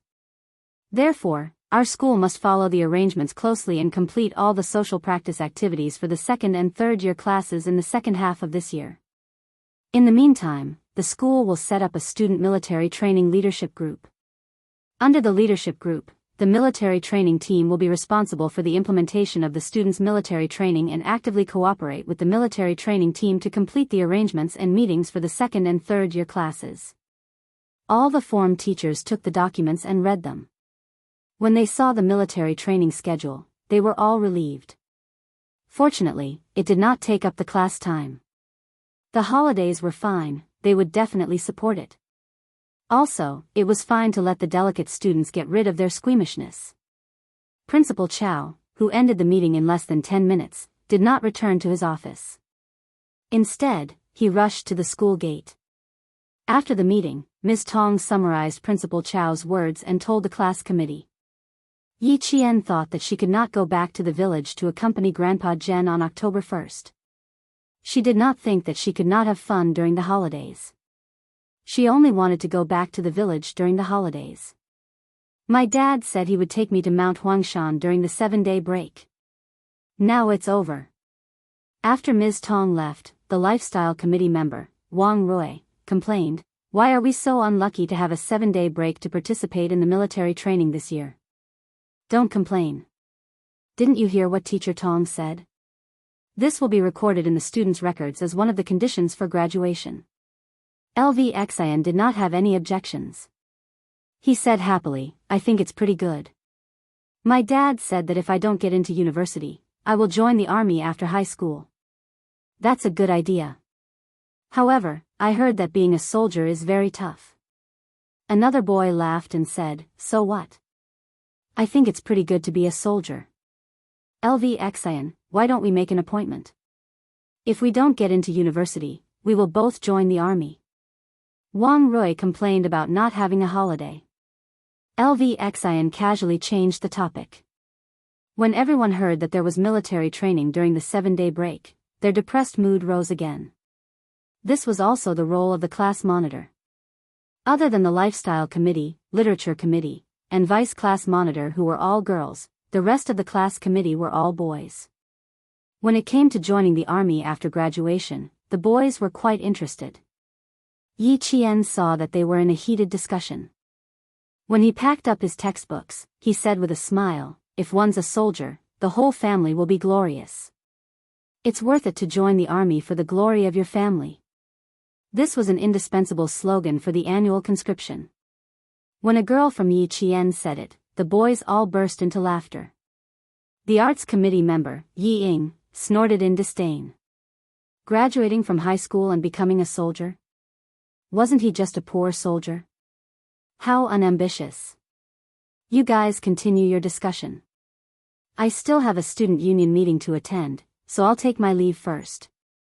Yi Ying, who looked down on them but didn't show it on her face, waved at them and left with an elegant smile. Her temperament was not bad, and her footsteps were very light when she left. Wang Rui sighed and said, "Yi Ying is the one in our class who looks like a girl the most. She has quite the temperament." On this point, Yi Qian agreed. "Ah, sorry, I forgot to take a pen." Yi Ying, who had clearly walked out of the classroom, returned. She must have heard Wang Rui's sigh. The smile on her pretty face became more genuine. "If there's anything, you can come and find me at any time." Chapter 410. Temperament was a combination of inner and outer appearance. Yi Ying, who did not say what she thought. Yi Jian smiled and looked at Yi Ying, who had deliberately turned back and said that she had forgotten to take something. Yi Jian had clearly seen through Yi Ying's thoughts. She was afraid that he would say something bad about her, so she turned back. Wang Rui sighed. No wonder she was so proud. Ying thought too highly of herself. She had always been wary of Yi Jifan, who had personally sent her daughter to become the wife of a high school official. This person was the one she was most wary of. She looked at the time. The small meeting had taken half an hour. Xia Jinyuan shouldn't be waiting outside. Yi Qian wasn't sure if he was waiting. After thinking for a few seconds, she finally ran to the school gate. After the last rays of the sun disappeared, the sky was gray. Standing at the school gate, Yi Qian grabbed the railing with both hands and looked around. After confirming that there was no familiar figure, she returned to the dormitory. She left easily. Before leaving, Mr. Xia started the car and looked at the school through the rearview mirror. When he saw the gate slowly closing, he stepped on the gas and left. He returned to the hotel and parked his car. Just as he was about to enter the hotel lobby, he heard the sound of a car horn. After 2 beeps, Xia Jinyuan realized that it was him. He turned to look. I thought my eyes were playing tricks on me. So it really is Major Xia. Principal Chow got out of a black car that was about to drive out of the hotel. The car door opened but didn't close immediately. In the remaining light of the sky and the hotel streetlights, Xia Jinyuan saw a clean figure sitting on the other side of the car seat, elegant but with habitual indifference. He had a good memory, especially as a special forces soldier. As long as he took a second look at someone or something, he would remember it. Although the person in the car didn't get out, Xia Jinyuan already knew who he was. Qin Xiu, the most talented son of the diplomatic Qin family. Xia Jinyuan met Qin Xiu during a diplomatic meeting between the two countries. He was in charge of the security of the country's leaders. Qin Xiu was the leader's interpreter. Including yesterday, they had met twice. Headmaster Chow, hello. Xia Jinyuan, who was dressed casually, nodded slightly and asked with a smile, sorry for troubling you last night, Principal Chow. I didn't expect you to be so busy with Yi Qian until midnight. It wasn't convenient for us to go back to school, so we had to stay in a hotel for the night. Qin Xiu, who was in the car, slightly moved. Yi Qian. Qin Xiu narrowed his eyes. It turned out that she had helped the criminal police unit to find the needle in the sea of people last night. It seemed that not only was she stunningly beautiful, she was also quite capable. Qin Xiu's slender, artistic hands gently flicked on his knees. His mind flashed back to yesterday morning when he saw the girl's face through a piece of glass. She seemed to be full of sunshine, stunning him. And this student is quite patient. Thinking about how she accompanied him for more than 40 minutes at noon yesterday, Qin Xiu's thin lips curled up slightly. She was quite an interesting girl. Qin Xiu didn't know Xia Jinyuan. In his impression, he had never met Xia Jinyuan before. He, who didn't get to know people easily, sat in the car leisurely, enjoying the air conditioner and waiting for the greetings to end. I won't be joining you tonight, I still have something to do here. Next time, I'll have dinner with you as a token of my gratitude. Xia Jinyuan didn't have any intention of befriending Qin Xiu. He said a few words politely and watched Headmaster Chow get into the car.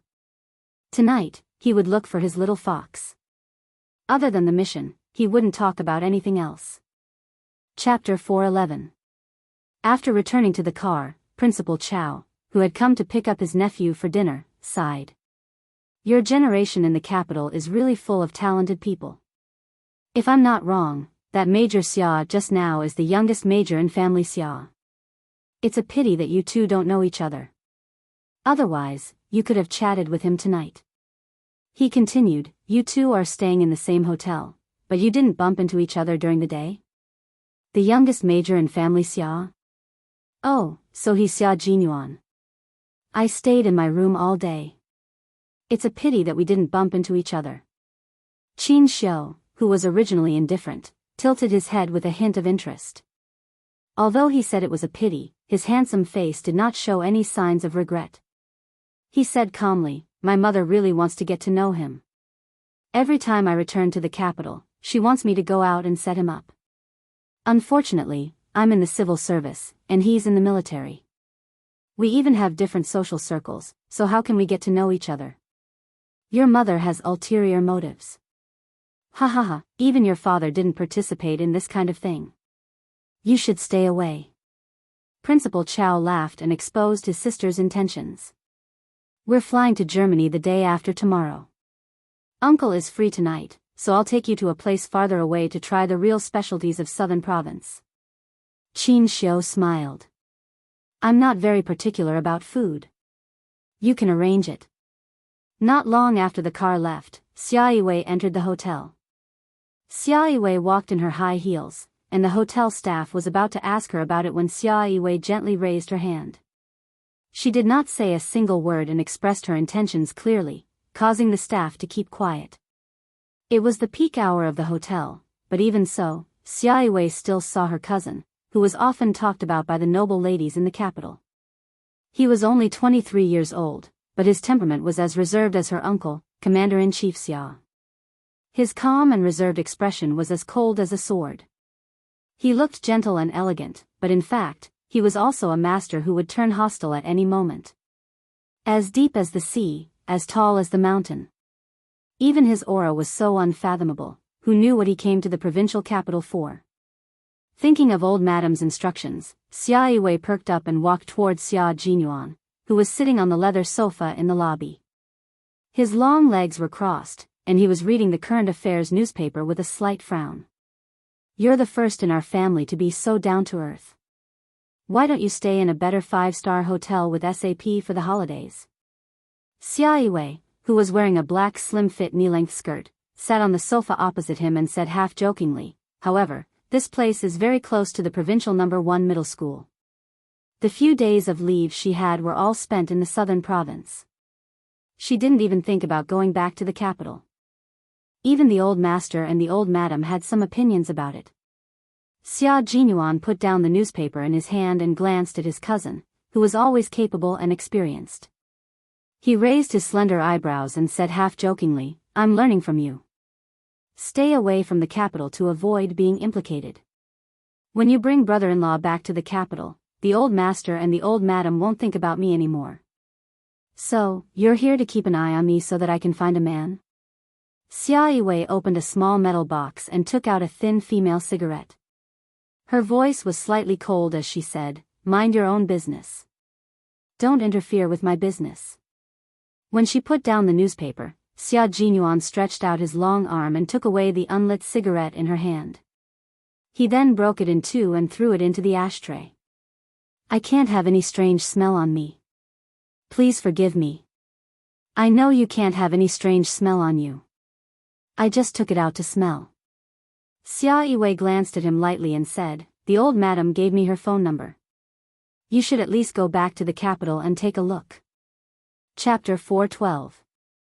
After Xia Yiwei finished speaking, the elegant Xia Jinyuan calmly continued, Madam Dowager told me to meet you more often during my stay in the provincial capital and to bring up the topic of marriage and children.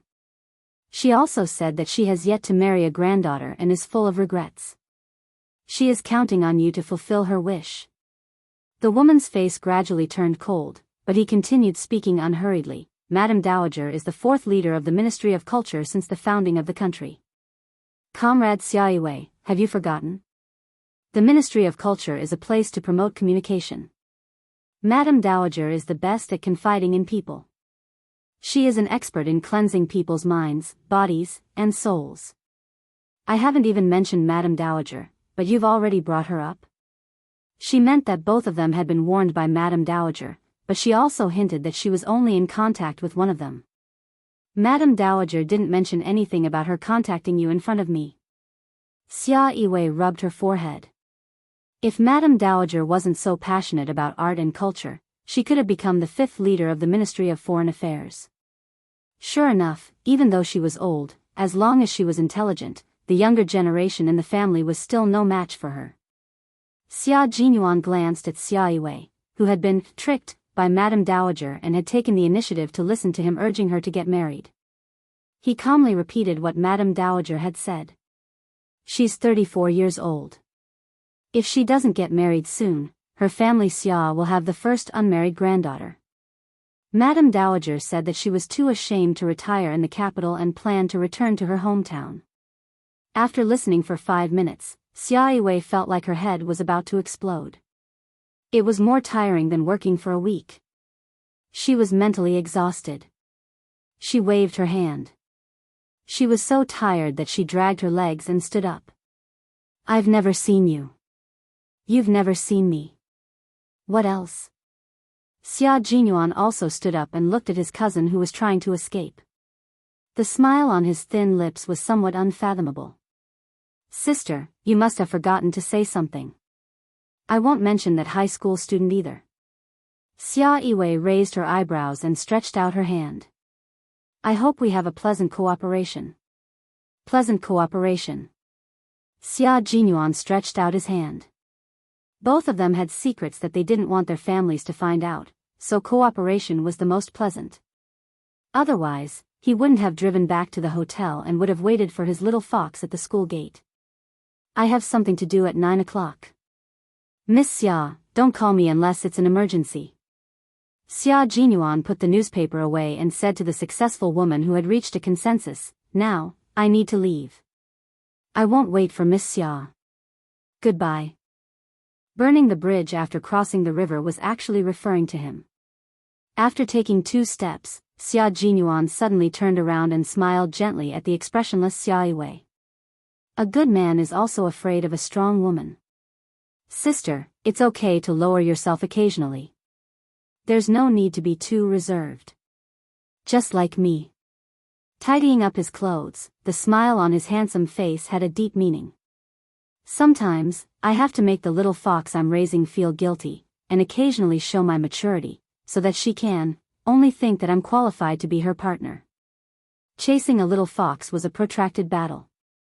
He had done all the preparations. In the classroom, Yi Qian glanced at his watch countless times as he flipped through the revision materials. Captain Xia said she would look for her tonight. She wouldn't really come, right? Chapter 413. He didn't go back to school last night. Could it be that he won't go back to the dormitory again tonight? No, I can't agree to let him go out. The dormitory teacher will check the dormitory tonight. But since he said he would come, based on my understanding of him, Captain Xia, who was a man of his word, will definitely come. Could it be that he came to school to look for me? That's not likely. The boarding system and management of the dormitory in the province were quite strict. How could the school guard let a strange man in at night? Climb over the wall? When she suddenly thought of this possibility, Yi Qian couldn't help but laugh out loud. However, it was also thanks to such a convulsive thought that his drifting thoughts were slightly restrained. That elegant soldier from the special forces, a major, had climbed over the wall to look for him? The more Yi Qian thought about it, the more she wanted to laugh. She didn't know that Xia Jinyuan was by the Swan Lake at this time. Not only him, but also Headmaster Chen. She might come back a little late tonight. It's a rare opportunity, so I'll take her to have a look. If Xia Jinyuan wanted to come over, of course he would do it openly. But then again, if it was just to look for Yi Qian, the major did think about climbing over the wall. But even Yu Lao was on his side, giving him the opportunity to take little fox away. How could Principal Chen refuse something that would benefit Yi Qian's training? He smiled and said, I can leave you a back door, but Captain Xia, the girl still has to come for her morning self-study tomorrow morning. She can't get special treatment. Uncle Chen, don't worry. I'll bring her back before 1:30. Xia Jinyuan smiled calmly. Faced with the scrutiny of a world-class sniper, he said calmly, this training is for her replacement, and will last for half a year. If it's possible, Uncle Chen, can you see if you can arrange some time for her to practice at night? Headmaster Chen looked at the young major in front of him, who was fighting for opportunities for the little girl, and joked, Captain Xia, you're investing, right? Investments are risky. Be careful that you don't lose everything. In the no man's land, he remembered the young major's words. He said that he wanted the little girl to not easily fall in love during the few years she was studying. He wanted her to reach a standard that only he could meet when it came to choosing a boyfriend. However, love had always been unpredictable. Sometimes, the person you liked was not as good as the person beside you, but you just had to fall in love with him. After a moment of silence, Xia Jinyuan sneered, "Uncle Chen, I don't think this is an investment. This is a pursuit. I'm pursuing a good girl in my own way. It's just that she's still young and doesn't like to accept help from others. As for me, I'll point out a clear path appropriately. The rest is up to her to explore and move forward. Don't you think that I've been holding her hand and walking forward? When she needed help, I would not leave her. When she fell, I would be there for her. When she soared into the sky, I would still be by her side. Uncle Chen, do you think this kind of pursuit is not good?" Not good? It was so good that he was speechless. He was so affectionate. He was afraid that if the girl knew, would she run away? The girl was used to being independent. Suddenly, there was a man who could walk side by side with her, and he was also his comrade. Principal Chen seemed to see how hard the major's pursuit was. Chapter 4:14. He could foresee how hard it would be, and this young major would know as well. Uncle Chen patted him on the shoulder with a smile and said encouragingly, "Perseverance is one of the qualities a soldier should have. Major, you've done well. I won't just do well. I will do so well that she will see me as a comrade who will walk hand in hand with her for the rest of her life, a comrade with double identities." Xia Jinyuan smiled and looked in the direction of the school building. The classroom was brightly lit. Yi Qian didn't know that someone was waiting for her outside until a boy behind her asked her a math question. She suddenly realized she had laughed for half of the evening self-study because of a baseless guess like, "Will Captain Xia climb over the wall to find me?" Classes were classes. Even during self-study, she couldn't think about things unrelated to her studies. Not even Captain Xia. Soon, Yi Jian, who had sobered up, adjusted her state of mind. During the second half of the evening self-study session, she had completely calmed down. She no longer let her imagination run wild, and she no longer thought about Major Xia, who had inadvertently disturbed her state of mind. The bell rang and the originally quiet campus became a boiling cauldron of voices. Yi Qian carried her revision materials and walked towards the dormitory with Enchanting and the 4 girls in her dormitory. They chatted and laughed. When they were close to Swan Lake, Yi Qian saw a familiar figure pass by under the dim street lights. She choked on her words and coughed. Even though he only passed by under the street lights, Yi Qian knew very well that the person she saw was Major Xia, the person who made her unable to study properly during the first half of the evening self-study period. Xia Jinyuan, he really entered the campus. He didn't really climb over the wall, did he? Yi Qian coughed even harder at the thought of this possibility. "You were fine. Why are you coughing? Did you catch a cold?" Enchanting asked nervously. "My mom prepared some cold medicine for me.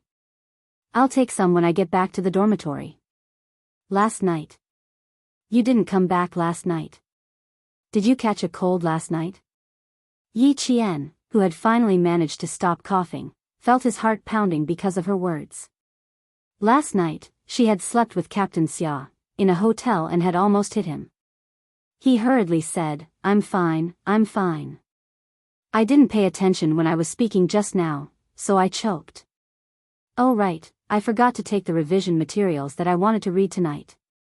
You guys go back to the dorm first, I'll come back later." Alright, go quickly. I'll get the hot water for you. You can take a shower when you come back." Enchanting could tell that there was nothing wrong with her voice. She had always been carefree, so she didn't think much of it. She just frowned and reminded her, "Then come back early. Don't forget the time when you're studying." After saying that, he pulled the girls in the dormitory and left while talking about some interesting things. There weren't many students strolling around Swan Lake at night. Only those students who were secretly in love would take the risk of being spotted by the patrolling teacher's flashlights. They would hide in a corner and talk about love while feeding mosquitoes. Yi Qian obviously didn't think much of it, but when he saw a flashlight suddenly shining from the darkness, he was so scared that his heart jumped and his scalp instantly tensed up. "What are you afraid of?" Xia Jinyuan, who was standing in the dark, asked in a low voice. He was quite far away, so his voice sounded weak. His voice, which was much lower than it was during the day, was like the charm of the night. It was so low that it was full of magnetism that made people blush. It was like a lover whispering in his ear, waiting for him to say even sweeter words of love. Chapter 4:15. He didn't walk out immediately. Instead, he admired her cautiousness and observed her sly, fox-like side. He let the dark night become his natural cover, allowing his eyes to admire everything about her without any scruples. "Captain Xia, why did you really come?" As soon as he spoke, Yi Qian could find him accurately even though he was hiding in the dark. An excellent sniper was able to accurately pinpoint his target while observing his surroundings. Yi Qian was an excellent sniper who had entered the military academy as a special forces soldier. It was a piece of cake for him to find Xia Jinyuan, who was only 2 meters away from him. Xia Jinyuan, who was in a good mood, curved his sexy thin lips. As she got closer, his eyes flashed with a dark light. It was a dangerous light that made people wary, but it was also a light that attracted women. "Didn't I say that I would look for you tonight? I will never go back on my words." The corners of his lips curled up as he stared unblinkingly at Yi Qian, who looked a little unnatural. Xia Jinyuan felt like a cheetah waiting to pounce, patiently sharpening his claws as he waited for the beautiful little fox to come over. When Yi Qian heard this, she looked up to ask him how he got into the school compound. Suddenly, a flashlight swept past her head, illuminating Xia Jinyuan's handsome face for about 3 seconds. She saw the faint smile at the corners of his mouth. She saw a man with elegant features staring at her with a dangerous gaze, as if he was staring at his prey. Yi Qian's heart suddenly tightened and she instinctively took a step back. Even in the dark, this man exuded elegance from head to toe. She saw danger emanating from him. Alarmed, Yi Qian only wanted to escape at this moment. When she took a step back, Xia Jinyuan instantly understood that something had happened when the flashlight flashed. He was very clear about the expression on his face and the light in his eyes. It was the expression of a hunter who wanted the little fox to have nowhere to run. His eyes were filled with the light of a hunter who was determined to catch the little fox. Xia Jinyuan muttered in his heart, "Bad news." He instantly adjusted his expression and said in a low and hoarse voice, "Let's go out tonight. I'll take you to a better place. From now on, you can go out for an hour and a half every night, and then my friend will send you back." Yi Qian, who was already on guard, didn't think too much about it and refused without hesitation. "No, I'm going back to the dormitory to study tonight. I didn't come back last night. My roommates didn't say anything, but they clearly didn't want me to stay out late." The look in his eyes just now was too frightening. It was as if she was his prey and he was the beast waiting for an opportunity to prey. She really didn't like this feeling. "How about this? I'll go ask Uncle Chen. If he agrees, do you agree as well?" It wasn't easy to close the distance between the two of them. Xia Jinyuan didn't want to ruin his plan because of a flashlight. Fortunately, he had already chatted with Uncle Chen for half an hour before she came. If she asked Uncle Chen's opinion now, she would definitely have to leave with him. Principal Chen's dormitory had a phone installed, so he could contact him anytime. But why did it sound like he was so sure that Uncle Chen would agree? Could it be that he was brought in by Uncle Chen? Yi Qian thought to herself. Since he dared to call Uncle Chen, the place he was taking her to must have something to do with training. As long as it was something related to training, Uncle Chen would agree. Chapter 4:16. Headmaster Chen, who had been waiting for the call, picked it up and said, "Girl, Captain Xia is here to bring you there. Since our target is a special forces soldier, you have to know how to fly in the sky and run underground. The way back is to run underground. Go, you won't be at a disadvantage."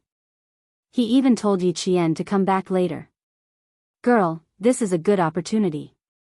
Go with Captain Xia. It doesn't matter if you come back later. Just give me a call before you come back, and I'll pick you up from the back door." wasn't the training for motor vehicle soldiers in the army a good opportunity?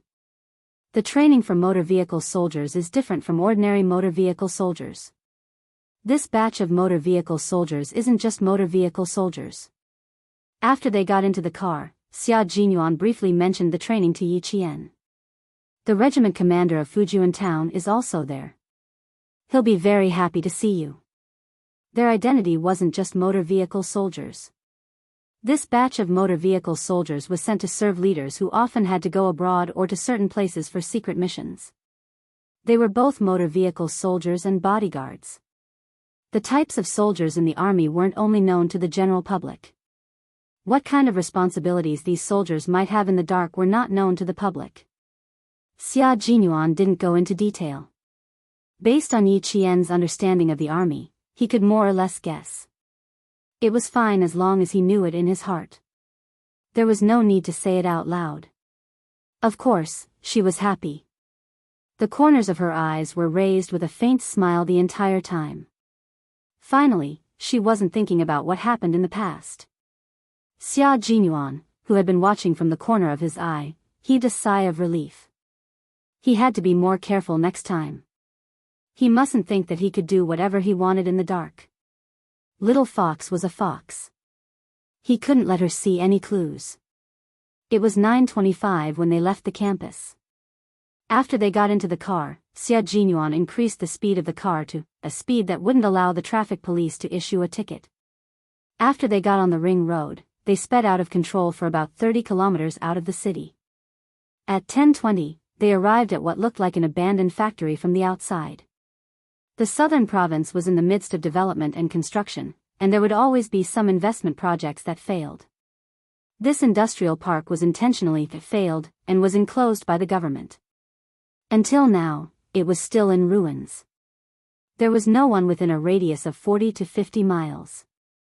Even if there was a commotion inside, no one would be able to hear it from outside. As soon as the car came to a stop, Yi Qian turned off the engine and unlocked the car. His gaze was cold and sharp as he looked out of the car window. Get off. Xia Jinyuan opened the car door first and gestured for Yi Qian to get out of the car. The sentries are standing guard outside. This is a military restricted area. To outsiders, this is an industrial park that failed to invest in. And inside, what you see is another world. A sentry who was hidden in the darkness walked over with a gun in his hand. There was no light, and he relied on night vision goggles to carry out his duty. Xia Jinyuan took out his military officer certificate and the pass he got from Uncle Chen. It was Yi Jian's pass to enter and leave the provincial military area.